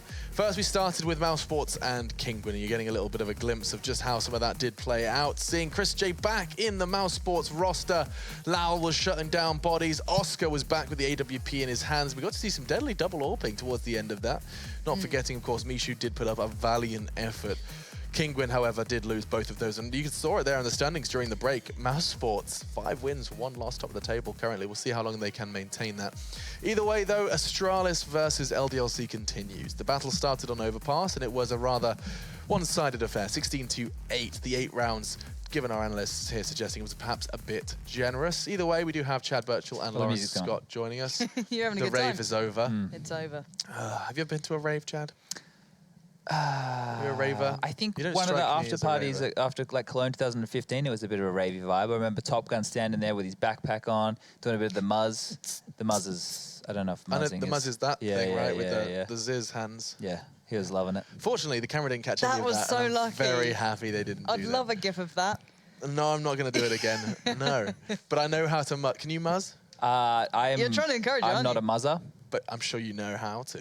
I've watched videos on it. I don't have any rhythm. I'll give you a beat. Ready? I'm not gonna muzz. Alex, give us a little taster. A little. I'm not going to do it. There's like arms involved. There we go. There it is. Yeah. Nice. It's good. Hey, Counter-Strike. All right. Inferno coming up next. Now, let's just get excited. Okay, we've talked about the matchups enough. Inferno. Ladies and gentlemen, Lauren, you've been playing your ESEAs and your matchmakings. How's it going? Pretty good. Yeah, what do you make of the new release? I mean, you've got to cast it a bit as well. Has there been too much of a kind of change in your playbook, especially towards the B side? What are you thinking? No, I love it. Yeah? I still want the dust to settle. I think it's too early to see too much yet. Okay. I don't think teams have really found the balance Yeah. as of yet It's either. gonna take a while. Yeah, I don't like. I know a lot of people a are bit going more on about like puggy. Astralis, like, oh yeah, they look really good on this map. It's like, well, I know how much time they've put in, and it's not as much as people think yet. I know there's a couple of teams who put a lot of time into it, but people just still know the fundamentals to the map and can apply it. I want to see the kind of nuances. I want to see the niche plays coming out. That's what I'm looking forward to, but that's not now. That might slowly work in though. You have to think back. The major was only, what, 3 weeks ago now? Yeah. And Dust 2 was still in then. That announcement's only come in after that. Obviously, teams wanted a bit of downtime after the major, but then they had to get stuck in for Vegas. Here we have some clips from Vegas where Zibnix gets an ace. Yeah, it was quite nice. And no one knows how no one peaked him on this ledge. Yeah, I guess, you have to work out ways how you're going to clear Reboosted, that man. or however you're going to make it. Me and Henry were doing that boost today. It's a good one. So good. Unsuccessfully. Fun fact for you, while we're talking of Astralis, I spoke to Dupree over on the sofa after his game. We were watching an Inferno game. Yeah. And he was like, we've worked out a molly for that ledge. Oh. Yes. Were you meant to say that? I don't think that's a problem. No, we don't know how the molly's thrown. We just know to look out for A it. molly exists. But you know what is really exciting Oh, about crap. LDLC? Just wait for Dupree to mention, like, how dare you do this? This is what's really exciting about LDLC in this map. Existence was one of the guys in the early days of Inferno. The old Inferno would come out with these super intricate executes. He came up with this really good one that we used to run on force buy rounds. Yep. They'd have some set smokes, and they'd actually do like a jungle wrap. You guys call it long or whatever you silly people from this part of the world call it. Jungle? You wrap around, because there used to be in 1.6 a big camo net. We called it jungle. Anyway, you wrap around, there's lots of good flashes and There stuff. is. Great timings. It was a strat which we stole and used successfully quite a lot. Also had some other executes from him. And that is exciting because he is in the server right now, yeah. and let's see what him and his boys have come up with. Do you know what? Just on the topic of existence, do you remember that small period of time when, for some reason, existence was fragging really well just before the roster disbanded? It was like... Was it? It was super rare. That was like, I guess, a week or maybe 2 weeks think of it. It was like, I just remember Dust 2 games where his like aggression like actually paid 30, off. He would 40 pull his frags. teams back in, which was really Who weird. was he playing with? I'm trying to remember the roster. It was like with the RPK lot, Yeah, okay, fine. if I recall correctly. Before he was which is weird. removed. And then he would continue to tweet to RPK after everything you've done. No, after everything I've done for you. I'm sorry, but Existence was a really good Source player. You have just loaded up a source He frag, amazed maybe. you. This is great. He was very aggressive, especially the way he used to play Banana and sick. stuff. He was part of that French team that made Source look like a good game. Yeah. It was amazing to see. I But mean, Yeah, let's see what innovation he's got for us today. I mean, I would assume, you know, you're the topic of Kinguin when you say, oh, they had time to innovate. The same applies for LDLC. I guess they just have that one roster change, which might hurt them a little bit going into that, but I guess they still would have had the basis for it there. If you're a smart team, you must have known this was coming for a very long time, right? You didn't know what map was necessarily going out if you maybe had your eyes closed and were living in a closet, but you knew what map was coming in.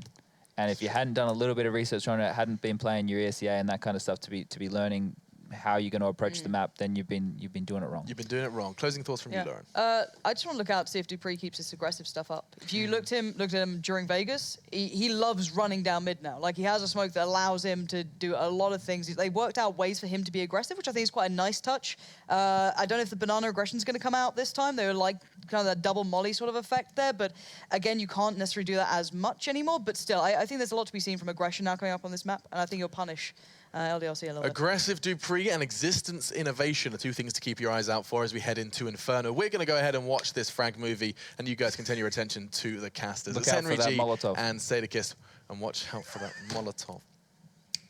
What Molotov was that, Alex? What he wasn't supposed to talk about. Oh, right. Saving strats for the minor. Yeah, listen, it's okay. It is what it is. Dupree said it. Someone was going to figure it out eventually. Teams know it exists. We'll see now if they implement it or not in this game, or if they need to in this game against LDLC. Matthew, I've got a question for you. You seem to be having comments today on how maps should be changed and what which direction should be going in. Are you happy with Inferno at the moment? No, I'm not actually. Right. I want the bell towers back. I think you should have a backdoor entrance into B. I would get rid of mid altogether, make it alt mid with apartments that you have to pay rent for. Right. And then I would be happy. I think you've made front page of Reddit again. You've done it. Thank you. Perfect. I agree with all those improvements to the map. Well then, let's get into it, shall we? It's going to be aggressive play. Oh, wow. Good flashbangs as well. That's so perfect from the CTs. Dupree wants a little bit more out of this as well. And the first 2 kills come in for that double D combo. But it's going to be Dupree staying alive and is nailing absolutely everything. That's so confident. Not the knife! That's amazing, Dupree. That's so confident that they go for that flash. Do you think they'd do that if it was an LDLC, or is that just a play that they're trying to show off early? No, that's actually, like, that's a classic kind of... It is, but like...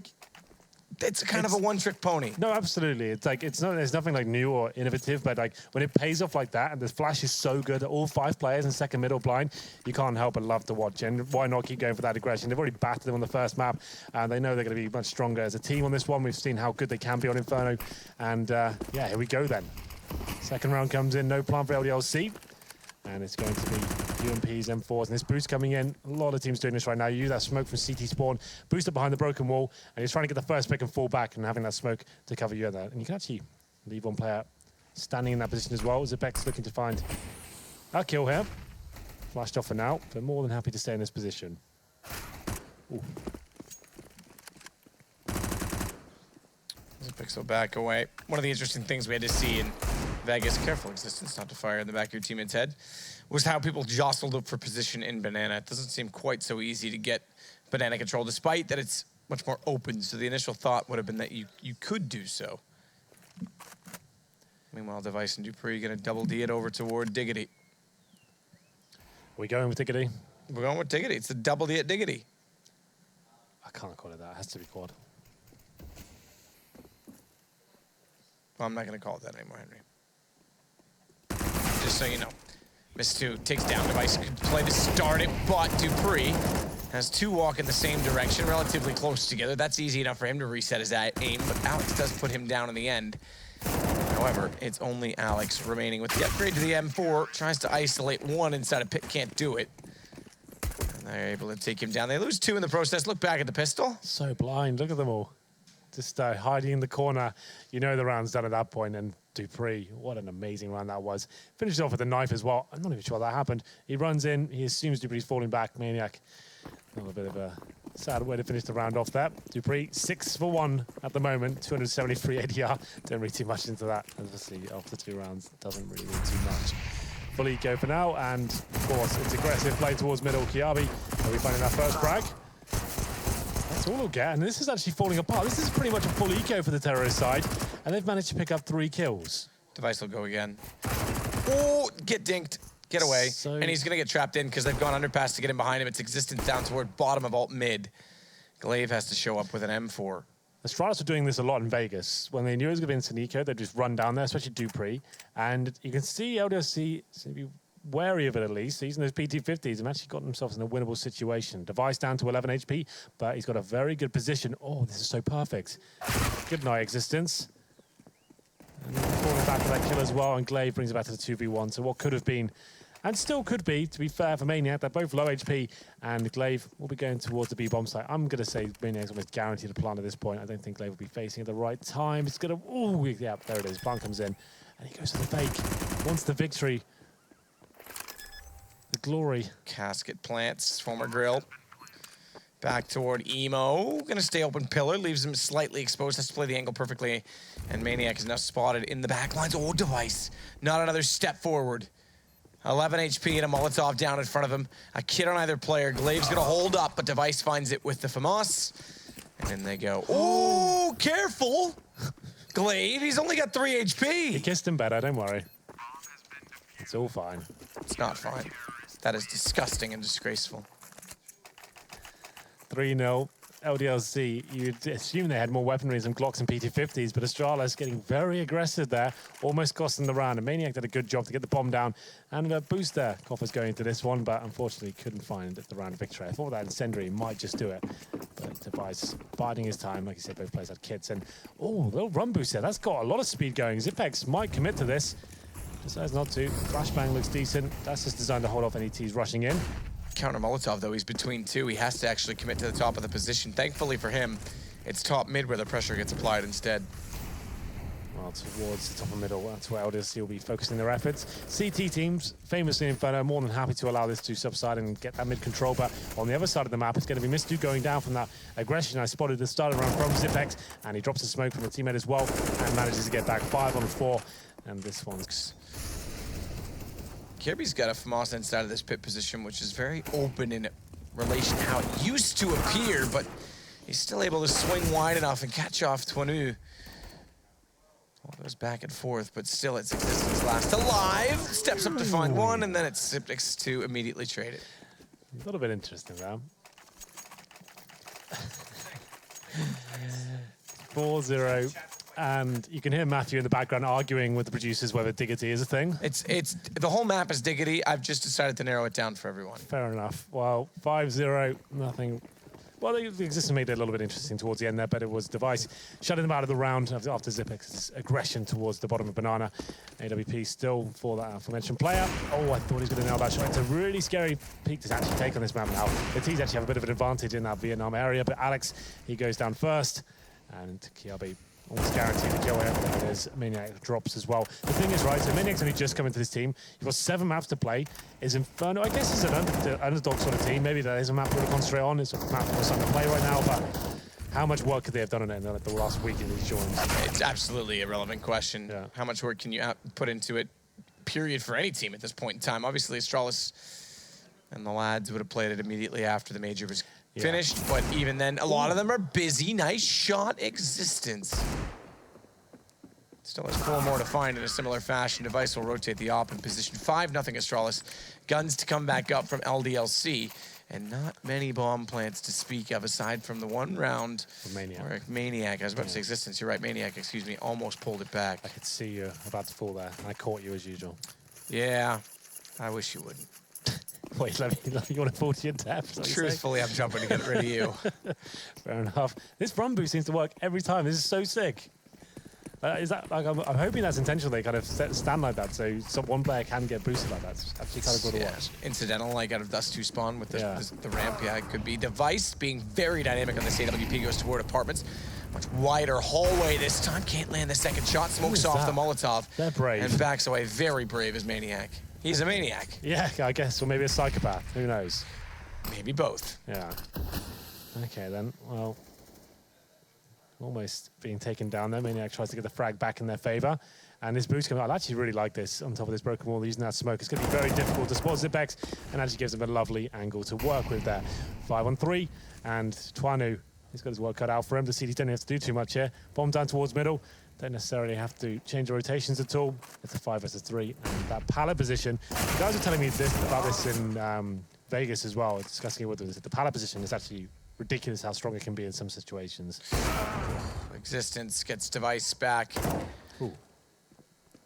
I'm curious to see how that does develop, if there are any nuances that get changed. I'm also curious to see, do you remember the G-Bots boost, this Maniac? I don't really need to talk much into that. Do you remember, I don't think it is, looking from that perspective. Do you remember the boost behind the pillar at Quad? And you could see underneath the roof? I think it was G-Bots that did it in Barcelona. And oh, you yeah, I could remember see exactly. through, not that boost, Rushly. Yeah. No. That one does exist. But over toward Quad, if you go behind the first pillar, you can see underneath. There's almost like a bug, pixel gap. Yeah. Wow. That certainly doesn't exist anymore, but I know exactly what you mean. Nova shotgun comes down the T side of Inferno. All right then, Mistu. When all else fails. Where is he? Is he the one in alt middle right now? Because that would be impressive. He's just, no, it's Maniac. Okay, I saw him. It's Mistu down at the bottom mid. If he had just ran up with the knife with the shotgun, got inside Boiler, I would have been like, this guy's my favorite. I have no idea what he's getting this one. You'd have a Tech 9 all day long over this horrendous shotgun on the T side as well. With so much damage being inflicted. Listen. What? It's a nice shotgun. It's awful. You're right, it is pretty awful. It's like the only shotguns that are viable is the Max 7 and sometimes the auto shotgun. They're very rare to see the Nova these days. It was prevalent in the early CSGO days, but not anymore. The sawed-off was fun for a while. For one player on one map. Still fun. Yeah. Zipix flashed off, has the boost in play. They've gone underneath of him, but they haven't caught his vision. Gets blinded, drops into the smoke, finds Twanu, and that leaves him alive to wrap around, catch out Alex as he ran through the chapel. Not even God could save him. Existence in a 1 versus 5, make it a 1 versus 3. Glaive's on 1 HP, and he himself is only on 12. Bomb down inside of the site. Device ready to catch him.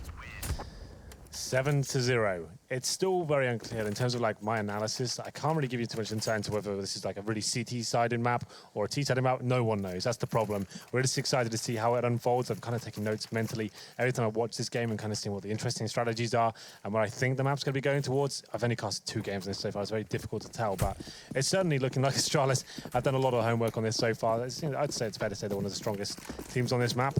As we get into it, it's going to be Device to rattle off a shot towards T-steps there, and some damage being inflicted. I don't think it was by him. I think it was from nades towards Banana that Mistu runs in towards, and this is almost certainly going to be an 8-0. But Maniac, decent positioning. Unfortunately, there goes down the other side. Careful, Glaive, because he's run out of ammunition. Has to back off. Only has a deagle to do it. And Twanu, they'll capitalize. Nice shot, Maniac as well. Dupree down inside a Boiler. And it gives the man advantage finally to an LDLC team that's been blanked thus far. Maniac's trying to hold Device in place as well on the A side of the map as the other two. We sweep in behind. Love the look of this Cobblestone. Steps toward Banana. They sweep in behind at B. It's Zipix smoked off, held out. And an immediate default plant from Twanu as Device gets closer on the AWP. 2 players over toward Banana position, but an immediate boost. Zipix finds one, they trade it well. Zipix the one with the kill and a flash in. Throw the op as well. All right, Device grab the M4. Second flash works, but traded. Maniac has the line. Just about works out for them there. The partial buy into that round. It's only 1 player staying alive. But there was a partial buy. Still, it is a reset potential. They've got to reinvest it. Thankfully, it was the op they saved. Yeah, so they do have residual cash, but still becomes an issue. You can see that Twanu's got 3,400 on top, and let's see what happens. I've never heard that in Ghost. I've never heard that ever. Okay. Is there that a is ghost just in the machine? feathers and bones. I feel like Rushly did that. That's all Rushly. Device takes down Twanu. Good start from top mid. We didn't see much of this at the major. Not a lot of people peeking in this position. It's because or not the major, I say. Excuse me. Vegas. Vegas. Yeah, because Vietnam's so strong now. It's a really difficult angle because the T's can actually have a lot of movement inside it. They don't have to crouch. They'd be hidden. They can actually run around inside it. It's actually kind of sick. But Device, he's also sick as he finds his second kill into this round. Like you said, it would be a little bit devastating to pick up that last one and get completely shut down here. It will be just about by into the next round, but it'll be very poor. A couple of Tech 9s thrown into the mix. Alex gonna rotate around over toward apartments. Instead, has bomb in hand. 5 players still up on the Astralis side, and they've got to act quick. Device, you said that's a powerful position. I certainly don't disagree, but he's certainly got the accuracy to find Existence and pushing out. Zipix gets taken down by Miss2. It's all to Alex. 45 seconds, and there's no bedroom to cower and sit inside of. Walled as well by Device. That's quite pretty. Does pick up 1 kill, but that just signals to warn the others. And Device did hit the wall bag. That's actually incredible. I want to see that from his perspective if possible. Yeah, he's looking like he's taken to this map like a fish to water. 15-5 after 9 rounds. That's kind of nuts. And as we go into this one, LDLC, like we said, they can buy into this one. They have an AWP. I'm interested to see why he wouldn't drop a Khalil over and maybe take one of those weapons himself. They're extremely limited. Twanu has to go mad with this AWP and go toe-to-toe with Device. He seems to be hitting every single shot right now. I don't think it's going to work out for them, but he gets given an opportunity. Can't nail the shot, though. Camp tries. Meanwhile, Dupree takes down Maniac, backs away immediately. It leaves Device with a quick switch to find another nice reaction. Lightning fast as he gets Alex. Scopes in, snaps to the right. Leaves 3 alive again for LDLC. Things potentially go from bad to worse, potentially 9-1. Astralis have a lot to do to hold off that scoreline. Or rather, excuse me, LDLC have a lot to do.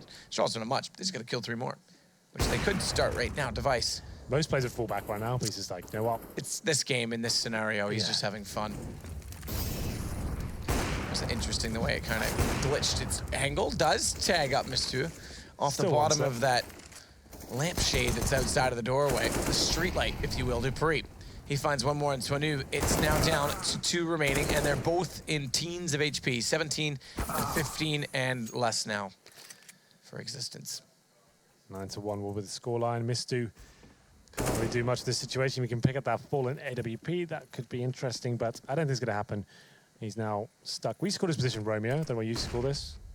Matt, did you ever call it that? No, I don't believe in romance. Fair enough. I don't know why we called it that, but... Because you're below the window, so you'd yell up Romeo or Juliet. Oh, yeah. Juliet. Yeah, I guess it makes sense, because it's like this area specifically we're looking right now. But yeah, it kind of is beneath the balcony, so maybe it does work. I imagine that's probably why. But... Romeo, Romeo, where art thou, Romeo? We've got a pause coming in. And I imagine this is going to be a tactical, excuse me. You know what I mean. Maybe it is technical. We haven't nailed that one. Hang on. None of our mouses are working, and that's why it's technical. It's tactical, obviously. Okay. Bring back the bell tower. I'm not sure. Is the bell that one? Is that still there? None of the bells are there. They were driving you crazy. Spawn bells are gone. There's an homage to them with a painting on the wall and an X-Snowboard. Oh, we're going to check. It was there in the very first version that was released of the new map, and then they removed the bell itself. Are you a secret map designer? Me? Yeah. Yes, why? I was just wondering. You seem to have a lot of... You ever wonder who FMPONE is? I did, actually, and I've never seen him before, so now I'm starting to go. wonder. That's why I love Cash so much. Yeah, Cash is all right. Prefer Santorini. Not your best work? I prefer Santorini. Yeah, I mean, that's more Sal's work. I don't want to take credit from him. Yeah, fair enough. But I would say I prefer Santorini. I need to widen it a little bit, make some of the rotation points longer, but I think we'll be there soon. Didn't take off. Working on a remake for Season as well. Going to make it so if you go through jail, it doesn't swing in a horseshoe. It just goes directly to the site, make rotations toward mid a lot faster. Make the vents potentially open. I'm not sure which side yet, in toward the jail position as well. You ran with this a lot more than I thought you would, and I'm not sure why I'm surprised, but congratulations. Why do you think I'm running with it? 9-1 LDLC. I don't think they could buy. Like we said, they seem to be focusing their pauses around so they should be eco here. It's a chance to kind of compose themselves, work what's going on. To be fair, like you said, Device is having fun. He's just running around the map and wrecking them. Zipek seems very good in that B side position. He plays B on most maps, to be fair. It's normally quite isolated bomb sites, and he can find 1 or 2 kills and be rotating the clutches as well. That's his bread and butter. But the map is Inferno. I'm sure a lot of you have not watched a lot of these games, especially high-level ones. We saw it maybe 3 or 4 times in Vegas. But yeah, like I said, a full eco pretty much coming in. No Nova shotguns this time, at least. No run boost either. So this is like their go-to strategy. They're not using that CT spawn spec at the start. Astralis, they're sending 3 players. Oh, that was kind of sick. Towards the actual initial approach, using the smoke in that point, and actually defending the rush, and then falling back. It kind of makes sense if you think about it. So that player can actually be part of the situation at the start, and then fall back, because it's very rare to rush towards A. Oh, Device. Dualies, why not? Good backup to an op. Keep rushing, lads. Just rush. Take them all down. Existence will fall. The opening as well from that back palace, excuse me, the back apartments, the T-set apartments. Can you smoke over top from there into the site? Say again, which one? So where we just saw the kill happen? Oh, you can certainly smoke. You can't do as deep as you used to. You can like just about. Because you can't. Well, before you were in an apartment there, so you couldn't at all. Yeah. There's no roof on that last little bit of the alleyway. I'm wondering if you can. We've been playing this map the last few days. I haven't played enough of it to do all this. I remember Chad finding some flashes and stuff, but I don't particularly. But that's the thing. I played it a lot when they first came out. This one, I know they've patched it a lot, so I don't want to comment and say some stuff's still possible. We're going to play it more tomorrow. Chad and I are on the comeback, and we'll work it out for you. We'll go over the smokes tomorrow and make sure we're ready for next week. We will. You will. I will watch you. As I'm doing. You haven't got involved yet. The accountant. You know, I'm not showing up until I need to, you know? Here we go. Something to work with. Dupree, why is he That's just them taking the piss at this point, I honestly feel like. He just goes down toward mid and gets caught out. So that'll at least force the other four to play more responsibly. The thing is, like, if you had someone with not. him, it makes sense. But here we go then. Everyone facing, it seems, and finally he'll find the first frag. It's going to be Duke getting the AWP, locking down the B side as well, and nails that shot. This round surely going in their favor. And like I said, this pallet position has been quite interesting. It's a very unpredictable angle to go up against, and Glaive will be waiting the other side, and Alex seems to be ready for it. He's waiting for that smoke to go down. So he jumps off his Glaive, and Alex surely going to be punishing him at this point as soon as the smoke goes, but he's actually got out of there like a ninja. He's definitely pushing away from the site toward B. Ooh, nice shot, Duke. It's Kirby to go down, and Glaive 1 versus 4. LDLC might pick up at least another round to work with on the T side. And that's done and dusted as Duke lines up Glaive, immediately walking back in. So quite a nice open gap as well from that chapel position towards CT spawn. It's not like it used to be where the truck was immediately in front and you kind of had to expose yourself as well as take the shot. It's actually a decent lineup, I have to say. Wow. So what is decent? LDLC finding the second round. They can get 10-5 here, maybe 11-4. It's still possible. The thing is, Astralis getting to the T side, it's not like it used to be. It's not like, oh, it's definitely going to be a CD-sided affair if you get 4 rounds. I agree. Yeah, so 3 towards B once again. Maybe this is the way this map is going. It seems like Astralis is very confident to do that. And Maniac stepping up this time. He gets 2 kills, but it's still Dupree holding strong towards this side of the map. Like we said, 3 players to deny these rushes. But so far, so good for LDLC. They can pick up round number 3 here, and Alex finds a perfect opportunity to get towards the A side of the map. The bomb's not there, though, so he'll be calling. Everyone's rotating towards B, so watch the mini-map right now. It's a perfect time to bring it up. No one will be finding a frag at this point, but Alex, he could actually get in towards Graveyard. He chooses the pit for now, and as the rotating CTs come back, they'll have no idea he's here. He should win the round single-handedly. Don't have to pull the trigger here, Alex. Okay, he decides to do it. Could have actually waited a little bit longer and had a bit more of a wider opportunity. To be fair, I don't think he would have got another one, so that's absolutely fine.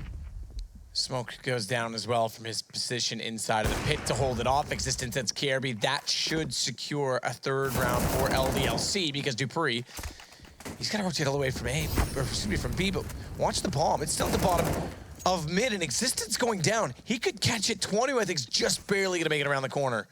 And thankfully for the smoke at the top of middle because Dupree may have been able to capitalize.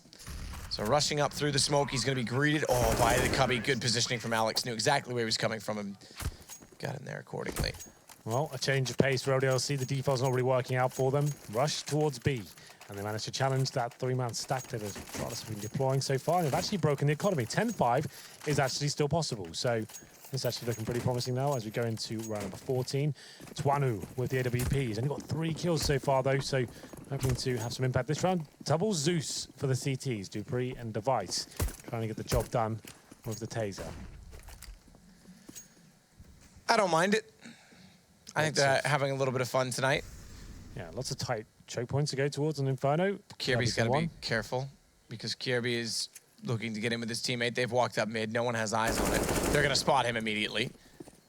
And all too easy for them as they look to try and push in toward the library position. Smokes off both in Arch and in library. Miss 2. Catches Glaive on the flank. Takes a dink through the smoke, but manages to turn to catch Dupree. And Astralis now giving up rounds, I think. Admittedly, yes, with pistols, but didn't really check mid or even consider the possibility that they would just waltz in. And Alex makes no mistake finding Zipix. What say you, Device? Glaive, or excuse me, Device with Zeus. Gets taken down. I really wanted that to work. Just for Rushley's sake. What do you think of those knee pads? You've got a set just like that, don't you? Haven't used them in a while. They're still in the cupboard. But this is a new SAS model that was brought out for Inferno. It looks quite beautiful, I have to say. And there's Nice little rotation. You can see all the glorious additions to I don't like little- that flag on the shoulder, though. Nope, it's Her Majesty's troops. It has to be there. Oh, I see. The finest soldiers in the world. That's why they're so terrible. Winning 10.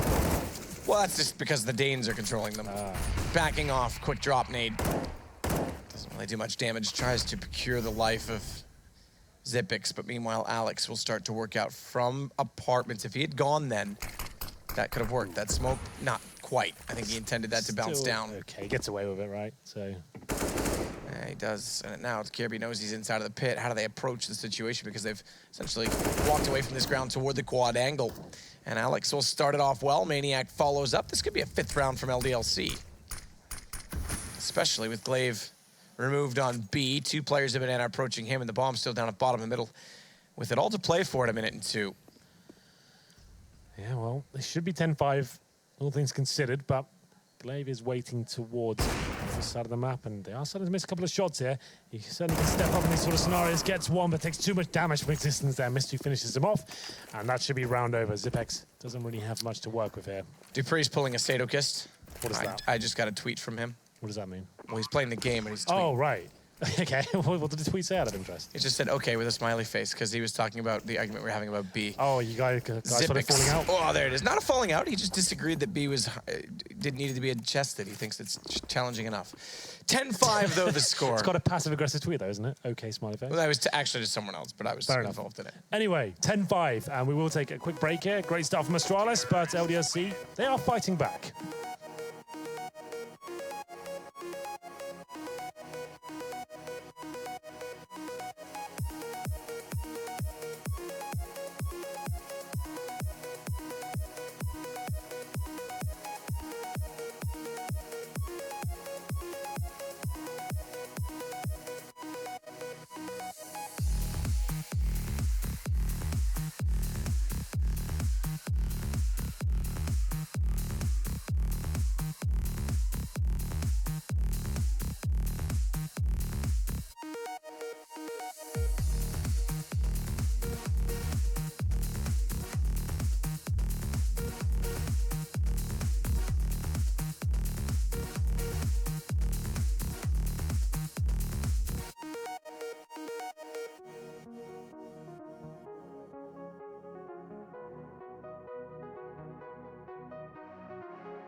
It started off with a bang, a flashbang, and a fast push down toward alt middle. Dupree and Device converging for most of the kills. Device's life was lost, but it didn't matter, yes, because this happened. The knife gets shanked, LDLC, but they fight back at the end and they pick up 5 rounds. To be fair, Astralis, I'm not going to use the word cocky, but you know what I mean when it gets to that point. A little bit too overconfident, I would say, in some scenarios, rushing down middle, giving their kills away for free. And LDLC will take those kills all day long. They haven't gone full nip crab walk yet. Well, walking all 5 down middle with like powers and stuff like that. Yeah, exactly. Oh, look at that, Matthew. That's the shot. You know, production was going insane about this, and I have to say, it is beautiful. I would like to go for a swim in that lovely murky water. Bit green. It's fine. Look, you don't think about it. Keep your mouth closed, plug your nose, everything will be fine. Everything will be fine. Well, we'll start exploring this area of the map. How do you think Michael Phelps got so fast? That's where he trained. In that specific stream. That's the one. Fair enough. Well, it's producing electricity for the map, I believe, as well, with that little water wheel there. Is it, or is that actually creating I'm doubting it. First and foremost, the cups for the water are facing the wrong direction. Yeah, I think you're right. That doesn't really make sense. Yeah, the architecture on that does not make any sense. It's supposed to take the water with it for the weight factor, but that doesn't. It's fine. Way to go, Valve. We are into this one. I can't say what they've got because it's not on my screen, but we're going to assume they've got, there it is. Got some smokes and flashbangs and 4 sets of armor as well. Astralis to pick this up, I would say that's GG. If LDLC manage to do it, 5 sets of armor, quite a French buy. We'll see whether they can actually make this an interesting one. We're on a CD side now. For a team that's not really prepared, that's certainly going to be the easier side in terms of just choosing your map, choosing your position on the map, and then working together in terms of crossfires. And Existence has been playing very well so far. Maybe he can continue that form in this big round for them. Device, Glocks in hand. You do have a flashbang in the form of Glaive. There is a way to throw that from the right through these arches and pop out toward the pit. But Glaive is not nearby. He's at the top of middle. Instead, it's going to be Miss2 that spots. Ooh, the Adren-style smoke that lands on top of the bales. Nice shot, Miss2. Device goes down, so does Dupree. He's looking for Zippix, and he might just find it as well. Switches his attention toward the quad. Not quite to beat, as Alex will fall as well. Kirby is also pushed up in front of Library. That'll cut off rotation, so they just have to watch the quad position. Nice shot, Twanu. I didn't see that coming as he just steps in. Did it scare you? Yeah. I'll hold you, don't worry. Glaive, he'll stay inside of the site. Can't rotate away from it. Bomb's not yet planted either. Zippix, he's stuck inside a pit with it. 29 seconds, tries to throw it. That is a horrible throw, I have to say. And Glaive just barely gets to it, but he's tagged at 16. Run to safety, and he taps it, fakes it. It's not gonna help him at all. In fact, this round over, I'm afraid. LDLC, they have a chance to make this 10-8 off the back of this, especially if Glaive doesn't get a bomb plant down. As he pushes forward, should be spotted by Moto, can't yet. Looks for Existence, Maniac capitalizes. The 2 experienced members went out the round. Miss2 there, managing to hold the balcony area. You can see the approach from Astralis, using that smoke from the second mid area, managing to land on top of the hay bales. Once you do that, flashbang over, hoping your teammates can actually do something with that. But Miss2 in the pit, he's not buying it at all. He manages to mow them down, and it's going to be 2 kills for him. Glaive, I think he should have got the bomb down the scenario. Once he got a headshot as well, and it seemed like they knew exactly where they were. Guaranteed the bomb plant, but didn't work out in that fashion. Tech9 by across the board, and Maniac, well, this could work against him. I'm not sure I'm a big fan of this boost right now, but it works out. Existence get the first frag. He said he's playing well at the moment, and he manages to take down Kiabi and do some decent damage towards Dupree as well. He shoots off his weapon in frustration, perhaps, as he falls back.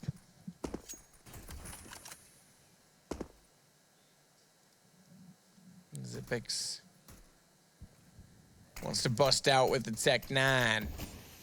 Is that how you talk? Yeah, it's just out of the gun, you know, it brings it at me. Lana uses a Tech9 and Archer. Right, okay. She makes it look much better than Zippix does. And Alex is breaking the studio as Zippix waits toward the balcony. That's not the appropriate sign language I was looking for, Alex. Speaking of Alex, he's got a UMP. He's walking from Library, but backs off with no further presence, no further aggression from Astralis on the A site. Instead, they're going to head back over toward Banana, which is getting some aggression in itself. Maniac, ooh, tagged as well, dinked. At top of barrels, the former car position. And they'll go for the boost. Do they have a Molotov? Are we going to see it now? Not quite. They don't. So at this point, you can see that one player. It's going to be Zippix towards the A side of the map. Throws a smoke in front of the pit, trying to stop the rotations. There are 3 players towards there right now. Maniac doesn't have the best weapon for this sort of situation. He does land a headshot, though, and Existence shut down. That could be it, as Zippix, he finds one on the other side of the map as well. Maniac desperately trying to hold on, but he only has 12 HP. Bomb plant coming in with 10 seconds to spare. And down it goes for Glaive. Tech9 still to work with, nearly catching out Glaive with the spray down through God's windows. As Alex will put out a decoy. It's very useful, I have to say, because there's a crossfire set. 3 players to find. He finds the first without getting a repeat. What is that? Alex, that is a lot of money and a phenomenal job to look all 3 angles. Give him the defuse. He deserves it. Well done, lad. Very well done. Alex showing his British spirit there, managing to spray down 3 players with the He's UMP. French, I'm afraid, Henry. Nope. Look at his passport. He might be Belgian. Is Alex is British. Is he? Yeah. Oh, all right. Sorry. I thought he was the one they said was Belgian on the desk. No, that's 20. God, I'm so upset that he's British. Carry on. I wasn't really making a point. I just wanted to crowbar that in. But Katowice and Co managed to get the bomb down there. It looked like a very promising round for them. Alex, he manages to mow them down with the UMP. As we go into round number 3, it should be a full eco at this point. Astralis managing to get the bomb down, so they'll have a decent buy going to the next one. Grenades at the top. Grenades are so prevalent towards Banana now. It's such an important part of the game. Some instances you wouldn't be that bothered to buy them on a lot of maps, but they're actually so cool on Inferno. It's actually quite useful. But there's a nice little shot from Katowice. He takes that Maniac. Bomb down, though. Not really much you can do with this round. Zipek's trying to wait for the rotations here, but Alex is snuck through the Romeo door. He's going to start to push down and toward the underpass as well. And Katowice may not spot this incoming, but he's backed away instead. So no MP9 kills to get aggressive inside of middle. Zipex is on his own, far removed from Katowice, who's at the bottom of both middles, covering off ult. And now going toward T-stairs. Alex has elected to back away without information. Probably smart to do so. Well, they've got the M4 in the hands of Zipex now, so with a minute to play with, they can find any kills. Maybe they can actually have a chance here, but unfortunately, Mistu does find Zipex. And that will be the 4 versus 1 for Katowice. Katowice needs to hit shots, can't do it. Alex there will get yet another kill to make it 10-8. Now the guns come up for Astralis, and they've got to start thinking that they may have gone a little too far in the first half. They need to tidy it up now. Yeah, well, that's a 3-0 for LDLC. Maniac, 13 kills. He is recovering from what was quite a quiet performance in the first half. As we get into Astralis now, 5 AKs, no AWP for Katowice, and it seems like a lot of... Okay, so this is more traditional. So this is not what Astralis are doing.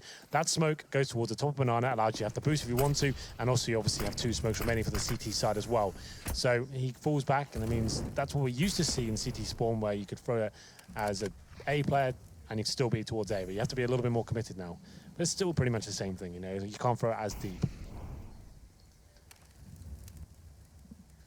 Dupree will wait inside a boiler, already having gained that position, getting the top of all mid. And Zipex will play alongside of him inside of the apartments as well. What they don't have from the CT perspective is anyone at quad, where Dupree's just flashed, to hold that position. In fact, solo to hold top mid is Mistu. He's not peeked yet, but I believe there's a smoke off. In fact, there is, so he can't necessarily peek back in return, which gives them a bit of space on the map to work with. Dupree's got a nifty little spot on top of a pallet, but for what? If they wrap around, sure, he's got a different angle, but he's got to capitalize on Twanu. He gets back around the corner and all the way inside of the site. Dupree can't get there in time. Mistu steps out, Glaive. He burns one alive, but Existence, I should say, also finds a kill. It's Astralis that need the next, and they'll get it. Baiting in Kierby with a nice shoulder peek, but Existence inside of the site has only Kierby to worry about. 1 versus 2 and 13 HP. Does have bomb, 32 seconds. Existence using that new box to great effect. That Kierby now up against it. Maniac should take him down. Quite an easy kill as that round comes in favor of LDLC. And they come in within 1 of closing this, well, closing the gap, I should say. And the money's there to do it. Yeah, that will be 10-10 on the CT side. Considering what we know of this map, I'd say they'd be in a very comfortable position going forward. As Twanu is on 7 for 14 right now, and I'd expect this to be a little partial investment from Astralis. Don't go all in. Maximum loss bonus after this one, so Tech9's Deagles and Alex looking to get a little bit aggressive. It might face in towards CT second mid, I should say, not city spawn. It's getting late. There's Mistu. Oh, he's just snuck all the way down towards bottom of mid, but Katowice finds the first headshot. There we go.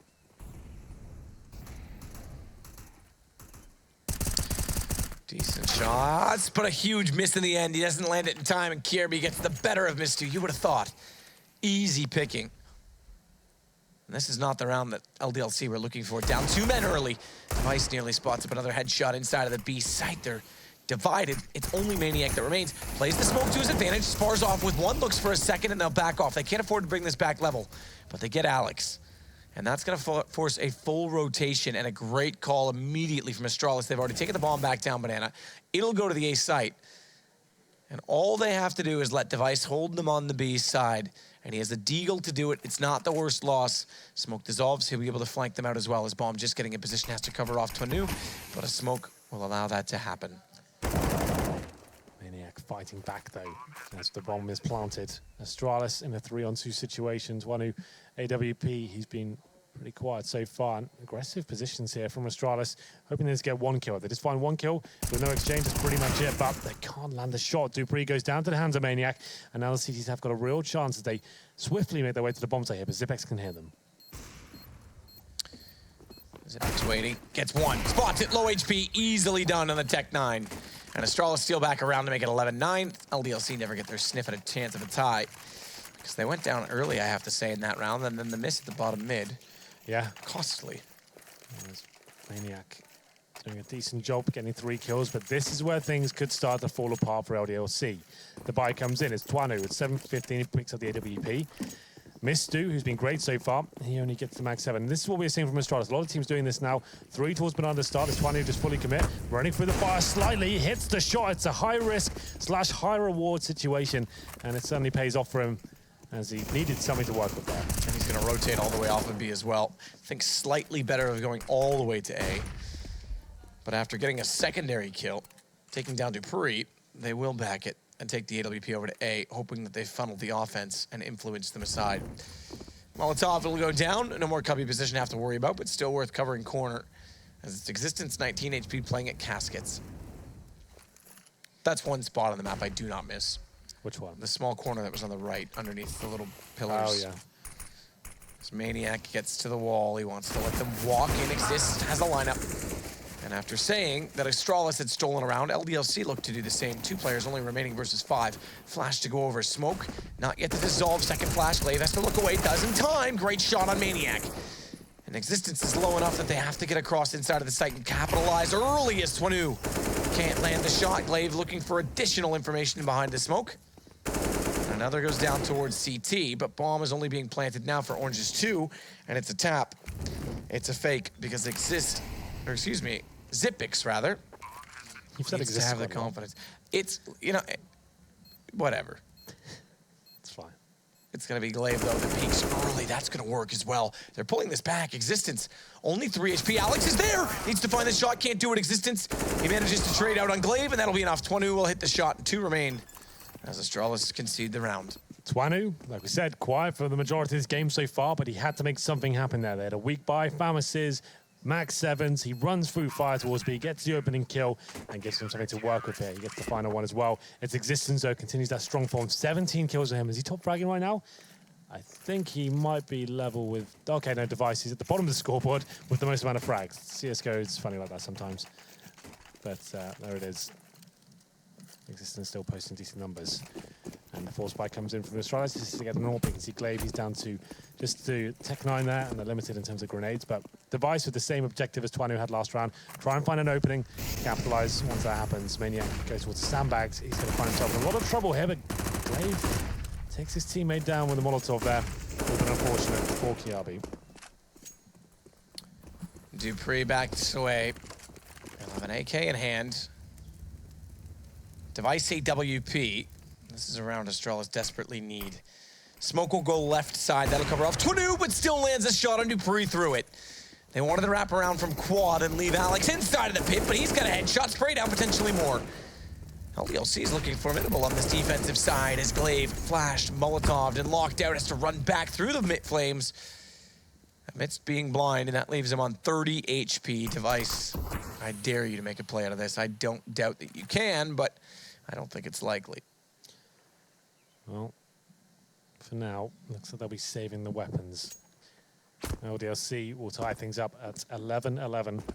Device can't find the opening as required. It was actually the force buy with 1 player on the pistol there.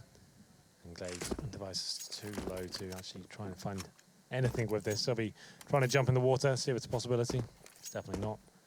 As Glaive bounces around a T-spawn, waiting for the round to expire. No one's going to be hunting for LDLC right now. You can see them actually making sure they completely 100% lock this round down. They're not sure that the save's coming in just yet, but it certainly is. As we hit the 15-second mark. Device, we're waiting to throw that smoke just to make sure he saves the AWP momentarily. Keep your eye on the right side of the screen, see when that goes down. There it is. Drops the smoke. Let's stop. Then he sees he's rotating into position. He can focus towards the left there. Time expires. They stay alive. Alex desperate to spray. Goes across the bridge, but won't find anyone inside of the alternate perspective. 11-11, Henry. We get our score. We always get it. Number 8 comes in.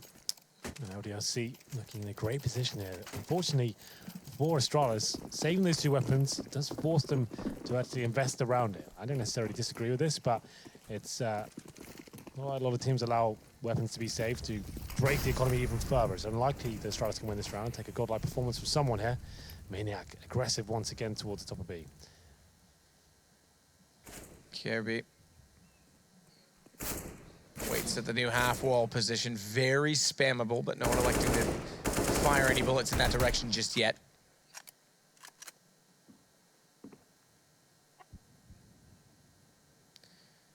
Meanwhile, they take the Tech-9s back over toward the apartment. Device on the op was waiting bottom T stairs. He's still deciding which direction he wants to look first because he started up mid, snapped back as we just saw to Banana, and it looks to be where he wants to go at this point in time. Wants to get the opening pick. Molotov pushes back anyone waiting at the corner for a flashbang to come out. Astralis, having established Banana presence, are going to stay at the top of it, and Maniac looks the wrong direction. Kirby tucked in perhaps further than he thought available. Gets aggressive to get an AK as well. Leaves him on 36. Yeah. Could have waited for the flames to subside, but he really wanted that AK. Desperately. And a smoke in front of that. That's why I'm saying he could have waited. But he gets it regardless. And we go into a 5-on-4 that favors Astralis here. Mistu actually rotating towards B at the worst possible time as Alex left alone on the A side. Just as the T's commit, Device gets the headshot, so does Glaive. Round over. That was a big commitment. Glaive spots Twanu, takes him down. There's the op gone. Just existence remaining, and he might go toward the op to see if he can at least grab that back. So at that point, it was the 5-on-5 where Maniac decides to push out Banana. Loses the frag, gives Kiabi an AK, forces a rotation back towards B as well. And this leaves Alex alone on that A site, and he gets taken down. Mistu, like you said, a big commitment to go all the way towards B. And this is quite a grim situation now. I don't see to keep one player alive. A bit of a funny kill here, unfortunately not Glaive. He'll pick it up, and the lead goes back in favor of Astralis, 12-11. And the money's not great here. So LDLC, I'd say take a pause if they still aren't available. I can't remember if they do. This would be a good time to work it out. Maybe allow them to have this round. And I think that's what's going to be happening. PT50's budge. They could have bought into that round and almost thrown the game away. But just PT50's here. Flashbang. Allow Astralis to get one step closer to victory. But then you have a full buy going to the next one.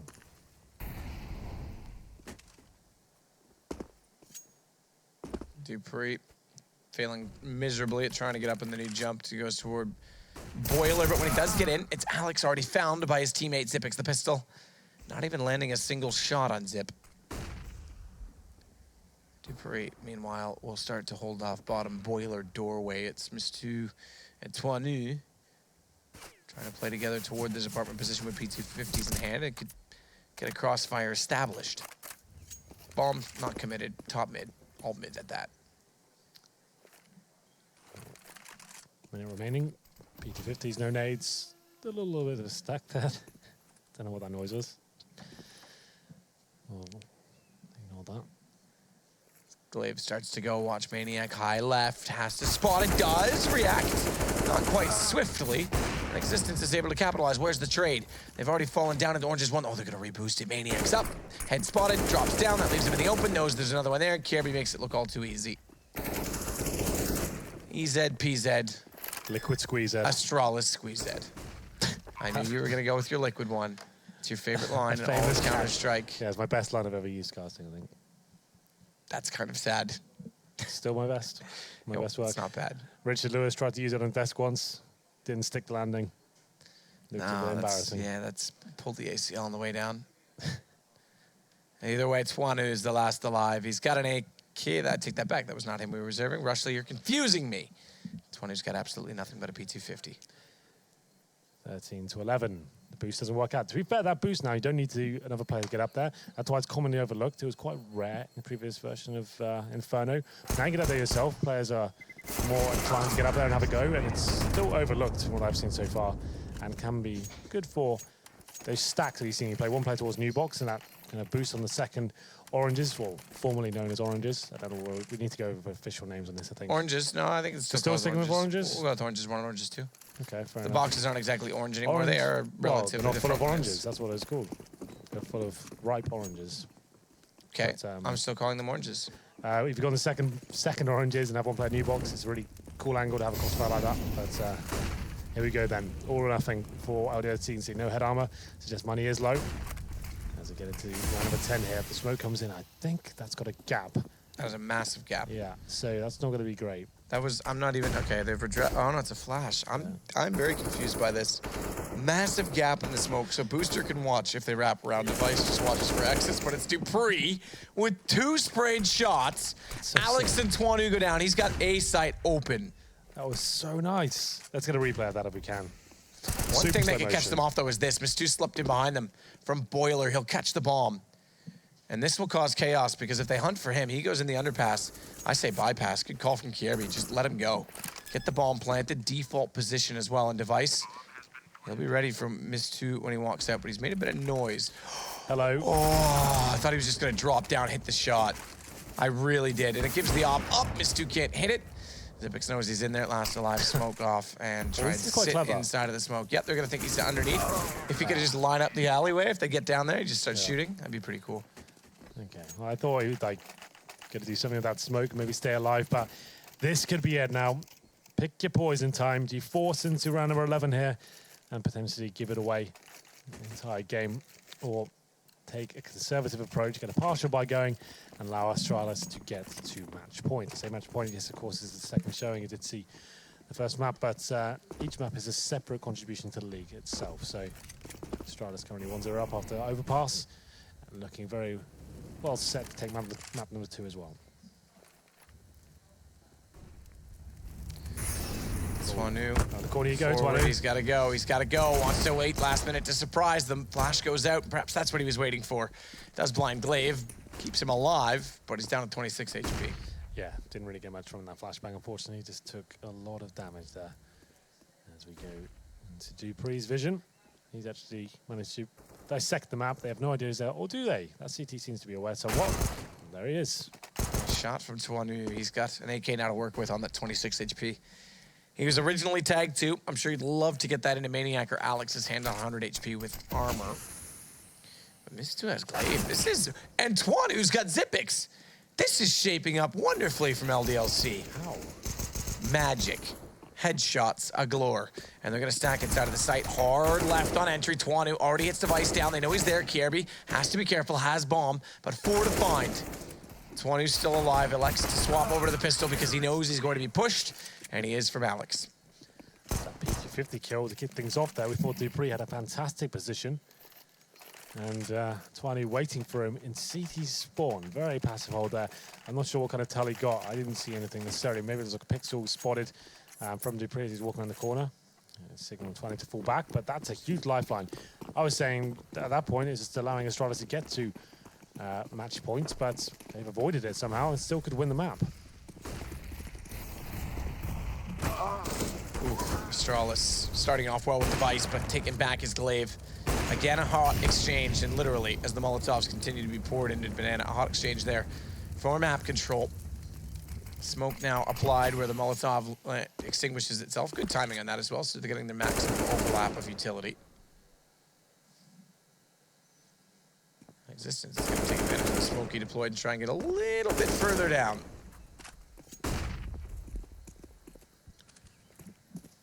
Device still sniffing around towards the top of B here. Flashbangs come in, trying to clear this position, and it's going to be Dupree, who's still top of mid. Smoke is good, though, from the CTs. Maniac, he's been aggressive in his position before, sometimes to his detriment. It looks like the T's might be falling back. Quite a lot of noise made, but that's what Device wants. Trying to bait out a flashbang and a push coming in. Sees if anyone will take the bait. A final flash, he'll maybe take one more commitment towards CT spawn. There it is. And use that strike, and now I'd say that's time to fall back, considering where his teammates are. Device will go. Rotation from Existence toward Chapel. It wouldn't have made sense for him to die there. It really wouldn't have made sense at all. Even if he finds one kill, doesn't mean too much. Alex in the site, though. He's playing Graveyard. He doesn't need to peek until last minute. No one's really been there all game, and it's a much more open angle. Much easier to walk out and get picks. Miss2. That's so close. Is that going to hit him or not? Wow. They had to know he was in pit, though. They threw that because they knew he was there because they already peeked. They threw it to kill him, not to clear the angle. So they'll just rush around the corner knowing he's pinched in and get the kill. It leaves it to Maniac and Existence yet again. Experience to trump all. Device to take down Maniac, and unfortunately, Existence already heads inside a Boiler. He'll try and head for alt middle. It's going to go map point for Astralis to go 2-0 on the evening.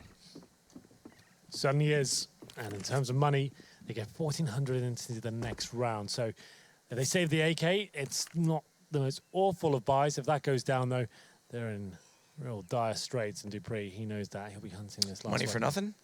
Yeah, and he chicks for free. I like the look of up here. It's much different now, isn't it? Much, much different up here. Well, this area didn't really exist. Oh, yeah, you're right. I thought we were upstairs in the kitchen. I was like, that's ridiculous. Okay, yeah. Is that yeah, no, that... It did, well, yeah, no, it didn't exist at all. It used to you're right. install, That's so right. Yeah, no, I remember. And yeah. 1.6 had it as well. 1.6 had, like, it was really wide open at 1.6. Yeah.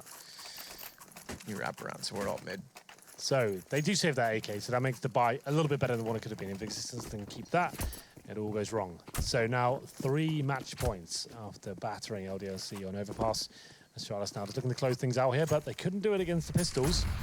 Let's see if they can do it now up against the weaker buy, but still a viable one. This is an interesting flash. I'm loving to see how every player operates in their little bob sites and seeing what little tricks they've got. Everyone's obviously been playing it privately. Haven't seen too much from them. Existence known to do a lot of homework, and he's got his own idea how to play the map. Swanu backing off. Oh, careful. A little bit of team damage fired into Glaive, down to 65. So passive 3-man crossfire set for A, and a crossfire CT and inside of the B site directly on B.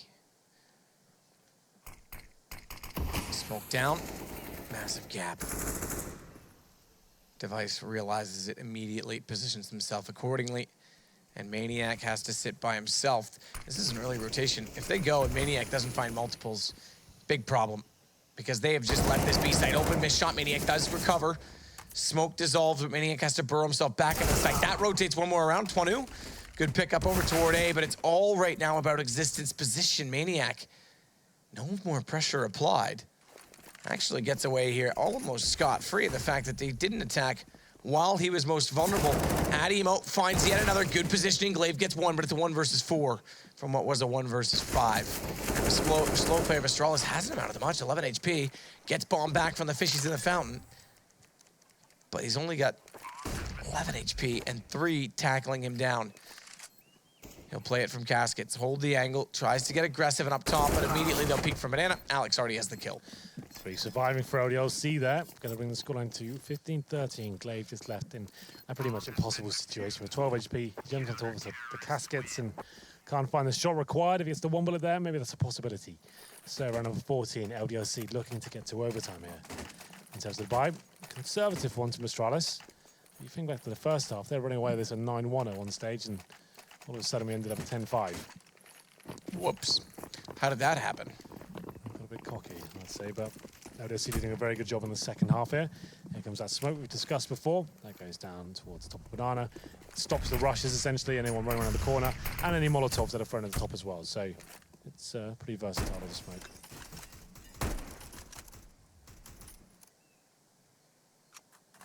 Well, Dupree starts to clear angles and head out toward Boiler. They're all, well, I shouldn't say all, but most of the players, all the ones inside of apartments at least, heading down toward the lane. And Molotov's already deployed. And Alex has a perfect position to line them up. First flash goes out, though. He's forced to duck down. I don't know if Device spotted him or not. In that time, Mistu's got Tipex. Followed up, Alex peeks out at the right time, goes back for more, gets Device, and it's going to go 30 rounds. We're going to get 15-14, surely, or are we? Because Glaive, he's pushed up toward Library, and he now has an AWP to play with. He's watching the doorway curiously, because as he runs back, it's Existence to walk out from the arch. That might be enough on its own. Dupree, inside a pit with a smoke out toward top of middle. It's going to go for the peak. Both in front. Nice shot on the first. Looks for the second. Dupe could do it now, as it's going to be 16-13. Not quite yet. Existence holds his nerve, apparently. I thought they were caught out of position there. They seem to have no idea that Dupree's in that pit position. Nailed the first shot, and I thought Existence was going to fall back, allow him to have some control there, but Mows him down with the headshot with the M4A1S. We come to round number 15. We've gone the full 30 rounds again. As we get into the situation with Alex, stands at a Famous. They are lacking a little bit of utility, but it's absolutely fine up against these AKs. Head armor's not going to be a huge issue here. Decent aid to kick things off. Actually doesn't do any damage, so not that good. Not so good. Henry. Jump up for Dupree. He's already got up toward Boiler. Zipix had the stairs covered off in case anyone wanted to get aggressive.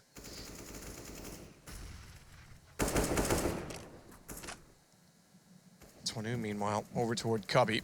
More notably back toward Arch with the AWP. Sitting to hold the line. Astralis. Don't want to find themselves in an overtime situation, so they've slowed things down considerably, but they don't have the AWP to work with.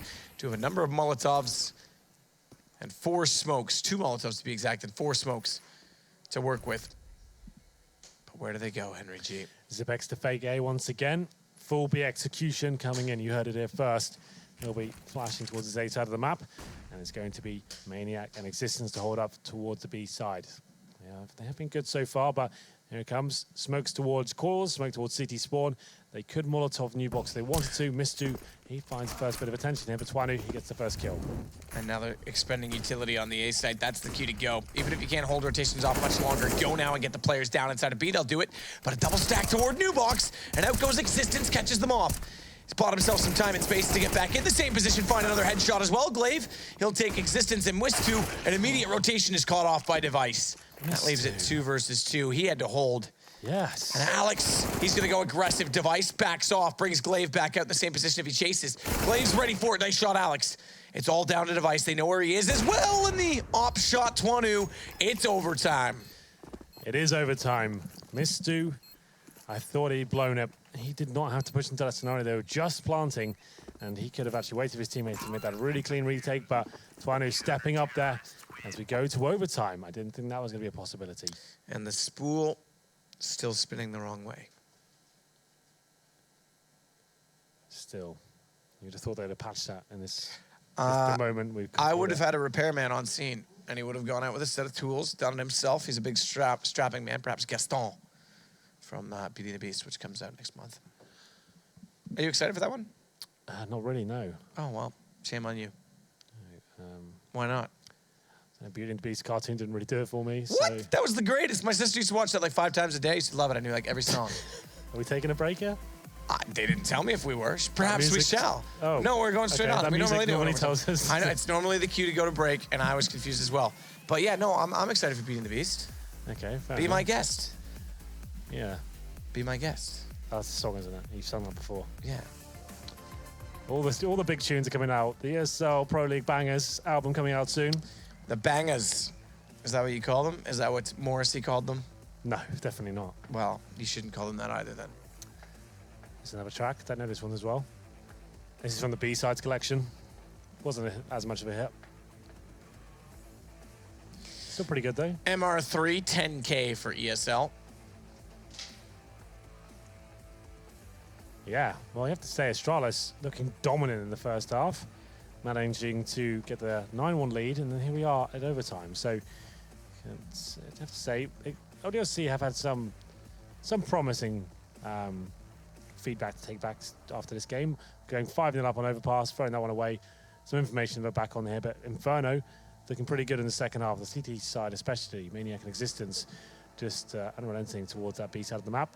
Existence especially been very good. The guys discussed on the desk back to his glory days of, I guess about 6 months ago, he was looking very good. And if you look back towards Source of Oil, which they touched on, he was actually known to be one of the most aggressive AWPers in the game. He doesn't really AWP anymore, but he was super scary to play against and one of the best fraggers in Source at the time. So it's good to see him rolling back the years, as you would say. Yeah, I would roll back the years if I could. What year would you go back to? 1987. No, you have to be alive. That's what I was about to say. Tell my parents. Just don't do it. Actually, I go back to 1987 and tell your parents not to do it too. That's a good call, actually. You got me with that one. Well, a little bit of a delay here as we do prepare ourselves for overtime. Matt told you what it was. MR3, 10K.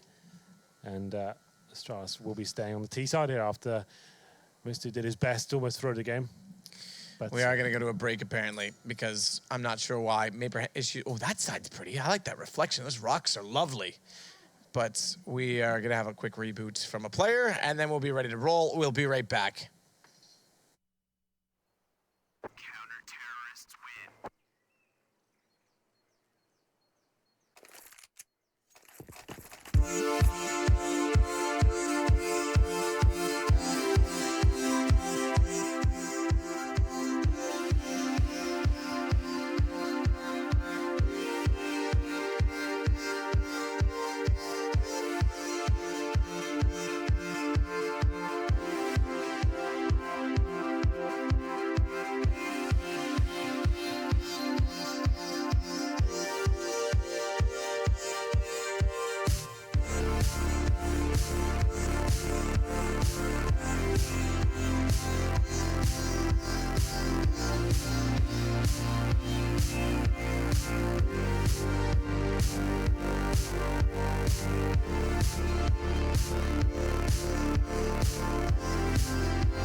We are back. 15-15. We head into overtime. They start on the same side. They finished regulation. And as such, it's Astralis on the attacking side first. That green car belonged to my mom.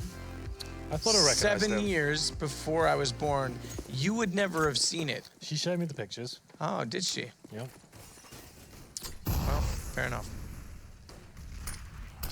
Kirby, meanwhile, though, already at the top of Banana, inside of that smoke. That slight gap that's portrayed in it, but it's Maniac that will get back inside of the site, and Kirby does not yet have to attack. He just needs to hold station and keep control in the Astralis hands. For those unaware, it's first to 19. And Twanu, he's looking to get there first. He lands a beautiful headshot there to take down Device, and he'll fall back as well. And he goes the way to kick things off. He gets flashbang, but thought he was going to get lost there, but Glaive can't find him just yet. He can't find Glaive either, though, but the more times Glaive tries this, the more he's tempting his luck. It brings Mistu back into it. Glaive goes down. Very good rotations from LDLC to compensate and cover each other in that situation. Pit occupied as well. And they won't even contest Alex because it's B site. They fancy their chances inside of it. It's Kirby that has to start it off. He gets Maniac down. The HLTV rated #1 team in the world pull back into the B site against LDLC. I believe are rated 25, or is that Envious that's that low? LDLC may not even be on the list, I can't remember. But either way, bomb planted, and they'll cover it off. Boost up for the AWP from CT spawn. They want to try and do what they can with this position.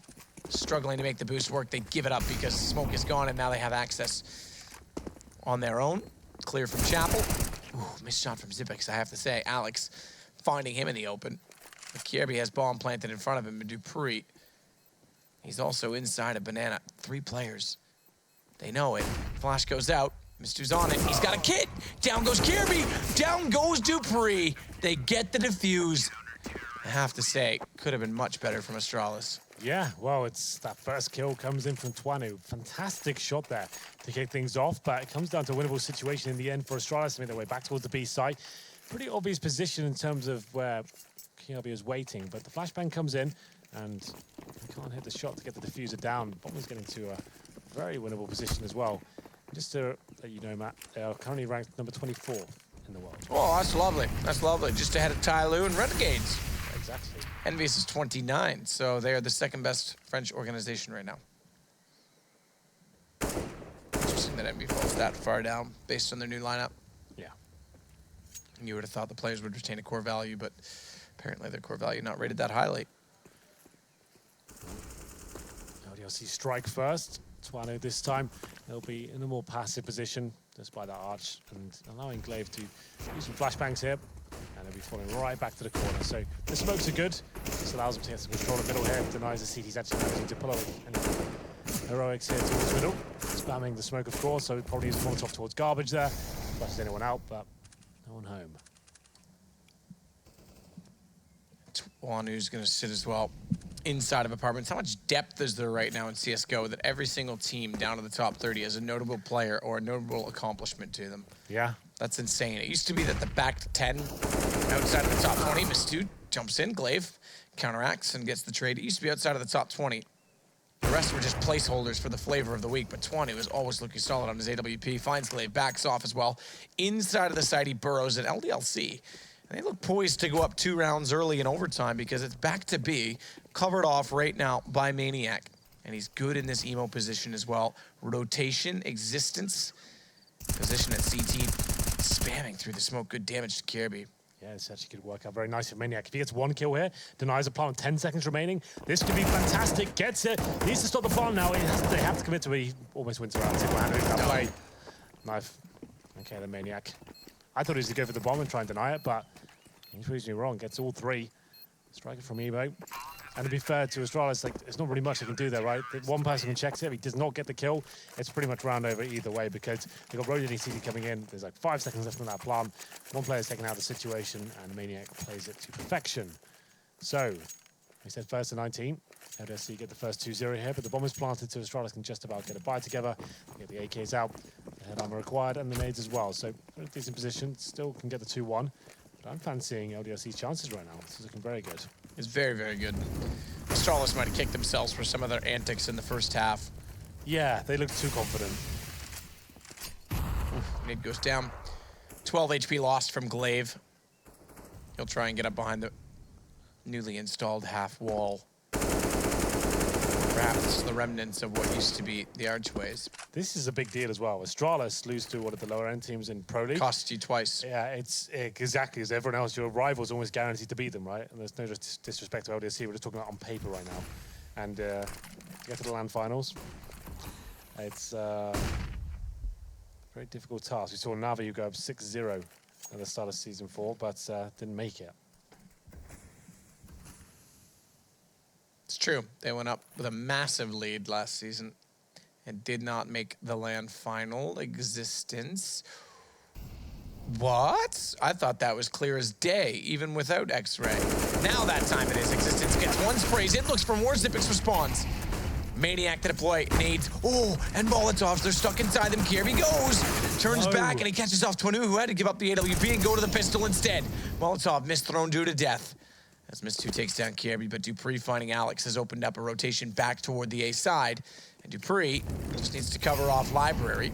Good awareness. And keep them out of position. He does exactly that. Miss2 goes behind him, though. And how does this situation unfold? Well, it unfolds with Dupree finding another kill, holding off the Arch instead. Bomb plants. And Maniac, 1 versus 3. Killed 3 last time, but not in a 1 versus 3. Yeah, well, it's the last round of overtime here, so Maniac might as well go for it. And Twano, I had to say, he had a kill on a plate, couldn't land the 5-7 shots, and this should be over. No chance of winning this one, but he does strike first.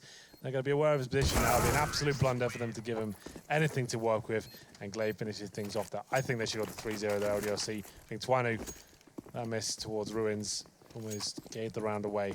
But it's still 2-1 in LDLC's favour. Here's the replay of Maniac's good work in the first round. And that defuse as well. He deserved it.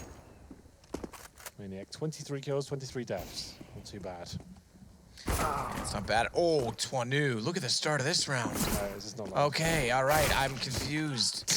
I was like, what is going on? When do we have a warm-up in between and overtime? I always thought we just went straight into it on the ESCA config. No, I can see what you meant, because they like got the graphic down quickly like it started. And all I saw was the shot, and I was like, normally, there's not... I didn't think there was pause time in between overtime halves in the ESCA config. It's 1 minute, I think. All right, well, we've all been there. We've all done it once or twice. Yeah. Some more than others. Yeah, I think I've casted a few knife rounds before. Yeah, you definitely have. I think I've done it once or twice. All I saw was the op shots in the obituary and thought, that's game on. That's it. Twano's doing it. He's done it. He's done it. They're all dead. A new entrance to alt mid, which peculiarly enough has a bench placed right in front of it, as architectures would often place them there, I imagine, for the sake of convenience. Smokes go down. Double Molotov strat. That's the one we saw from both North and Astralis at the Masters. Device, meanwhile, aggressive. Holding apartments will take down Maniac. Too easy for Device there. Walks into his cross there. Didn't really have to work too hard for that frag. Maniac walks into the cross there. The boost comes in. Can they find a frag in return? This boost is prevalent for both sides, and Zipex, he's on the CT side of the wall, waiting for his teammate to rotate in, and a footstep made. So then, they'll probably have to fall back at this point. Let's look at that flashbang they're lining up. Is that landing in the corner for Zipex, and then he can run around the side at that point, but he'll be back where he belongs. Still haven't seen that Molotov that they talked about. Yeah, well, I don't know. I haven't seen it yet. Obviously, that's a conversation they've had. Maybe they know of one. Maybe it's not the next one. Device gets baited by the gun barrel, but Kirby's position is perfect. The shots are not. Alex opens things up at top mid, and that equalizes the situation. It makes it a lot worse. Existence fast play. Double Molotov on Dupree. He's got a boom. Great execution from LDLC. This is something they lacked in the first half. And LDLC poised to take map point early, as it's all on to Zipix, 1 versus 4. This is big for LDLC. Absolutely. This actually puts them at map points, or match points. So, big round. Pressure firmly applied to Astralis now. Zipex just has to save the weapon. It doesn't really matter if he does or not. Even if he gets all 4 kills, he can still buy into the next round. If he dies, it doesn't make a difference either, really. But he will be saving. They got the double orb. I don't think I agree with that on the T side of LDLC. That round was good. Let's do that again. Don't mix things up with a double orb setup on the T side. Missed you. I know I saw you thinking about it. Nah, go for it. I think you go for it. Just pick it up. They just won the round there after using Maniac. 5 and 4, clean sweep after that. Perfect. It's fantastic execution. Double Molotov into pit. They catch off Device rotating back inside of the site, take him down, and it's all gone at that point. There's nothing they can do. One more to go for LDLC, and they'll steal away Inferno. I say still, because remember that, it was 9-1 to Astralis at one point, and that's when they started getting a little overconfident potentially there, but... I'd call it a steal just in terms of the odds coming into this game. Yeah. It has to be big for LDLC. Device does have a line of sight. He's very antsy. Firing in early. He's not normally one that's easily baited. And Kirby, same position, same result, goes down again. And that's how it all fell apart for them last time on Astralis' side. Smokes out, flashes as well. Xyp9x does jump forward, catches off both Miss2, Existence, and Twinu now going down. This leaves very little to work with for Maniac on 6 and Alex on 25. We hit 18-18, we do it all again. We certainly do, and it's looking likely at the moment. 3 versus 2 situation. Maniac low HP, 6 to be exact, and Alex trying to... Oh, okay, Alex. He's doing a fantastic job this round. 3 kills in total. We'll need the ace to clutch, though. 1 minute remaining, and he's almost certainly dead. Yeah, dead. I'm a bit... He must have thought the last player was Banana, because I'm curious as to why you try and go Arch when you can easily go that direction, because if he was open, if he'd known it, done deal. 18-17. We hit the last round of overtime. Question is, do we have more, or are we done? I think we've got Should more. I stay or should I go now? You should probably stay if it goes to double overtime. Does it again? I think it's 100% Rushley doing it. Can you confirm, Rushley? Yes. He nodded. I did not. Oh, it is Rushley doing it. I want to know what it says. I haven't caught the whole thing. I've heard it before. I couldn't tell you for the quote, though. Well, Dupree holding a tight angle this time. You're going to Google it. Your mind is ever curious. Holding a tight angle this time. Kirby, thankfully, I'm going to breathe a sigh of relief that is backed away and not playing the same position that he's gone down. Scrawny little birds, just feather and bones. It's a rare radio command. I don't know how it's brought to life, but we've heard it a couple of times. You must have like 5 following you for over a minute or something. Device takes down Misty, that's my guess. Probably no truth to it at all. Glaive, smoke, quad, tries to fire in, boiler. It's Alex on the other side. Nice shot, Dupree. Finally, they get an opening at top middle. He can fall away safely. Maniac will back down in toward boiler instead. And this is where they have to find the next pick. As nades rain over top of the shoulders. Kirby, though, tagged up. They're going to put utility onto him. Everyone playing this same wall inside pit. Not as many angles. Maniac's opened it. They've turned it back, but bomb dropped. A Glaive standing tall. It's only 10 HP. Found by Maniac, but then he's left in the open, and we go to double OT. Double OT indeed. And it's going to be LDLC managing to pick it up as we go into the second set of overtime. After actually having map point twice there, LDLC let it slip by and Astralis tie things up once again.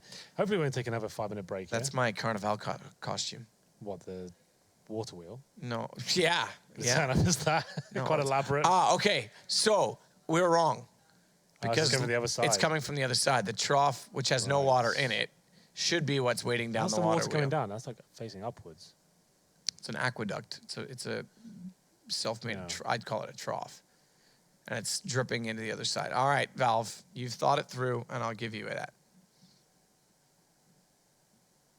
Well, double overtime. LDLC probably kicking themselves. That was a great chance to finish the job off there, but now Astralis, they're back in the driving seat, looking very good in those last 2 rounds. Matt's Googling himself. He wants to see whether he can find more radio commands. That's not what I'm Googling at all. That's not what I'm Googling at all. You Google some bizarre things. What do you mean? What a time. What is wrong with wanting to know how long the average pig's orgasm is? Well, I'm just surprised you need to know right now. It's just information, Henry. It's good to know. Just You in never case it know comes who up in you're a going to quiz. meet on the streets. Yeah, trivia night. Yeah. Well, we do have the second overtime coming in here. LDLC. What do you think of those blue tiles around the fountain? Yeah. Are they uncharacteristic? Yeah, it looks a bit odd. They've got his face. That was the first thing I noticed at first. Look It at seemed this. like it was like a temporary texture in the Crossfades. beta, but I actually don't mind it. What is that? Oh, that's me. Dead on the floor. Tomorrow night. Okay. At Carnival? Yep. Nice. I like it. Well, then we don't swap halves. LDLC will be staying on the T side here, just enjoying the aesthetics of the new Inferno here. I think it looks beautiful.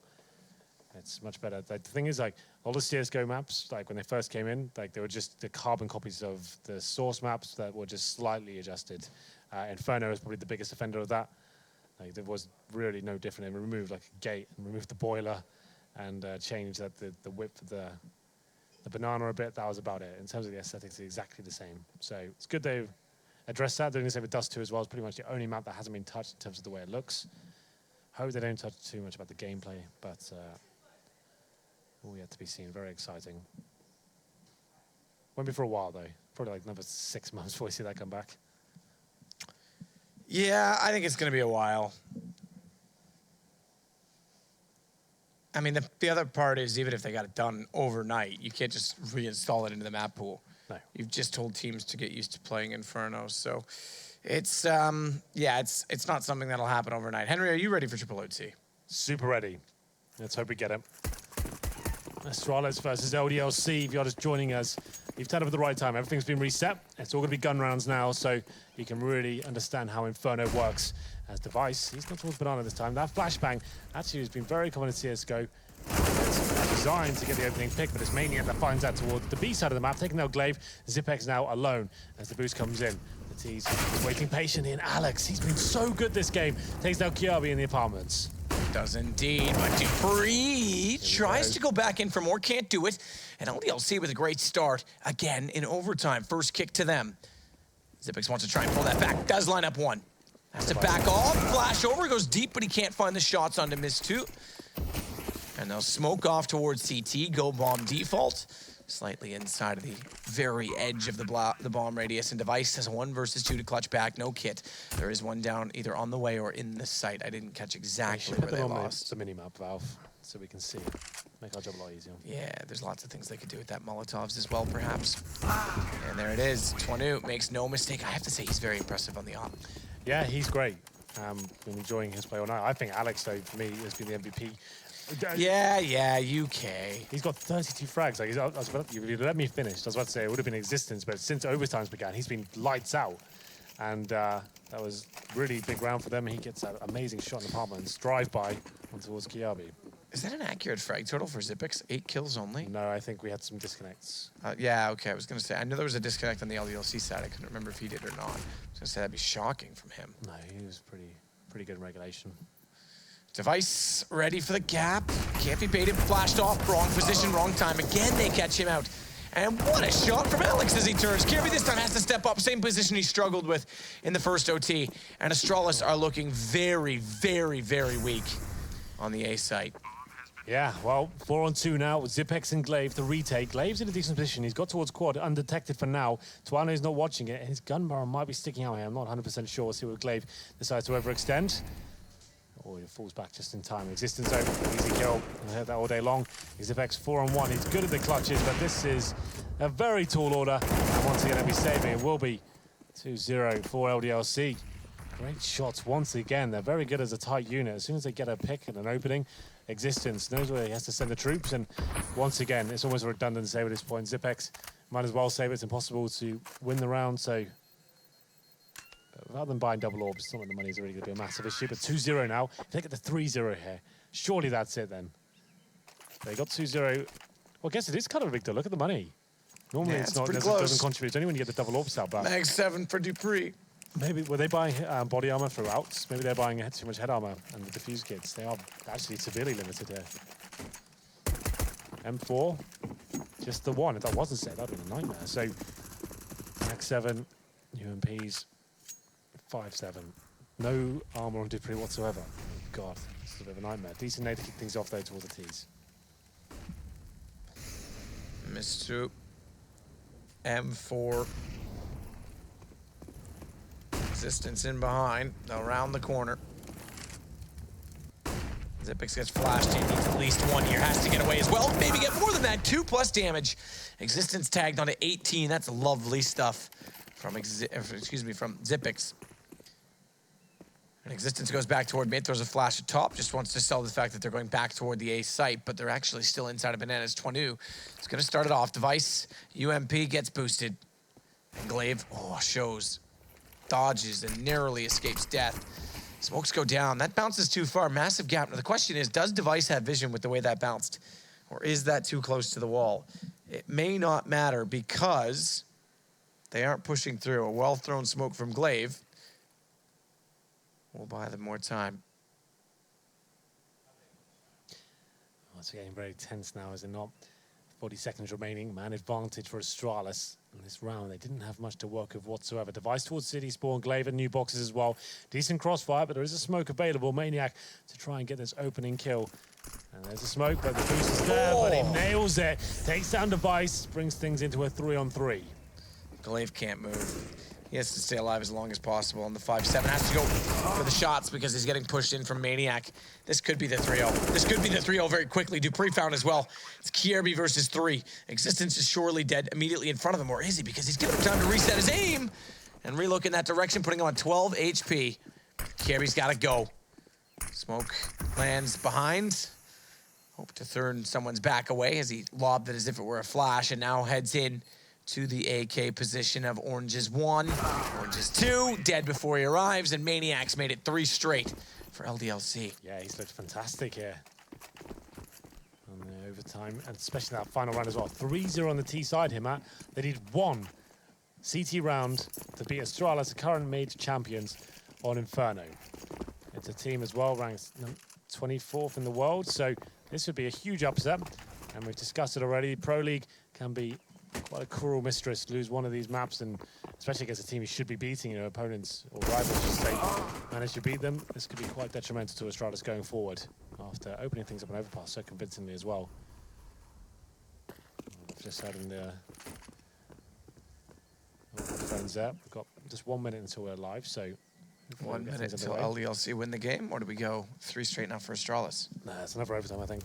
You think so, Henry? I'm calling it. It's all right. Carnival parties all night. We'll still make it. Got your costume ready there, mate? Do I need one? Yes, apparently. I think I look You've pretty been banging on about it all night. atrocious on my own. I don't need one. I don't need a costume to look lovely. Just go take the headset, go as a Counter-Strike caster. That's a brilliant idea. Yeah. You're on. That's $1 million idea. I know. Well, all that said, we're getting underway. Okay, then. What's the quote? I don't know. What is it? Oh, scrawny chickens, just feathers Just and scrawny bones. little birds. They're scrawny. Oh, yeah, scrawny little birds, just feather and... Oh, I've got mad. Scrawny little birds, just feather and bones. Okay. I'm losing it. I'm losing it. This is We too are good. jet lagged. It is midnight, but we are... I'm being not jet lagged. treated- Speak for yourself. I am really, really jet lagged. But that's okay. Well, bomb heads its way toward T-stairs, where it'll be dropped momentarily. It almost looks like whip marks when you come up the stairway now. Which, of course, would be occupied by many people in pirate costumes. Glaive, meanwhile, with Molotov in front. That nade takes Dupree to 52. They back off. They don't need to face. They've done damage enough. Yeah, they'll be Know it or not. push through the smoke. He'll be investigating the area. Existence and Maniac set up position now. Existence aggressive, of course. He's been good in that position so far. Right-click flashbang. It could work against him here. He's fully blinded now. Most of his teammate will be going down, but he does find one through the smoke. It'll help. It'll work. It's a decent cause. Oh, smoke goes deep. He finds a second. Kierby misplay. And Astralis looking very sloppy tonight. Twanu, he's got another kill on Device. Bomb plant goes in, but it's a 2 versus 4 in the post plant. Glaive, he'll play in the water. Zipix, he's got to play inside of Banana. No one coming up for the backstab just yet, but Zipix has to consider that, which means Glaive has to hold on his own. And as we see it, no one's going to go toward Banana either. Kit's on 3 of 4. Glaive peeks. Smoke still there. Boost to come in. Immediately they go up. Flash through. Glaive, this could catch them off. Drop down. If his teammate can find him, it works out. How does Glaive find it on his own? He aims from his 2, hits Alex over top, and it's Zipix to get one more, but it's pulled back one-on-one. Existence. No. He's the one that does not have the kits. Glaive's going to pull out the round for Astralis. How is this a real life? 4-on-2 and Glaive. I need to see a replay of that if possible. How does he get that first shot? He wasn't even aiming for him. He kills the guy in front of him and somehow gets 2 for it. A player burns at the same time. And Existence, the only player, of course, without a kit. He can't actually win the round at that point. Oh my goodness. Astralis staying alive here by the skin of their teeth. As we get into round number 2. 1 round from LDLC will close it out. That should have been it. Not meant to be. Okay then, so we'll have a look at the tour here from Twanu. AWP, not going to find anything just yet. This is a fast round from Astralis committing towards quad, and it's up to Alex and Mistu to try and tag team them, but they're going to be killing each other instead. Fine shots over box, but you're right, they do get a team kill in. That helps Dupree. Twanu doesn't land the shot this time toward Graveyard. He knows he's inside of it, so tries to wall instead. But another bomb plan for Astralis, this time a man advantage. And Device with 5 HP stays inside of this site on his AWP. Glaive spots his team and they're going to save. They're going to save. This is going to go the distance of overtime number 2. You may have called it, Henry. But this goes to a triple OT. Okay. Well, Astralis looking assertive so far. Mistu and Alex had a decent crossfire, but they killed each other, so that didn't really work out too well. At that point, Astralis, they managed to plant the bomb, and it's such a difficult retake there. You haven't got the numbers to work with. You run out of grenades, and you see the remaining 3 players don't actually have kits either, so they have to save their weapons here. And Astralis maybe taking us, what is it, triple overtime? We would go to triple overtime. That's where we would end up. That's where we would exist. An Existence. I knew you were going to do that. Doesn't want it. He's hating this. Fabricating storylines with Henry G. Episode 1. He's the in-game leader. He's calling the shots. He doesn't want that. He definitely does not want this. He wants to close it. We'll see how it unfolds. In the meantime, it's Kierby to find an angle at the bottom of Banana. Wants to just sit and wait. Astralis need yet another bomb plant, yet another round. Shots from Glaive. Sound throughout the map, but they come from mid toward the top of it. There's no one on the receiving end. Flash over. Maniac, slightly blinded, will hold his position and not back away quite so easily.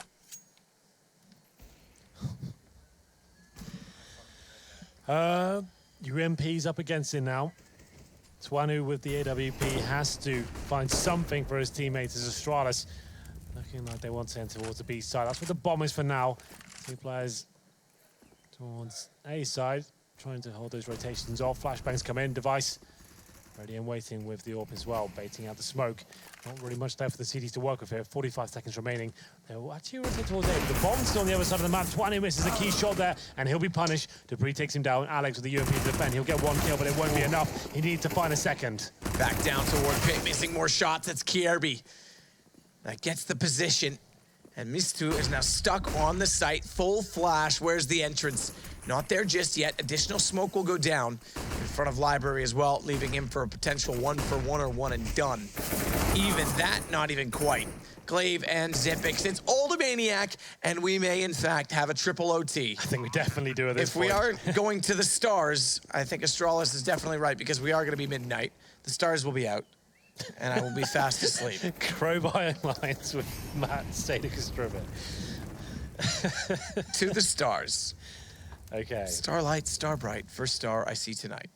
Well, after having a 3-0 lead and a 4-on-2, LDLC have done the impossible and managed to throw that lead away. Messed it up twice. Reset once again. Yeah, that's twice. Actually, yeah, absolutely right. Triple overtime, and I'm sure we'll be treated to a lovely break here to discuss and reflect on what just happened there. What did happen, Matt? I don't know, but I'm thinking those hills, if they had nice winding roads in them, would be really fun to drive. 1 minute till live, so... I think what happens is Astralis, despite being dominant on the CT side in regulation to the point where antics have come into play, LDLC look more committed, more warmed up, more alive and awake, and they have forgotten how to play CT because that was pretty abysmal. The 4-on-2 was nuts. Not only that, Glaive pushing through. That shot was lucky. That shouldn't have happened, really. He's just fine. He's like, I think he misses the first bullet in the player in front of him. It kills the one behind. And he picked up 2 kills as it's all going on, as Molotov's down, CD's running through them. And that should have been the GG. The 4-on-2, smoke down a CT spawn. I don't know how you managed to lose it, but he did. It happened. It certainly did. It certainly did. And now we arrive at this conclusion. Or do we? Is it merely just more hypothesis? Well, there is no conclusion right now. It's all reset. So let's just doing it again. It's the procedure, actually. It's not even the hypothesis. Yeah. I wasn't very good in the science fair. Okay, well, if you're just joining us, I've said this line again. Everything's been reset. You get to see new Inferno played with 3 gun rounds coming up. You can see how the teams operate on the CT side, especially. It seems quite common now. The 3 CTs go towards the B side of the map almost every single time. That did not happen in the previous version of CSGO. Opposite side, missed 2. Nade down, damage on a glaive. But Dupree again getting aggressive up toward bench. Not quite as hidden as it used to be. If you get this position, he's got to back off. Alex as well, that will be on the other side of it. He'll get pushed back. Nades and flashes in play already from Astralis. Cubby checked. Twanu back to CT. I thought he was going to shoot. I really did. I got really ready for that, but he was late on it. All 3 blasts by. 1-for-1 trade in pit. They just have to worry about miss 2. He's forced out by the Molotovs, but they'll chase him down with guns. Kirby finding him. Twanu falling as well. And Astralis might have 4 straight on the T side. But the first... the crucial first of this, the 3rd overtime. Well, Astralis looking very assertive right now. They've kind of got themselves gathered and terror aside, and it's looking like a tight unit. Everyone's hitting the shots. It's going to be, excuse me, Kiabi finding his 2nd frag. This can't really do much about this. There it is. Comes in. Pretty much clean sweep there for Astralis. Not giving too much away, and now I'll just need to be careful. He's kind of being a bit of a problem. You can see Twanu after buying the AWP. He's actually down to $3,700. So what's the call here? Did they bring out the AWP? Did they substitute an AWP drop from Alex? It looks like that is the call. And he has to go down to the UMP. Okay. A couple of defuse kits. Money very tight. Only 1 player has head armor. That is Twanu. Down and bounced around at top of Banana. Smoke one side, Molotov the other. Molotov in front, they're locked in. Tree covered off, so no execution potential just yet. They'll follow on Molotov up toward barrels. They want this position. They want this game. It was taken away from them, gifted back twice. And now they need to seize the opportunity. They need to carpe diem. Well, we'll see whether they can do that. As we head into another situation where CT's extremely limited. 1 smoke remaining as we hit the 1-minute mark, and Astralis haven't gathered a ton of map control just yet, but Dupree is towards Banana, and Glaive's made his way towards middle at this point. The smoke's starting to dissipate. He'll be actually walking through here. Misty might not just catch him, and Glaive could be vital here, but Twanu takes him down. Device starting to swing toward the B side. Existence boosted, smoke down. Do they check it? It was checked against them. They do not. Down he goes, falls away. You have to check that almost. That position, I'm not in love with it, let's just say. As it's Kirby. Plant the bomb at default. They'll boost back up toward it. It does seem a little bit overpowered, I want to say. Floundering a bit here. Needs to be careful. Kirby gets a kill here. There's back on for him, but there it is. 5-on-2. Surely LDLC can pick this round up. Well, Device, meanwhile, has a line of sight towards CT on the WP, but they bypassed him in quite a succession. Oh, that should be the round. Missing shots like that. Does pick up one. Zipix has the other, but down he goes. Low HP on 1 of 2 players. Goes to the pistol. Headshot on the other would make it work, but he can't get over to the bomb side fast enough. And LDLC, they got off of it. They did get off of it. If Device had hit 1 shot, 1 more headshot, that could have been incredible. Oh, God, I was so scared the double kill with the PT50 was coming in then. 5-on-2, LDLC almost fluffed it, but just about hold on. They lose that. You don't deserve it. Yeah, Device made that very interesting. He hits 1 more shot there, it's done. And that would have been pretty much guaranteed GG for me, but LDLC managed to bring it into 22-22, or 1-1 as we get into the final round of the first half of triple overtime, as I get my math correct there. So Twanu aggressive, of course. So is Alex. They're lining up the scoreboard right now. Device does strike back, but he only finds 1 as the CTs surrender middle. They've got a huge advantage at this point. And it should be 2-1 in favor of LDLC, but we saw what they did in the 5-on-2, so maybe there's a few more ways this could finish up. See the guys over at the desk are enjoying themselves. Yeah, I'm sure they're having a great time. So is Twanu. What a shot. As down goes Zipix. Smoke off to the right. I think it's past Lauren's bedtime by the sounds of it. She's hysterical without reason. Without cause for concern. It's LDLC to pick up 23 rounds. They've got the lead, Astralis. They've got a chance to give us a 4th overtime. They might even be able to still win this. Who knows, Henry? But if we go to a 4th overtime, I'm leaving. I don't think you can. I'm kidding. 23-22. And LDLC, for the 3rd time in overtime, have the lead after the first half. Can they close it out? That almost says they need to at this point. 3rd's a charm. Well, they had a 3-0 and a 4-on-2. They didn't close that one out, so there's every possibility this is going into quad overtime. I hate to be the bearer of bad news, but... You are, but it's fine. I forgive you. That is a strong possibility, yeah. Yes, when it gets this late and then you're playing for this long, it's very difficult to close these games out. Like, we've seen it plenty of times before, especially on LAN, you and I. When it gets to this sort of point and no one can really run away with it, and you start losing the big clutches and it all seems like it's all going wrong. It's a struggle to finish these games off, but... Bit of time to wait here. I haven't been given the 1-minute mark yet, so could be a little bit of time to discuss what's going on here. Yeah, it's been different approaches. Definitely a much, I have to say, a much tidier game in terms of execution in the overtimes than it was in regulation. However, the post plants have been abysmal on both retakes and the team who planted it. Both times that LDLC had a massive lead on a retake, came far closer in its margin than it potentially should have. Round number 1 of triple overtime here. LDLC. Or 2nd half, I should say, of triple overtime. Got it wrong that time. All up in the hands of Twanu, and they'll be making their way towards Banana. Existence will be backing him up as well. The same old boost comes in, but I like this idea though. Glaive is there to bait him in almost. It suggests no one is boosted then. He gets the first headshot, takes down Alex. Mistu will be trying to strike back, and that's why it works so well. Zipix is up there. They expect just one player toward that CD spawn area. That's actually quite smart. And they do manage to get Glaive down through that smoke, however, and therefore go for the bomb plant as Exist will hold off back toward Caskets. Swings to the left and finds to find a spray as well, but can't land it. Maniac late to rotate. Gonna lurk in behind. Potentially, if they can hold him in position, catch them off. We're able to defuse. Device, down he goes, and here we go. Maniac 1 and 2. Oh, they're both in front. They're lost in smoke. Lines up 1, looks for the 2nd, gets it down. And it's he now versus 2. They're not on the defuse just yet, but Device hits the shot. And we tie. Yep, we easily got that. They did get off it. He had a chance there. But it will be Astralis tying things up, of course. It was 2-1 in the first half. They can still win here. So if they get the clean sweep on the CT side, still can close things out. So Astralis now 23-23. Going to another full buy. Will they bring out the AWP? It looks like it possibly will. Yep, 20 gets it. Device still on his, of course. He's currently on 36 frags. To be fair, the scoreboard's kind of redundant now. We had so many disconnects and stuff. It's difficult to keep track of what is what. But number 2. Kind of spotting towards middle. 3 players, of course, towards the CT side. As we watch LDLC try and dissect the map.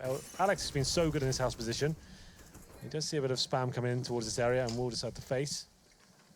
And now then, getting ever closer to Kiabi. Will he be able to strike first here? Smoked off last minute, though, is forced back away, and they make a little bit of noise in doing it, so confirmation that their utility was justified. Dupree, meanwhile, gets out closer to Boiler, anticipating that if they went one way, maybe they'll go the other. Sees the smoke, doesn't want to be isolated, but it's far enough into the quad. I wouldn't be surprised if he plays a quad position device. Oh, he's got to be careful to look for more. Doesn't fancy his chances beyond that, and it's Dupree to back away. Remember, Kirby played that position in multiple instances in the overtimes and was unsuccessful in most of them. So it's now Dupree playing this position. Nice flashback in as well to make it work. It's the opening pick for Astralis, followed up by Glaive, added to it by a device, and it's going to be the map point. In this, the 3rd overtime, going the way of Astralis. Surely Maniac has merely a 12 HP to work with.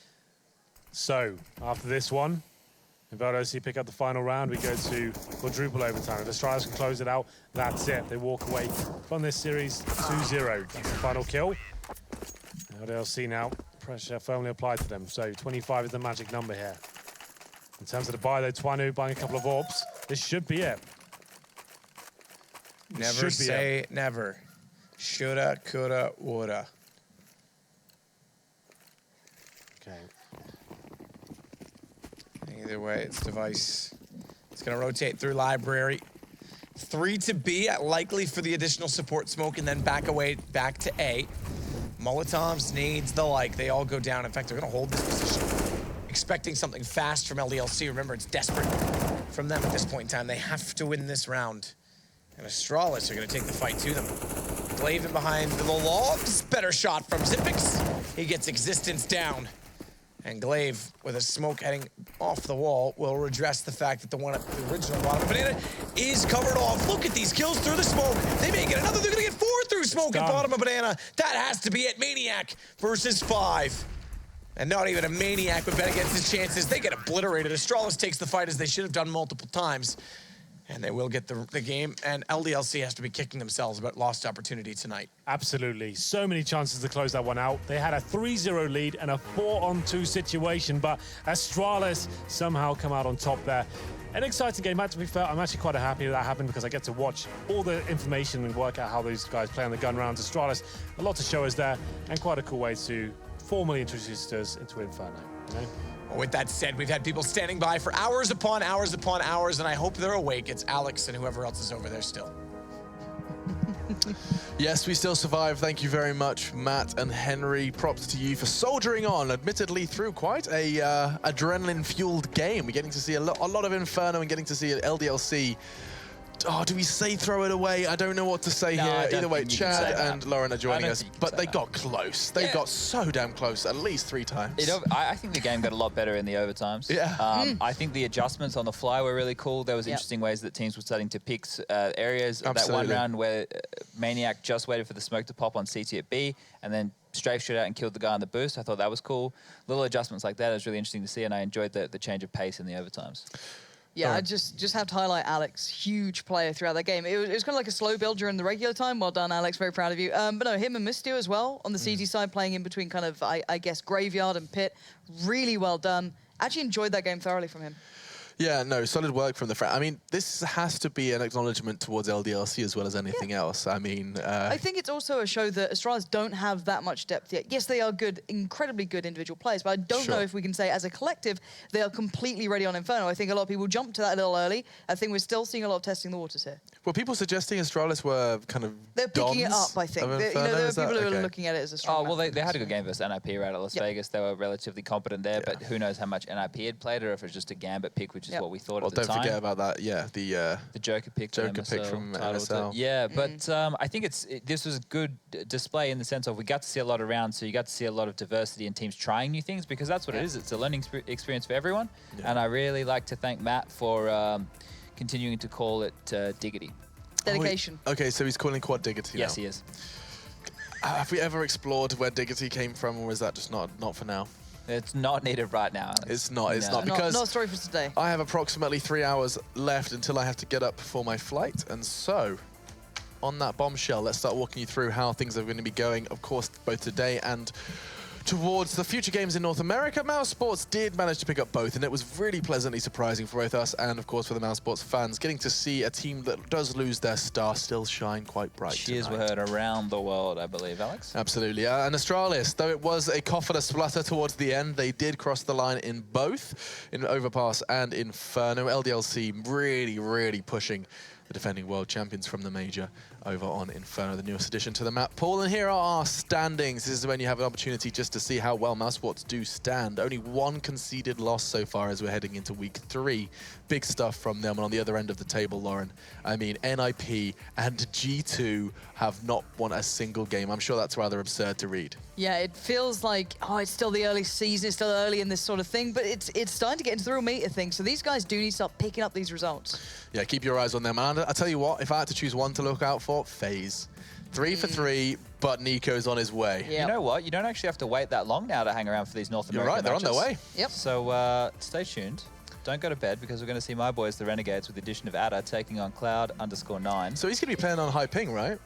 No. Or is he over there already? He'll be over there because he was in Las Vegas. So he's still just sticking around? Yeah, I guess he probably didn't go home. I didn't know. I mean, he could have gone home. No, he's hanging about. He's They're going to using Detroit. him for, I don't know exactly what the plan is. I know they're using him. They tweeted they'll be using him for upcoming Okay, so he's hanging around in Michigan and doing his thing there. Yep. Cool, so we get to see Ata versus Cloud9 and some more goodies. That's coming up in a couple of hours right here on this very stream, so you can go ahead and catch North American Counter-Strike while we head over to some attempted sleep.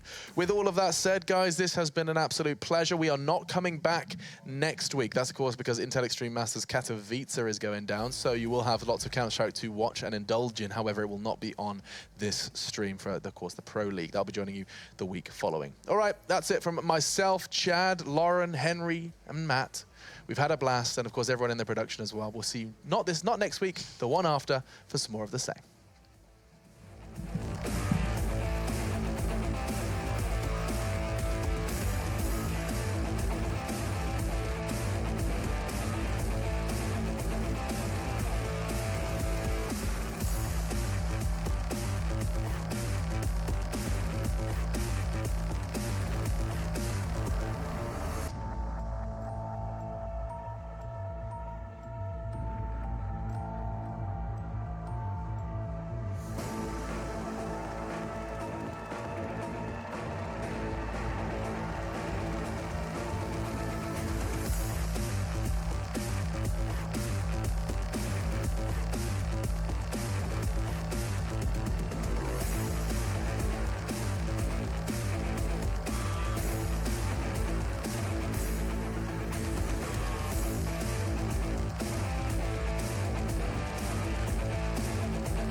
Ladies and gentlemen, welcome to ESL.com!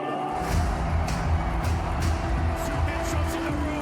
Inferno's about to bring it back now. All on Nico. Trying to see if they can get the defuse and Nico. Oh no! Inferno! Has to keep Brutus Pro alive. Taco once closer. AW. He's looking for a look. He's going to get it. Get that headshot again. Oh my god.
It's important to be part of the Pro League because it's sort of the premier league for all the North American pro teams, and also it gives you the opportunity to make the LAN finals and play against some of EU's best as well. You know, with the sponsor Mountain Dew, can be really good for up-and-coming players.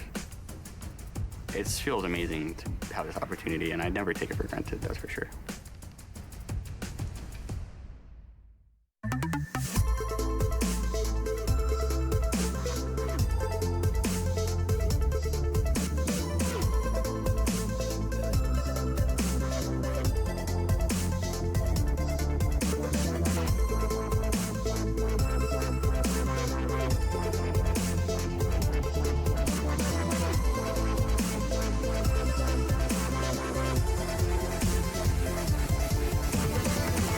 your team apparel now at shop.eslgaming.com.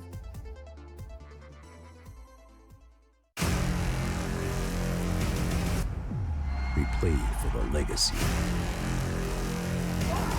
We play for the prestige. We play for the glory.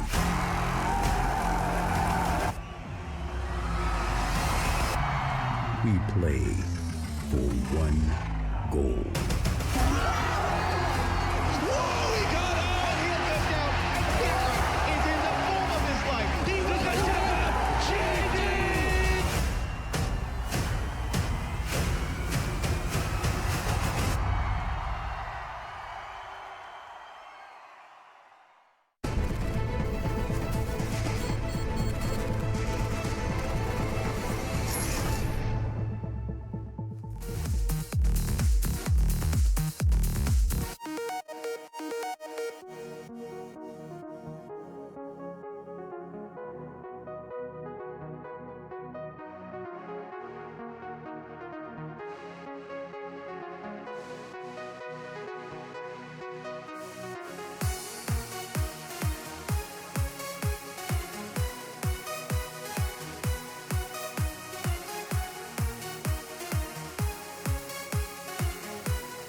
here successfully and managed to try to tie this up 1v1. They'll have that little bit of extra time now going into the retake itself. But we get directly into it here, and again, Energy with your pretty usual investment. 3 SMGs, the AK sitting on Daps, and the MAC-10 as well, going over there towards Fugly, and once again, very quickly inside of A main this time as well. Also fast up mid. They did this in the last round too. It's Daps that leads the charge once more. Obviously a little bit more cautious this time since the CTs have a little bit more freedom of movement on those pistols there.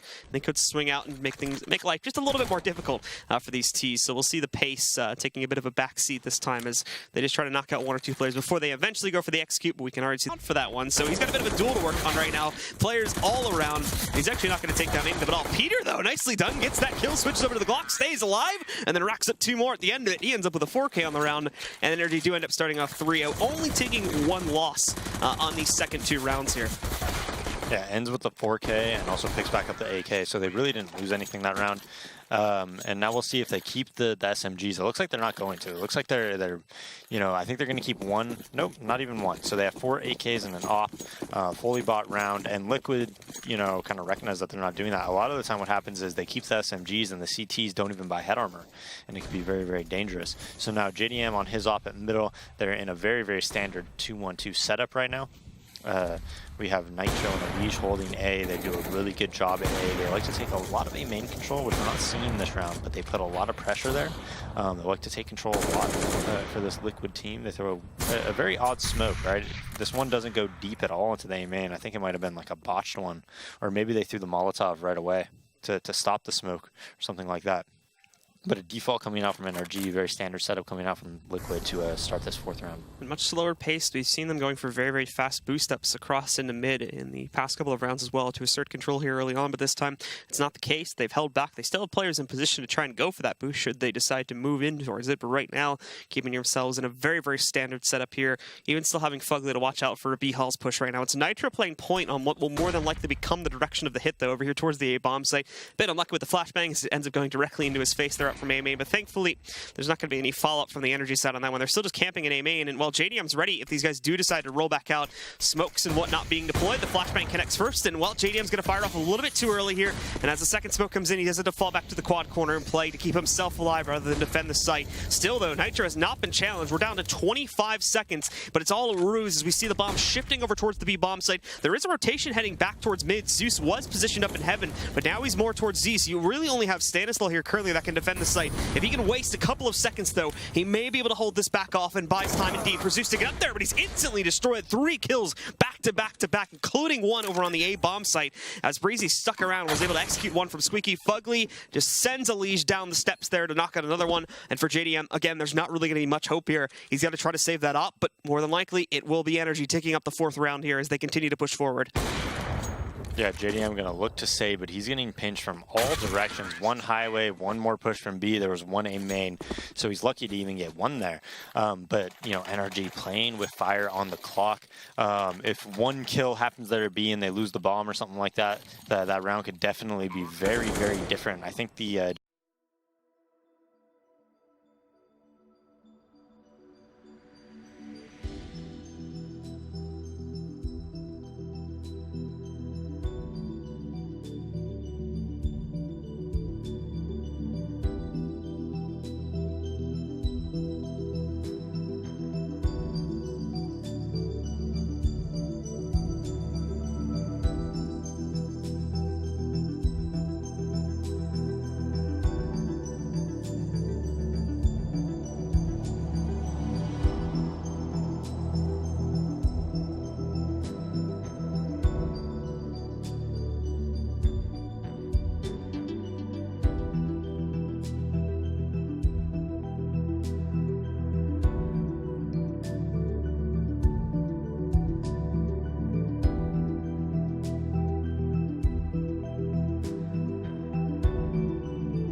round could definitely be very, very different. I think the general idea was pretty good by them, but I think, you know, more often than not, that's actually not going to be as successful as we saw right there.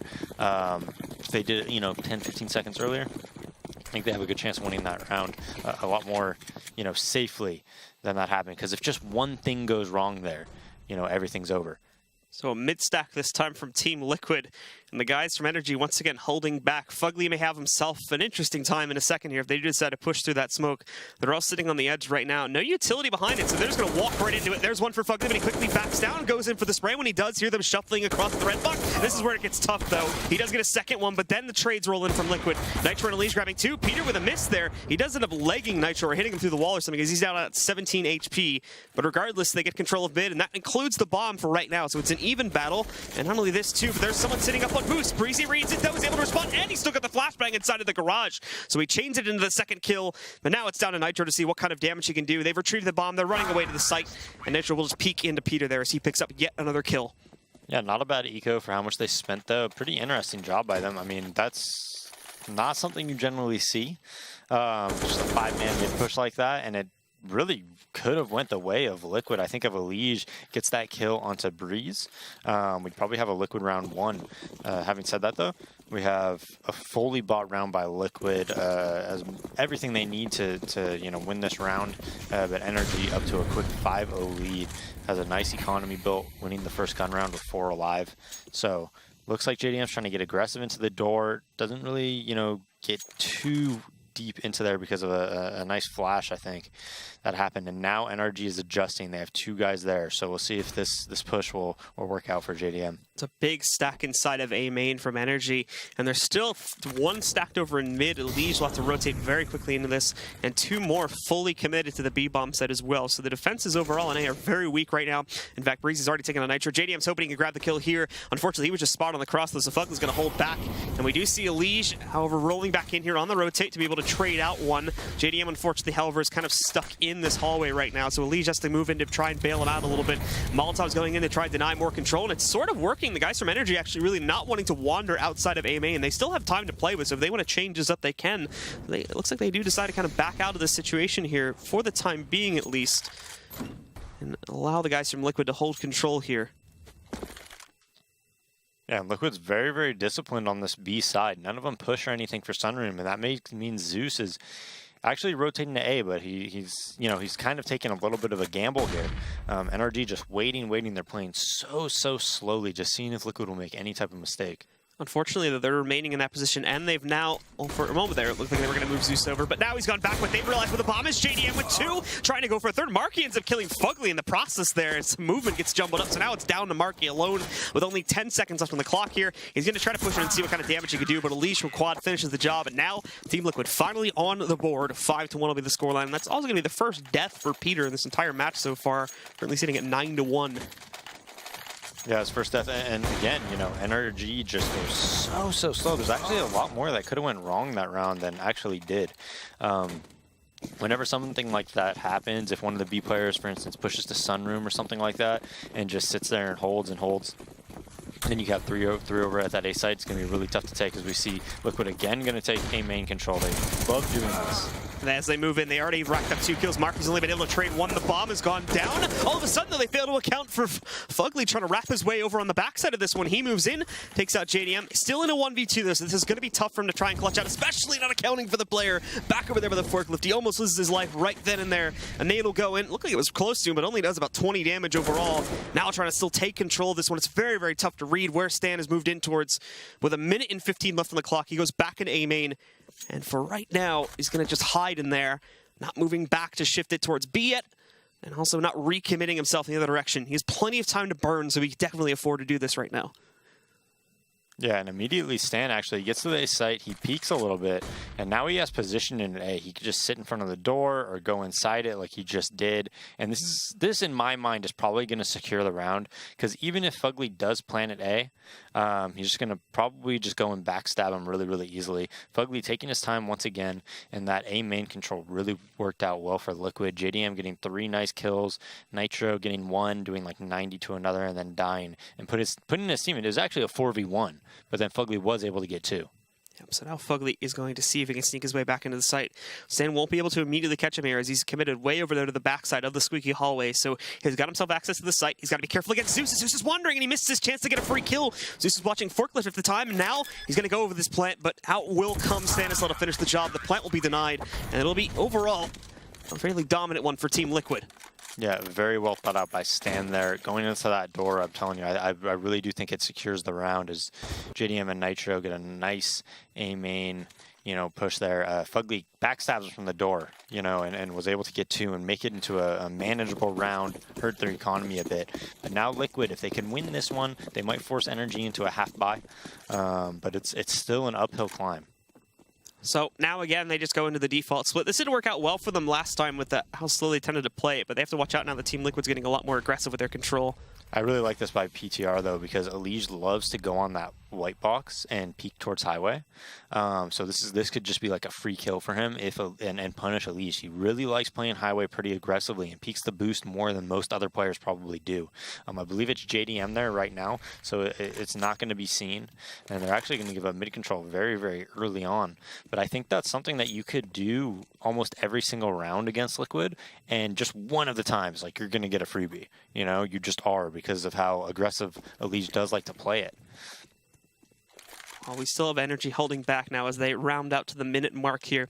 The majority of their players hinting this into an A play, but with them now shifting over to the B halls, it could still be heading in the other direction as they put Marky up on the boost, prepared to move in for control here, but also more players from Team Liquid have shifted over towards B themselves. They only have Nitro playing on A, so they're full retake over on that site, and instead focusing the defenses here on the B site itself. Only 2 in the actual site. They have, looks like 2 in Z right now, waiting to defend mid, and that's going to end up working out great. I think they boosted up on top of each other, and Elige is going to be able to find Marky off of that one.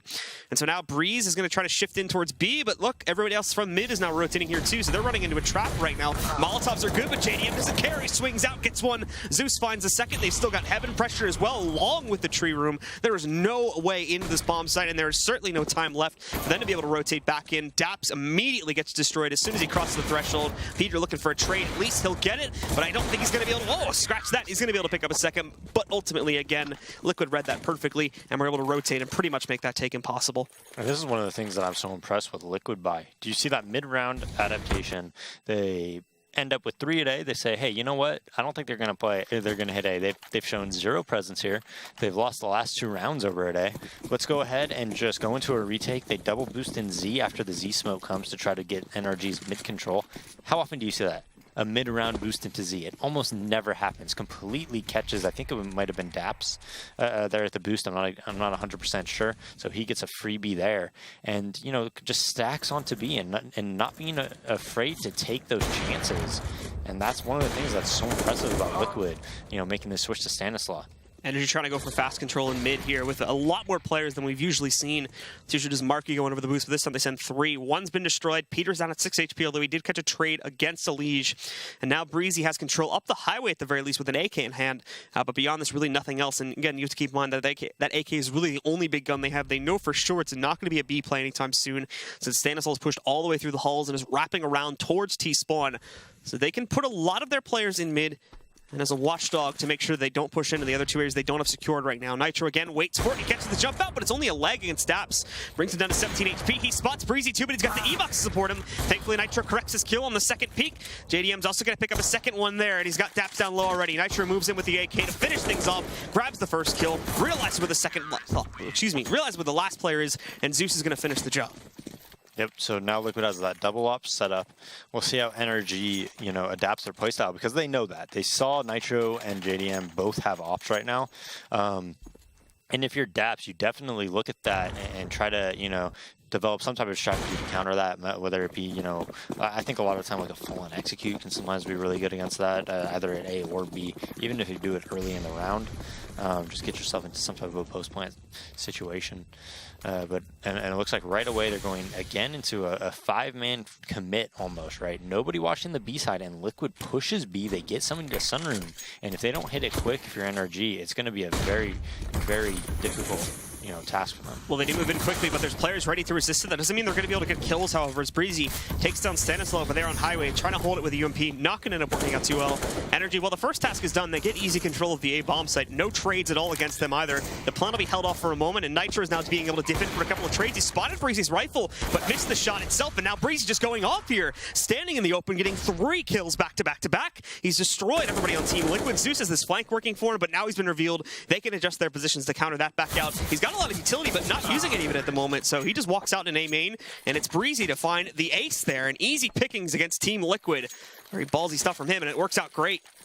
Yeah, and if you look at what NRG did, they did exactly what I said, right? They went straight into an execute, and it really caught Liquid off guard because they have that double op setup, and anytime you're in a retake scenario with that double op setup, as Bree is just phenomenal, just gunfire or gunfight ability by him.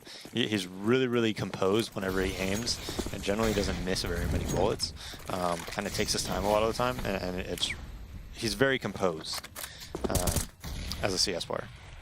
So, now back to the default setup for Energy, since Breezy has himself quite an impressive round there. But Lee swinging over top, finds that first one, and immediately locks on to the second one.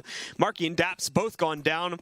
The bomb, thankfully, hasn't been spotted, but still, they're going to be able to read it, basically, that it was a default setup off of that more than likely. Peter is trying to op shot through this to hopefully catch the players that were boosting up, but it's not going to work out. They have been denied A control because of this, though, and they're free to push in through there. So a good 75 to 80% of the map is now under the control of Team Liquid. Yeah, not only that, but they're still boosted up. Zeus's close middle does a lot of damage to Breeze, and Nitro's already flanking A main, so this is looking great for Liquid. JDM holding, grabs another kill in mid, brings it down to 2 now for the Energy side, both being split. Fugly found a free path into the B bomb site, but he didn't have the bomb with him, and speaking of which, it's just gone down. Fugly with an interesting kill. They're just spinning around real quick and find Stanislaw up on top of those pallets there, so he's able to take him down, but getting anything else beyond this is where it's going to get tough, of course. As he moves into this garage, Nitro will be waiting. He won't be peeked, however, so the bomb is free if he wants it. Walks back in and burns himself. So that's one way to end the round, as Nitro will close it out, and Team Liquid will be within 1 of tying this again. Yeah, Liquid just boosts the Liege up. He gets 2 MP9 kills on unsuspecting Marky and Daps over on the boost. Really nice headshot, and Daps just with I think a Tech 9 there doesn't have much of a chance. It's such a difficult shot when somebody's right above you like that, because you can't really pre-aim any type of headshot angle. So it's very, very difficult. And now Energy put onto another save, and I think Energy went up 5-0. Am I right here, Blue? Yeah. They went up 5-0 right away, and the past 6 rounds only able to win 1 and losing an extremely important round. That round was one of those rounds that's gonna change the tides this whole half. Whoever won that was gonna go out to a big lead, forcing the other person on a save. JDM called out early in mid here, but thankfully it's just pistols still for the guys on Energy. They weren't able to catch him, and now Nitro's just going off. 2 quick kills as they try to move in for highway control. One has been able to get himself behind the shed at the very least. That's Fugly, but he still has to deal with players in mid, specifically Zeus here, who will get dinked, taken down, but he did trade one more before he went down. The Liege on the A site helping out Nitro, and as Daps tries to maneuver his way through the vents there in an attempt to find a secret plan into B, it's not going to work out. Stan will be waiting in the checkers room and just shut him down to allow for the tie to come in. 6-all now between both teams.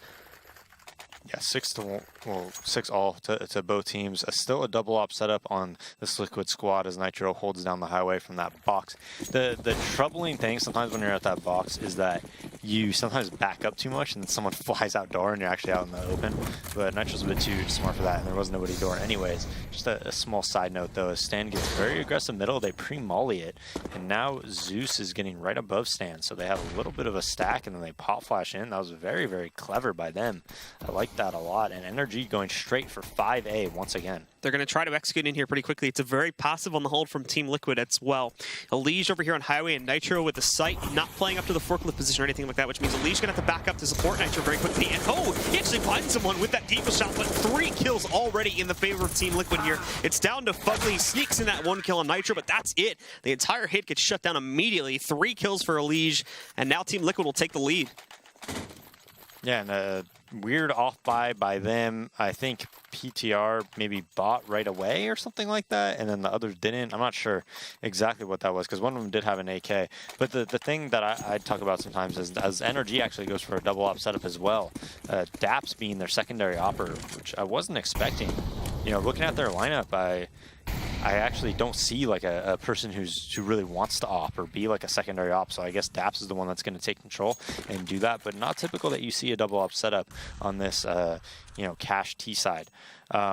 Door pick against oppers, though, sometimes this could be really tough. This is a very easy kill by Nitro if he really wants to, you know, be around the highway or anything like that. Luckily for them, he's not opping it, so Pete might be able to fight some type of a rifler here if Elige decides to peek. Yeah, and Elige still sitting up on top of there right now, waiting for his chance to try and find a kill. He's just out of reach for Stan as he's sitting behind those toxic barrels. Peter again looking for his route out into the site, but nothing is safe right now for Peter to peek against. As Elige also sits in there. Daps, in the meantime, has claimed the first kill closer towards B as the CT's tried to get a bit aggressive here. And Elige himself goes hunting now down below that jump up position. He's able to find Peter, looking for a second player inside. If there should be one, he's kept himself quiet, so no confirmation on Breezy's position just yet. But Daps as well, hoping he can find a second as he's still Zeus sitting in that one and done corner. Yeah, he did pick off, you know, JDM trying to get really aggressive as we see where his gun is. And look at Liquid. Mid-round adaptation, they double push towards middle. Nitro says, hey, I'm going to be fine at A. If they come out, I'll at least get one kill. Now this kill is going to be big. And as Daps moves in, he immediately finds Zeus in the position, but Elige was able to move in and stop the rotation on Breezy, which means they get that mid-control back very quickly. They're going to know in a second, obviously, this is going over, and not only this too, but Daps got aggressive in a tree room, and Nitro was able to spot him from long range, way over there from the truck approach, so it goes into the favor of Team Liquid. 3v2 on the retake itself. A nade against Marky brings him down to 61 HP, so he's also injured. These T's don't have anything to hold off the site with. They've got 2 flashbangs to themselves. The smokes are just starting now to dissipate, which means they have a free path in, and they can use whatever they have as well. They still got a Molotov to try and throw one position here. Marky gets hit by a flashbang on the way back up. Fugly holds for one, but he's traded back out, and now it's all Marky swinging in, but he can't find the kills. Stan will find both on the retake, and it'll be Liquid again, picking up an 8th round. Yeah, as soon as Fugly dies there, they pretty much know the other guy's the planner and is going to be in sight. So they're able to 2v1 him there. And if you notice what they did is Nitro had about 15 HP, and even though he had an op, he just went in first because he knew he was probably going to die. And then that way his teammates are able to easily trade off his death. They know exactly where that player is and then bring it into some type of a 2v1. So they flash sight, Nitro runs in, he dies, they get the trade, then they're able to 2v1 and collapse on Marky in the site.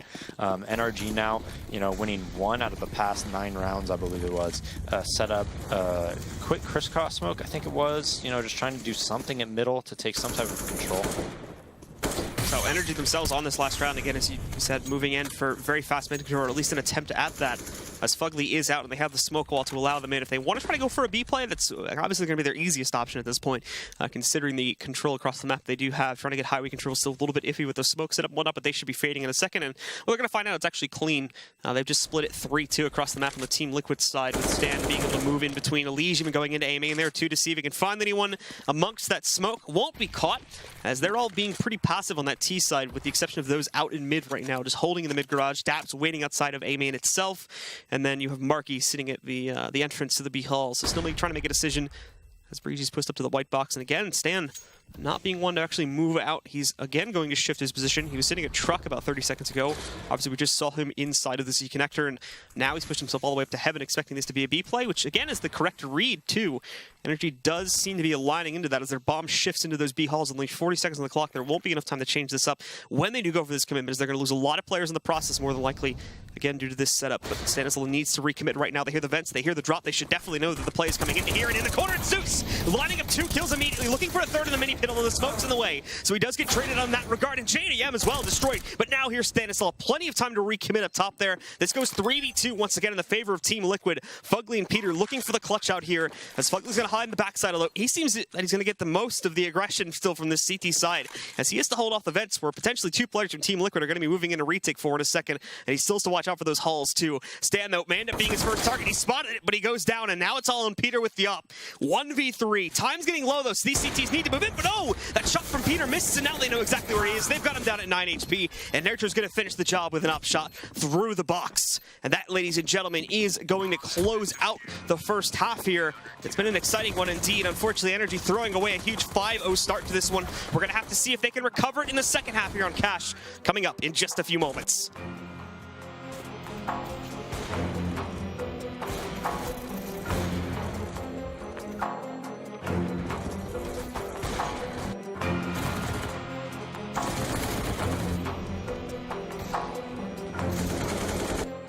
ESL Pro League is brought to you in part by Logitech G, Pay Safeguard, Mountain Dew League, and ESEA.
Welcome back once again, guys. For any of you that are just joining us, it's Team Liquid versus Energy here at the ESL Pro League, just closing out the first half. Team Liquid swinging a comeback after starting off a little bit slow. They're down 0-5 and managed to make it 9-6 at the end of the half. Their days. How did we see such a phenomenal turnaround so quickly in the favor of Team Liquid?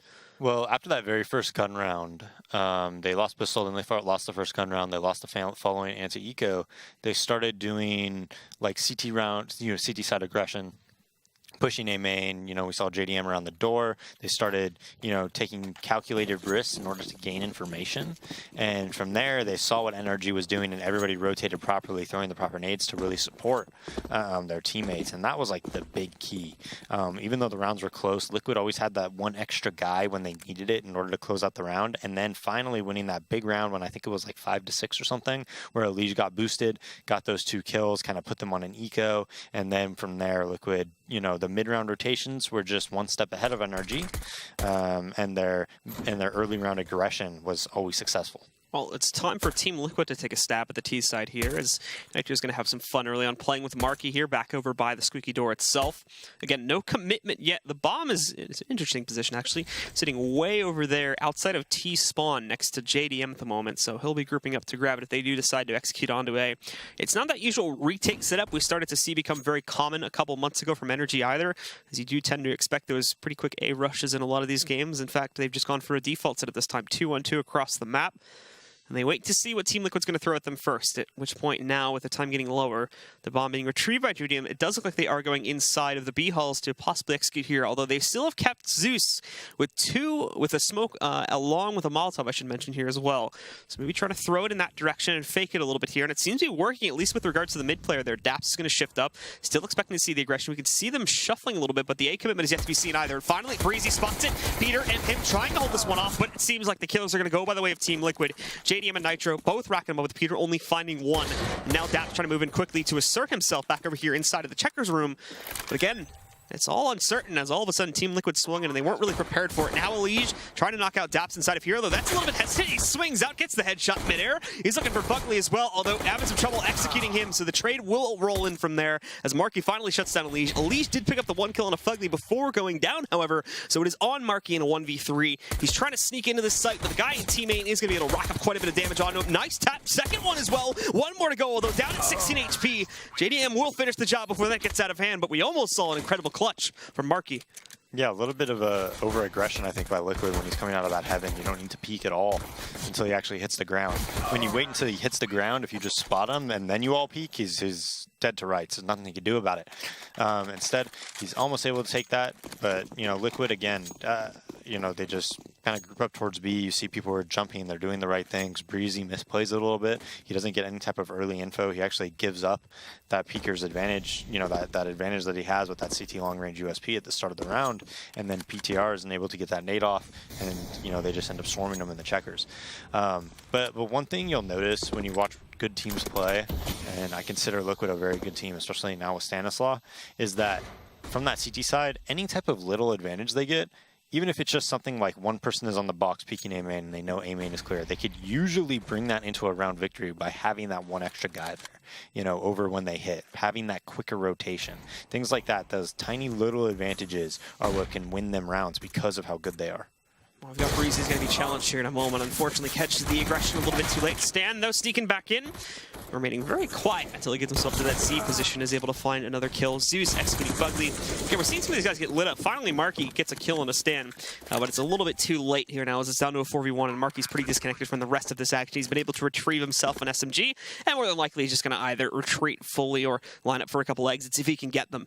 As overall, this is going to be an 11th from Team Liquid, most certainly. Yeah, and I mean, Breeze positioning there, it's lucky that he even, you know, was able to do any damage, because generally speaking, when you're right under the vents like that, before they come out of the vents, good teams, again, Liquid's a good team, they usually pop flash right there, right where he's looking, and he's lucky he even did any damage. Like, positioning like that is generally not going to be successful against a team like Liquid. Like, right there, usually the guy Sunroom throws a flash underneath the vents, and then bam, that guy's just, there's nothing he could do. He's always going to die without doing any damage. So positioning like that is really working against you when you're NRG. You know, and now they're in a full eco, and again, what is this? They've lost 12 out of the last 13 rounds. Yeah. So we do see Liquid, Zeus specifically, very early on here trying to assert dominance over towards mid. We do have quite a few players from the energy side potentially able to peek into that, though, so they will have to be a bit cautious. We actually saw basically this exact same thing potentially happening in the last half as well. And Team Liquid were on the CT side, although they were a lot more aggressive with the way that they proceeded to try and hold that mid-control. Liege is actually going to be free to throw that Molotov into the corner. Marky's going to go out, and that's basically a guaranteed kill for Liege. The rest are going to try to funnel out as well, but he still has the high ground here, having a little bit of trouble figuring out which target he actually wants to prioritize, so he eventually is taken out by Daps, but now Zeus, if he wants to, he can swing back in and try to finish these guys off. Well, they're going to be up close. He's down to 7 HP now. Daps actually found a second kill onto JDM, so it actually is a little bit dodgy here, as they now have to go back, retrieve the bomb outside of A main, and then take it through the V halls. But as he's gone outside here, in theory, someone could have taken control back inside of that garage, so he has to be a little bit careful. And now, well, it's going to be Daps shifting out. He drops Zeus, and that's the bomb gone down. So we'll turn into a 3v2 here. Nitro getting hit with a Molotov to the face, down at 50 HP. He's not able to chase Daps down. The one really good thing that Team Liquid still has going for them, obviously, is the very low HP on pretty much everybody from Energy right now. But they're also a little bit low themselves. They now just have to play this really, really cautiously. And after initially having that B control, they now have to swing back in with only 30 seconds on the clock to retake it. Thankfully, the only one they'll actually have to kill, I think, in re-getting this B-bomb site is going to be Peter, and he's working with a P250, but no, Peter gets the better angle out of Nitro, takes him down, and now it's just on Stanislaw. They spotted that play. That was the bomb, too. Stan's going to grab the kill. He should have had that second one, but no, he didn't stick around for the peek from True Room. He's going to just run back and save the AKs. There's no time left. Energy are going to be able to upset in this round. No, not just an upset. All USPs at 1 P250 on Energy, and that's the round they kind of break the streak with, right? You know, a round like that. So, you know, they end up, they don't really get any guns out of it. I think they get like 1-7 or something like that as he's battling over middle. You actually expect him to get more. Goes to his left, and they all swarm him from highway. But NRG gets a little bit of a boost to their economy, but not necessarily their boost to gain. It was more like Liquid loses it. Usually, you're going to have to lose 2 gun rounds in a row to be forced on a save, as Zeus just gets nailed through the wall by PTR. Normally, you're going to get 2 gun rounds in, right? If the CTs are buying off that 4th round before you have to save. But right now, if Liquid loses this, they're definitely going to be eco. So that makes it a lot easier on NRG, just having to win 1 in a row in order to put Liquid on a save. And the guys on Energy playing full retake over towards A right now, expecting the hit to come from this direction as they only really focus on the highway here. They may have to change that in a second, though, as Team Liquid are getting ready to pressure into the bomb site. But this is only really for show here, as we can see the bomb sitting outside of the garage right now. They still have that kind of default setup, and where they're not committing really towards either one, but as they do prepare to move it inside, it looks like the bomb is going to be grouping up with the A main players and getting prepared to push out there. Again, though, that take on the A site itself will be fairly easy to get, as you only have Fugly and potentially Marky to try and resist things and help out with the actual take. The rest are still going to have to rotate, and Energy is even calling on this too, since there's been no other aggression to the B site, besides a little bit of a spray, and I think 1 or 2 grenades that got tossed into the site before. Out they go. JDM is dinked, but he returns the favor onto Fugly, bringing him down to 8 HP. They're struggling to actually get themselves out, but there's Stanislaw. After he got that highway control, there was no resistance in the middle area here. We did see Peter trading on a Nitro, but Stan's able to trade that one. Takes Peter back down. It goes 4v3 here. Stan still has to hold off a lot, though, and unfortunately doesn't have a whole lot of cover to do it. Breezy moves in, takes him back down. Legion attempt to retreat in A main. It's brought down to about 58 HP. So we see Energy moving back in. It's a very slow amount of control, but they are getting it back. They're getting low on time, though, and they don't actually have a whole lot of utilities. They need to get this started here if they want to get them back in and be able to defuse that bomb. In they go. Breezy first up to bat here, jumps in, and actually great adjustment. But JDM swung out from quad. Nobody accounted for him. He's looking for his opponent there. Breezy's going to grab that second kill, so it's all onto a Liege. But he's holding such a good angle against these players. Gets both kills back to back and destroys the retake. Energy, they're not going to fight around this time, and Liquid keep to get themselves going. 12-7 will become the score. Yeah, well, Fugly is, and do you see the difference, right? This is the difference. Liquid, when they made an adjustment to play like a retake A, a lot of the time it was like a mid-round adjustment. When they, gathered information, they saw there was no A presence. And then they were like, all right, there's 0 A presence at the start. Now let's go into like a retake A type of setup. But, and in Energy's case, they just did it right off the bat. And then they decide late in the round, hey, let's actually hold A and put Fugly on the site with 0 utility. So if there was any type of like a molly take at A or anything like that, there's nothing Fugly's gonna...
Listen to this. Bad boy.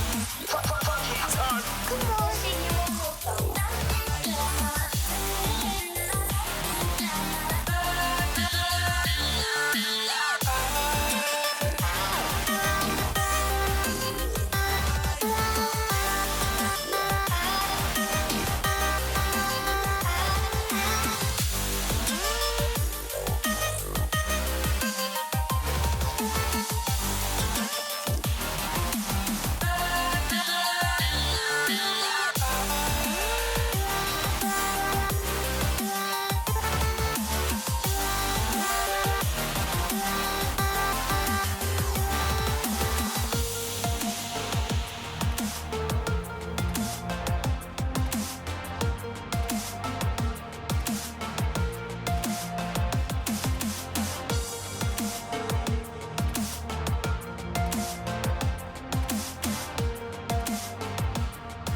All right, ladies and gentlemen, boys and girls, welcome back to ESL Pro League Season 5, the final day of Week 2. I'm your host, Stunna. This is Bach. We're gonna ease you guys right into this final day, just real smooth, real slow with it. We'll be gentle. We'll be gentle, I think. Very gentle. I think that's the appropriate way to put it. Now, obviously, this season, as with other seasons, culminating to an end grand finals there in Dallas, Texas at the Verizon Arena, I think. Theater. Verizon Theater. Theater, Center, Arena. You know what? It doesn't matter. As long as you go there, and actually if you're not there, you're square. But you can get your tickets right now at proleague.com/Dallas. I hope to see you there, Bach. Did you actually buy tickets yet? Well, I might have pulled a string or two, maybe slid a card or not. But yeah, there's a chance. Yeah, I might be knocking on a few doors later, but I haven't actually purchased tickets. I'm hoping to be there, though. Obviously, a $1 million prize purse over the course of this season between the 28 teams, 14 here in North America, 14 in Europe, Europa, in Europe, battling it out for their part of that $1 million prize purse. I mean, that's a nice chunk of change. Just a little. I would love to have some. So if they want to make it like 15 teams, and you can go to Europe, I'll stay in U.S., and we'll just we'll take the whatever's left. How about let's talk about what it takes to get there, and that's a little bit about the regular season. Let's take a look now at tonight's matchups. We're going to be bringing you here from the ESL studios in Burbank. We've got Cloud9 and Renegades in 2 BO1s as well, followed by Liquid and Complexity in 2 BO1s. And then on the second stream, if you jump over there, you've got Rush and SK and then Selfless and Misfits. What really piques your interest about any of these matchups? I actually would love to see that Selfless Misfits game. Obviously, that will be on our secondary stream. Kind of curious to see what we get from Complexity. It's not a team we've covered a whole lot of this season. We've seen Renegades, we've seen Cloud9, we've seen Liquid. They're still the unknown variable. Absolutely. I mean, between these teams, obviously, there's many storylines. There's a lot going on or has already transpired over the course of these past couple of weeks. And as we do take a look at some of these teams, obviously, first up, we're going to have Cloud9 and Renegades, and we're going to go into Liquid and Complexity. Let's talk about this Liquid Complexity matchup. I mean, Complexity get a pretty hard task getting matched up against Liquid. We've already seen some of Liquid this season. It was a bit hit or miss. They had that match on Cash the other night against Energy. They played with a stand-in, so obviously put a little asterisk by that. They did lose 22-19 in overtime. But in their first week of matches, when they played with Pimp while he was overseas, they looked really good. Their matches that week were much better than what we saw from them the other night. Well, in case you're unfamiliar with these lineups at home, let's take a look now at this Liquid lineup. A lot of these are household names. So we got Nitro, Liege, JDM, Pimp. And let's talk about Stanislaus' addition here to this team. Obviously, he's bringing a different sort of skill set to the table here amongst these guys. Yeah, I mean, they've wanted an in-game leader for a very long time. They've needed an in-game leader for a very long time. All of those games where Liquid was hitting the 14 rounds, but they couldn't quite push past it, that's where an in-game leader can really be a big part of pushing beyond that force field they had kind of erected for themselves. I think that in general, I knew you were going to make a face at that one. But Liquid in general has always been a team that was kind of like just on the cusp of finding big success, but never really pushed past it. And I think that in general, an in-game leader was what they've been missing. You know, they threw the in-game leadership role to Liege, they threw it to Nitro, they threw it to Hiko. And none of them were really strong in-game leaders. And on top of that, they never played quite as well while they were, kind of manning the helm. I mean, obviously they did need somebody there to drive the ship. Those guys you just named between Liege and Nitro. I mean, obviously those are, the more firepower on that squad. Like when these guys are firing away on all cylinders, you got to watch out. Yeah, I mean, you don't really want to try and hold them back by making them call the shots. You'd be better off just telling them what to do. Like, they're your soldiers. They're the ones you want to put in a position to win the round for you. You don't necessarily want to be holding them back by making them make the calls. So bringing in Stanislaus unlocks an extra level of potential for Nitro and Liege, and Liege has been playing so good the last few months, like a level we haven't seen from him consistently at all. We've seen him peak at moments where he's hit this kind of performance, but he's holding that performance level up. He's done it now, several months in a row. A team that is, talk about several months, right? Let's talk about a team that has gone a little bit above and beyond several months and trying to find their foothold, just their spot there. Let's take a look at this complexity lineup. Surreal, Depp, Android, Uber, and Desi. What can you tell me about this team? This team reminds me a lot of Splice, a team that tried to dip into the international talent pool, tapping into players from regions that weren't necessarily known for great success in the game. They grabbed Surreal and Depp from the UK scene, which really hurt them because those were two of the better UK players. And then the rest of the roster has been tumultuous. They've lost players here and there, players jumping in, jumping out. They had Roka at one point in time. They had Whitmer. They tried to revive Fraud's career. I mean, it's a historic team. There's a lot of history behind the Complexity brand. But unfortunately for Complexity right now, this team is more of a black mark than a proud mark. We haven't really seen them find much success. Right. I mean, they're definitely far, far away from where their rhythm should be. But then again, given this lineup, I mean, obviously we talked a little bit about leadership over on the Liquid side. I think that they might be lacking the same sort of stuff on their side. Yeah, I mean, we were talking about Liquid and the lack of leadership. I think that any of the players they gave the in-game leader position to on Liquid were a better in-game leader than the players currently on Complexity. Like, we were looking at the rosters beforehand. I'm like, I just don't know who on this team would actually be considered like the in-game leader. Desi, he's a recent addition, so I can't really put it on him. I don't know if either of the UK players would necessarily be the ones to take it. Just looking at the team, it's hard to really pick that top performer, that guy that you would really want in that position. Well, tonight we're going to see Liquid and Complexity on Cash and Overpass, but before that, we're going to have Cloud9 and we're going to have Renegades. Obviously, there's one clear favorite here, and that is Cloud9, but that's only to be said because Renegades is having just a real tough start here into the season so far. Yeah, from a team that qualified for playoffs last season to now a team that's struggling to perform. Cloud9 obviously is looking really good, but Renegades just looking really rough around the edges. 0-4 to start the season. That first match against Optic was brutal on Cobble. Renegades, they need to find a win right now. They need to find it tonight. Well, when we do talk about this Renegades roster, let's pull it up right here in front of you right now as we do take a look here. AZR, JKS, Azar. I don't want to, upset anyone at home. Azamite. JKS, Ustillo, Yam, and the new addition, Adder. What can we talk about when it comes to this Adder guy? So, we saw a little bit of Adder at DreamHack Vegas. Unfortunately, Renegades didn't have great success there either. I would like to see more of him to see if it's going to be a one-to-one replacement for Ricky, which was actually a really big loss for the team. Ricky was one of their top performers across the season. He had been playing really well for them in the past as well. Obviously, there was something going on in the background we couldn't see, because otherwise, why would you remove one of your best players? The only reason is inner turmoil.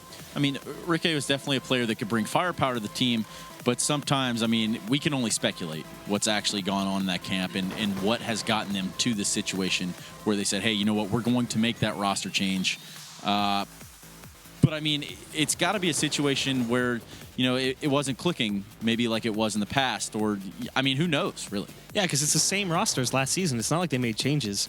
And that's the roster that qualified for the finals. They didn't play, but they went to the Asia Minor instead. So, yeah, it's really confusing as to why they made the change or what caused the season to derail so quickly. I think there are other players in the team that we might see shed away if they can't find success soon. Well, I think that a team like this, right, they need to come out and they need to find what works for them, right? If they're changing one player, that's tough. If you go to change like another player, that's even tougher. And then the breakdown happens there. But you need to find that rhythm. Like that's the ultimate goal, right? Is to find that rhythm where you can consistently find enough wins to at least net yourself within that top 4 going to the LAN finals at the end of the season. Yeah, and then the thing is too, a lot of the other teams in the region are now shoring things up more than last season. Like, we have Liquid in a different place than they were last season. Optic is in a different place too, maybe for the better, maybe for the worse. We can't really tell as of yet. It does seem like losing Stanislaw hurt them. But in general, a lot of the North American teams are looking stronger this season than they looked last season. So that's going to make things harder for Renegades as well. It's not like the competition is as soft as it was last season. We have Misfits moving up. We have Luminosity coming in as well from the Mountain Dew League, both putting in pretty solid performances thus far, maybe a little bit better than Selfless and Splice and the other teams they replaced. Well, to talk about, solid performances, let's compare to last season. Let's talk about a team that went 25-1, and that's Team Cloud9. Obviously, these guys are no stranger to anybody watching this broadcast right now in a lineup, that's found success in last Pro League season, albeit probably obviously the most successful thing North America has done in quite some time, but that team itself, that's the most success they found in quite a while, and since then. Yeah, I mean, it was like 7 seasons between the last NA win and last season's win. It was a long time, dating back to like season 16 when it was iBuyPower Complexity playing in the grand finals. I have one question though for you. Oh boy. As someone who has close, intimate knowledge for Cloud9, how do you say Shroud's last name? It's Michael Zeshek. Okay. That's the appropriate way to say Shroud's name is Zeshek. Really? Yeah, I mean, would have never guessed. I've wondered for a long time. All kind of variations of how, you could say his name, but that's I'm not even going to pretend I was not even going to try to pronounce it, but I was always wondering. It's been in the back of my mind. There were a couple names like that one that, you learn people's names over the course of years, right? Because that's just how it works. And then that's one that it took me a couple to kind of remember how to spell this bad boy, because there's GRZESIEK, I think. You still got it. Still got it. But just looking at that team, looking at Cloud9 in general, there's so much talent. Like we've talked about Stewie and Automatic. Just in general, everyone across the board from Cloud9 is just a fantastic player. Well, to kind of touch on their opposition, we're going to look now at a segment here with Mr. DeBears, who's going to run us through a little bit of analysis of Renegades on Mirage. Take it away, Eric. Thank you, mate.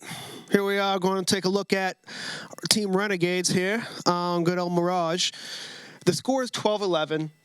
It's a very must-win round for Team Renegades. If they beat FaZe in this round, Team FaZe has to save.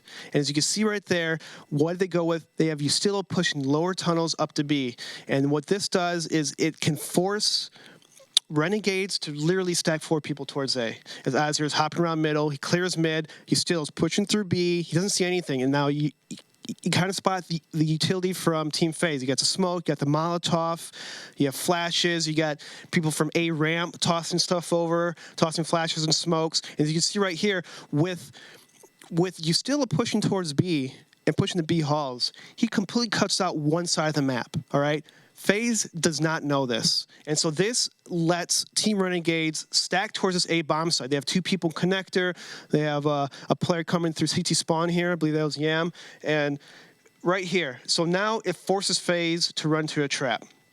JKS is going to dance around the box. He gets 2 nice kills. And easily, Team Renegades cleans up this with nades, flank, op kills. It was a brilliant, well-done round by Team Renegades. Fortunately, they lose a match, but if you see more of this to where they're able to take over the map, I could see more wins coming their way. Thank you, Stunna. No, obviously Renegades need to come out here and they need to play with that sort of confidence, not the 0-4 or that record that's that black mark that they got right now. They need to come out and they need to approach this game and any other game going forward with confidence. Win or lose this first match, the second match, it doesn't matter.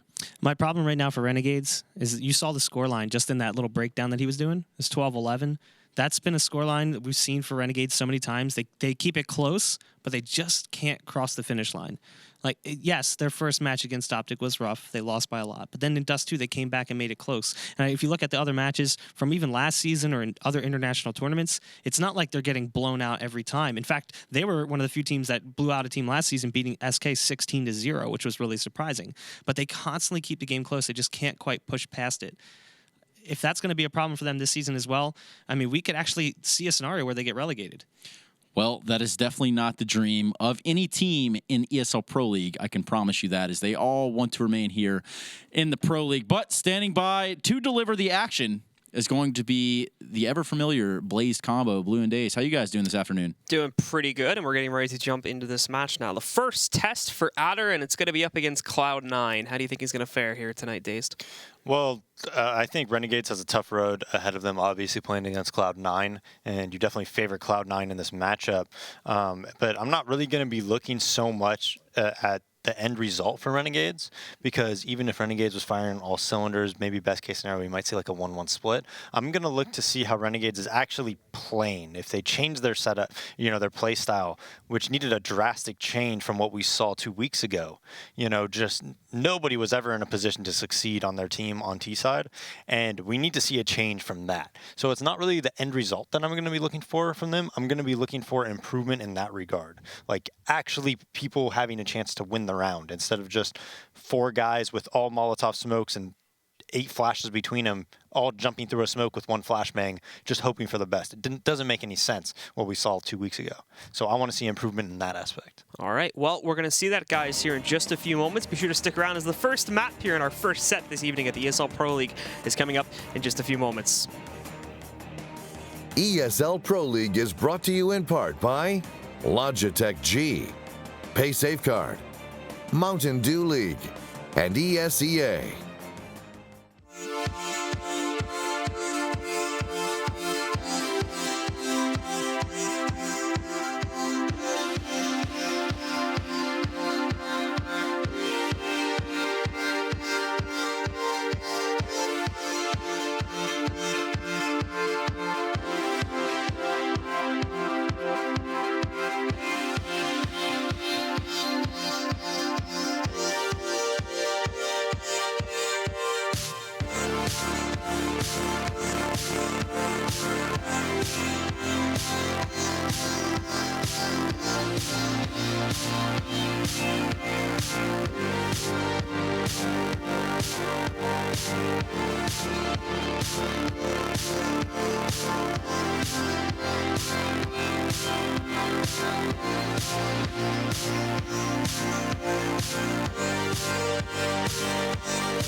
All right, so welcome back again, ladies and gentlemen, here to the ESL Pro League. Still waiting on a couple players to connect to the server right now, so it's going to be a few more moments before we do have the game ready to go. But again, now heading into Mirage, map that we actually haven't seen a whole lot of so far in the season. Let's talk about the Renegades on this map. You know, what can we expect for them going into this? Any good performances in the past that we've seen against more notable teams? And just in general, how do they play here on the T side? Well, on T side, a lot of the time we see Mirage played by Renegades, where they just kind of go middle very, very quickly. They like to split connector fast, do fast A's. They're not afraid to group up with like 4 people and go very quick into the round and play a type of, you know, like high octane T side where the rounds just sometimes end very, very quickly. Not afraid to go top mid, immediately Molotov the window, go straight into connector and cat and kind of spread across the map and attack through middle very quickly. Having said that, I think Cloud9 knows how to stop that. Like Automatic's going to stop that catwalk push. He's going to make sure that smoke is down. Skadoodle is going to quickly react to anything, you know, by looking, you know, jungle towards connector. You'll see Stewie a lot of the time default at A, you know, so he can kill people coming up through connector as well. So I think if Renegades does want to win this, they either need to win pistol and then do that and just keep it going, or, you know, like I said, I want to see something more from them, like strategically play, slower down play styles. Usually when we cast Renegade games, it's the fastest games of any other team we cast, like by far. Yeah. They're usually so quick, because on T side, they just rush. But I need to see something better. You can't be one-dimensional like that and beat really good teams on a consistent basis. Now, the real question here is how, I don't, like in general, right, just going off of your experience for a moment here, you know, when you add a new player into the team, is it more that the player has to sort of adjust to the team, or that the team sort of works with the player a little bit more when he's first being brought in? It just depends on the player's playstyle. Like, they're taking out Ricky, and I believe Adder. I don't know too much about him, but I'm almost positive he's a rifler, right? So that means all 5 players are going to have to change and adapt really, right? If it was an in-game leader, same thing. Like Liquid with Stan, they added Stan. All 5 players are going to change, if not a lot, at least like a little bit, right? Because they're going to go off his pace. He's going to be, you know, like Stunna said, driving the ship, or driving the truck, was it? I don't know. But yeah, just driving it, you know? Just driving it, yeah. Just driving something. Yeah, but anyways, so everybody kind of has to change a little bit. We'll see with Renegades. I hope for his sake maybe he's an in-game leader or something like that, because I think, you know, it's really weird with this team, because when they had Sponge, right, what Sponge might have lacked in firepower, they actually had a lot of set strategies. A lot of set strategies. Actually, majority of the time that I watched them play, they would do set strats, like 5-man takes, 5-man smokes. Everybody had a role. And they went too much into that play style. You want to have like a mixture of both. Like if you watch a Virtus Pro, you know, they don't always do 5-man takes, but they add it in when they need to, right? That's how they play, and that's how most teams, you know, you generally want to have that option to fall back on. And now Renegades never does it, like ever. Well, in case anyone is curious who exactly Adder is, I know a little bit about him from when I went a month ago to cast at DreamHack Leipzig. He's actually a Swedish player, and I don't know much about him before this time, but he had a short stint on the team that Pete and Makalele had formed. There was that QWERTY roster. Didn't really do much, unfortunately. The team kind of got trounced on pretty quickly at that event, but we did, you know, the one shining star was actually Adder. He was doing really good in a lot of the matches, and was kind of like a star player for the team. So hopefully we see that continue now, especially, you know, like in the North American sector, but he's got a big first test in front of him, and that's going to be going up against guys like Stewie, like Automatic, even Nothing, who was, you know, doing a pretty fantastic job with his own individual plays yesterday. Yeah, and it's something that I'm surprised I don't see more often, is there's so many good players out there that are like for instance, there's so many great players in Denmark, right? Yeah. And let's be real, there's like 2 super good Denmark teams, then there's like Heroic, who's like a bit of a farm team. They kind of change rosters a lot, right, too. But there's like North and, you know, obviously Astralis, right? But there's so many good Denmark players, and most people in Denmark speak English, right? As, you know, so like, why don't we see more of these international teams? Because you could bring them to a common country like, you know, North America, and then like then all of a sudden you could have an Australian player, you can have a Danish player, you could have a Swedish player, you could have, you know what I mean? And you could really just try to take talent from multiple different pools, right? Like, I mean, if I owned a team or something like that, I would definitely try to do that.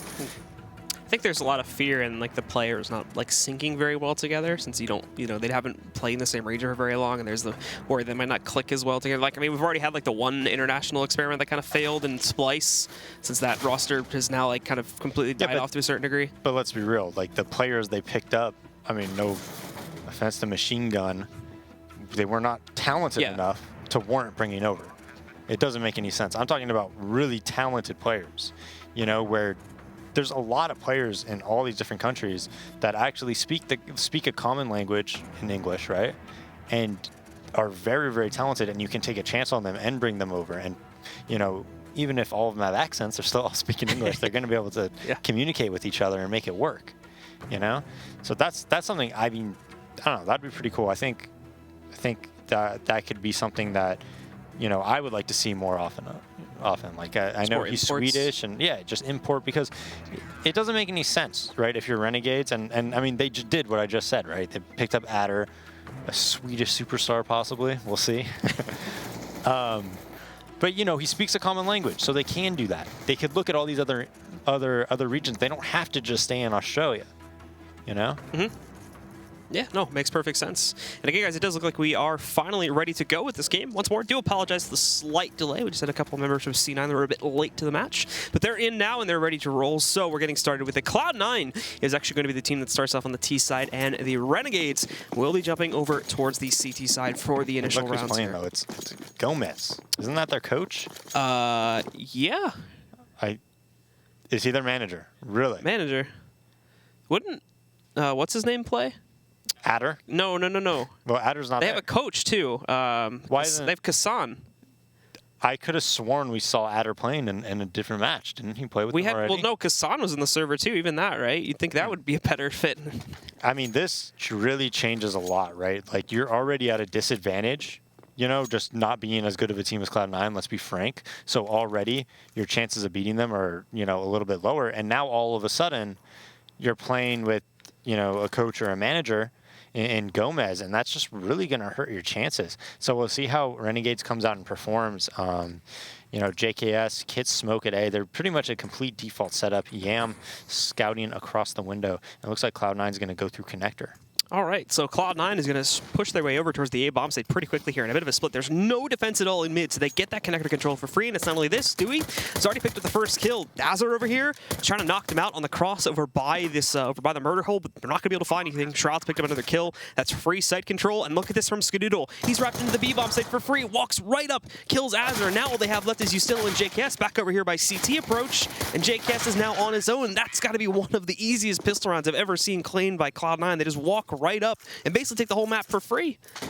Yeah, they walk through Underpass with 1A ramp, and Skadoodle's job is to go through B and, you know, flank, essentially. Like, they actually have options there, right? They could actually maybe even go market to B if they, or sorry, window room to B if they really want to.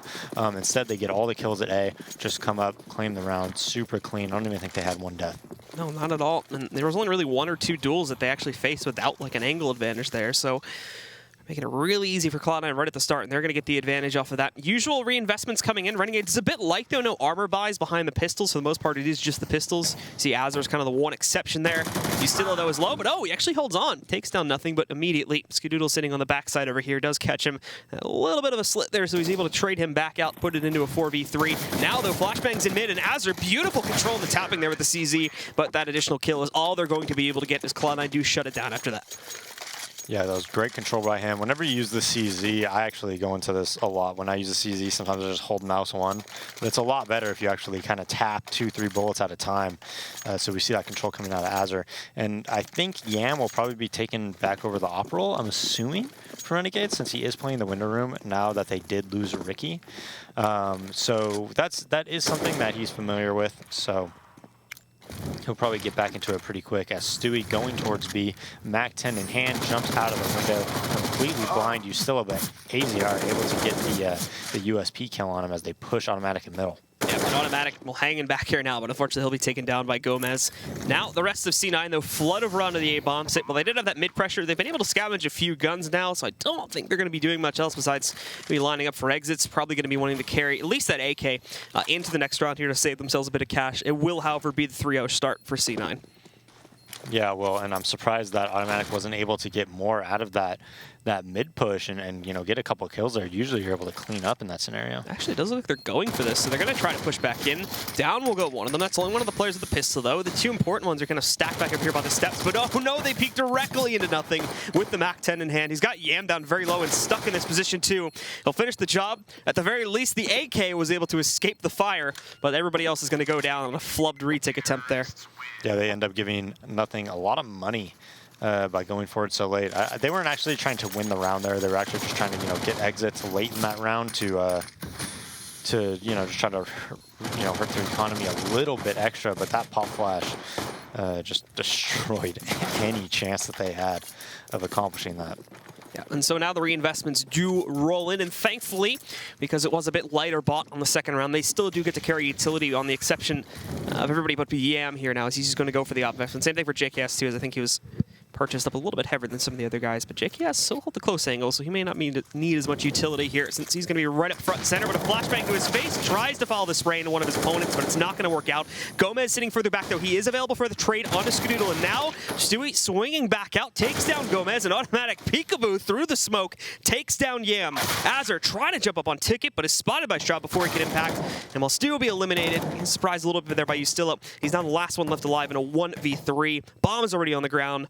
Not a whole lot to work with here, so while they will line up, Nothing. We'll just destroy him, and there you go, Cloud9 taking the first gun round.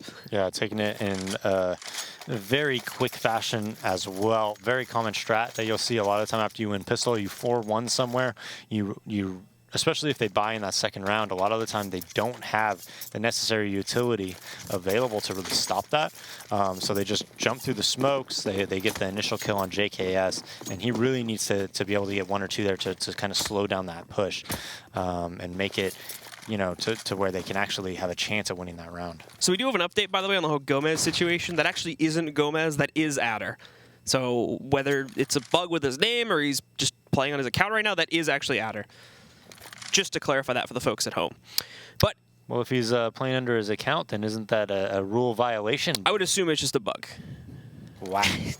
I would assume it's just a bug for right now. So now you're attacking ESES programmers. I don't know, man. So moving on from that, now we have C9. He just gets banned in the middle of the game for account sharing. Someone call Few. But we have the rest of C9 moving up for some mid control. There is a pretty large presence from the Renegades here, but again, keep in mind, they don't really have a lot of big guns to work with, and Shroud is going to dispatch of both of them pretty quickly. AZR and Gomez both getting knocked out from that one. And now Cloud9 are going to shift their way up mid. Again, not pushing this into a site just yet, still kind of taking it slowly here to see if they can account for any extra aggression on the CT side, but it doesn't really seem to be happening here, although the Renegades are sitting back nice and tight, but it's not working out for them. Yam chimes in for one additional kill against Automatic, but that's going to be it. Yeah, 5-0, another clean round, but now Renegades, this is where they need to, you know, make their stand, get back into the game a little bit. Cloud9's economy has really built up by a substantial amount. So you need to win a couple rounds here in order to break them. They have the op on Yam, but they have full utility. And now this is going to be a lot more difficult if they play it properly for Cloud9 to do those brute force type strategies that we're seeing again here. With one middle, 3A ramp, they're going to scrim through surely in any second now, and 1A hulls. JKS is now getting prepped for this one here. Underneath, he spotted a lot of the pressure working its way back out. Nothing again, though, on point with these engagements. Moving in, finding JKS right from the get-go. There's been some good damage done to both Skadoodle and Shrouder. I mean, even really long and Nothing and Stewie getting them down to about half HP. Nothing sprays, it's a miss, and Yam's able to spot him through the smoke because of that one. Another player moving up, that's Ustillo grabbing a kill, but it's a 1-for-1 trade this time. We go even into a 3v3, but Yam jumping into the connector, destroys Automatic, and that'll give them a big advantage here in trying to hold this one back off. But all of this has happened so early in the round, so Stewie, along with Skadoodle, when he does decide to pull away from this one, does have time to fall back and rotate this over towards the B-bombs if they should choose to do so. Now, Azur's gotten a bit of a read on this, so we can see him shifting into Underpass now. Stewie may have to get prepped for the duel there, as he is slowly working on a flank against him. But Stewie hasn't thought about this one yet, or at the very least, he's not checking his flank side. And Azur walking up. Well, Stewie's not even pushed back in, but Stewie, he's waited for this one now. He's bypassed him. Now, what's he going to do about this?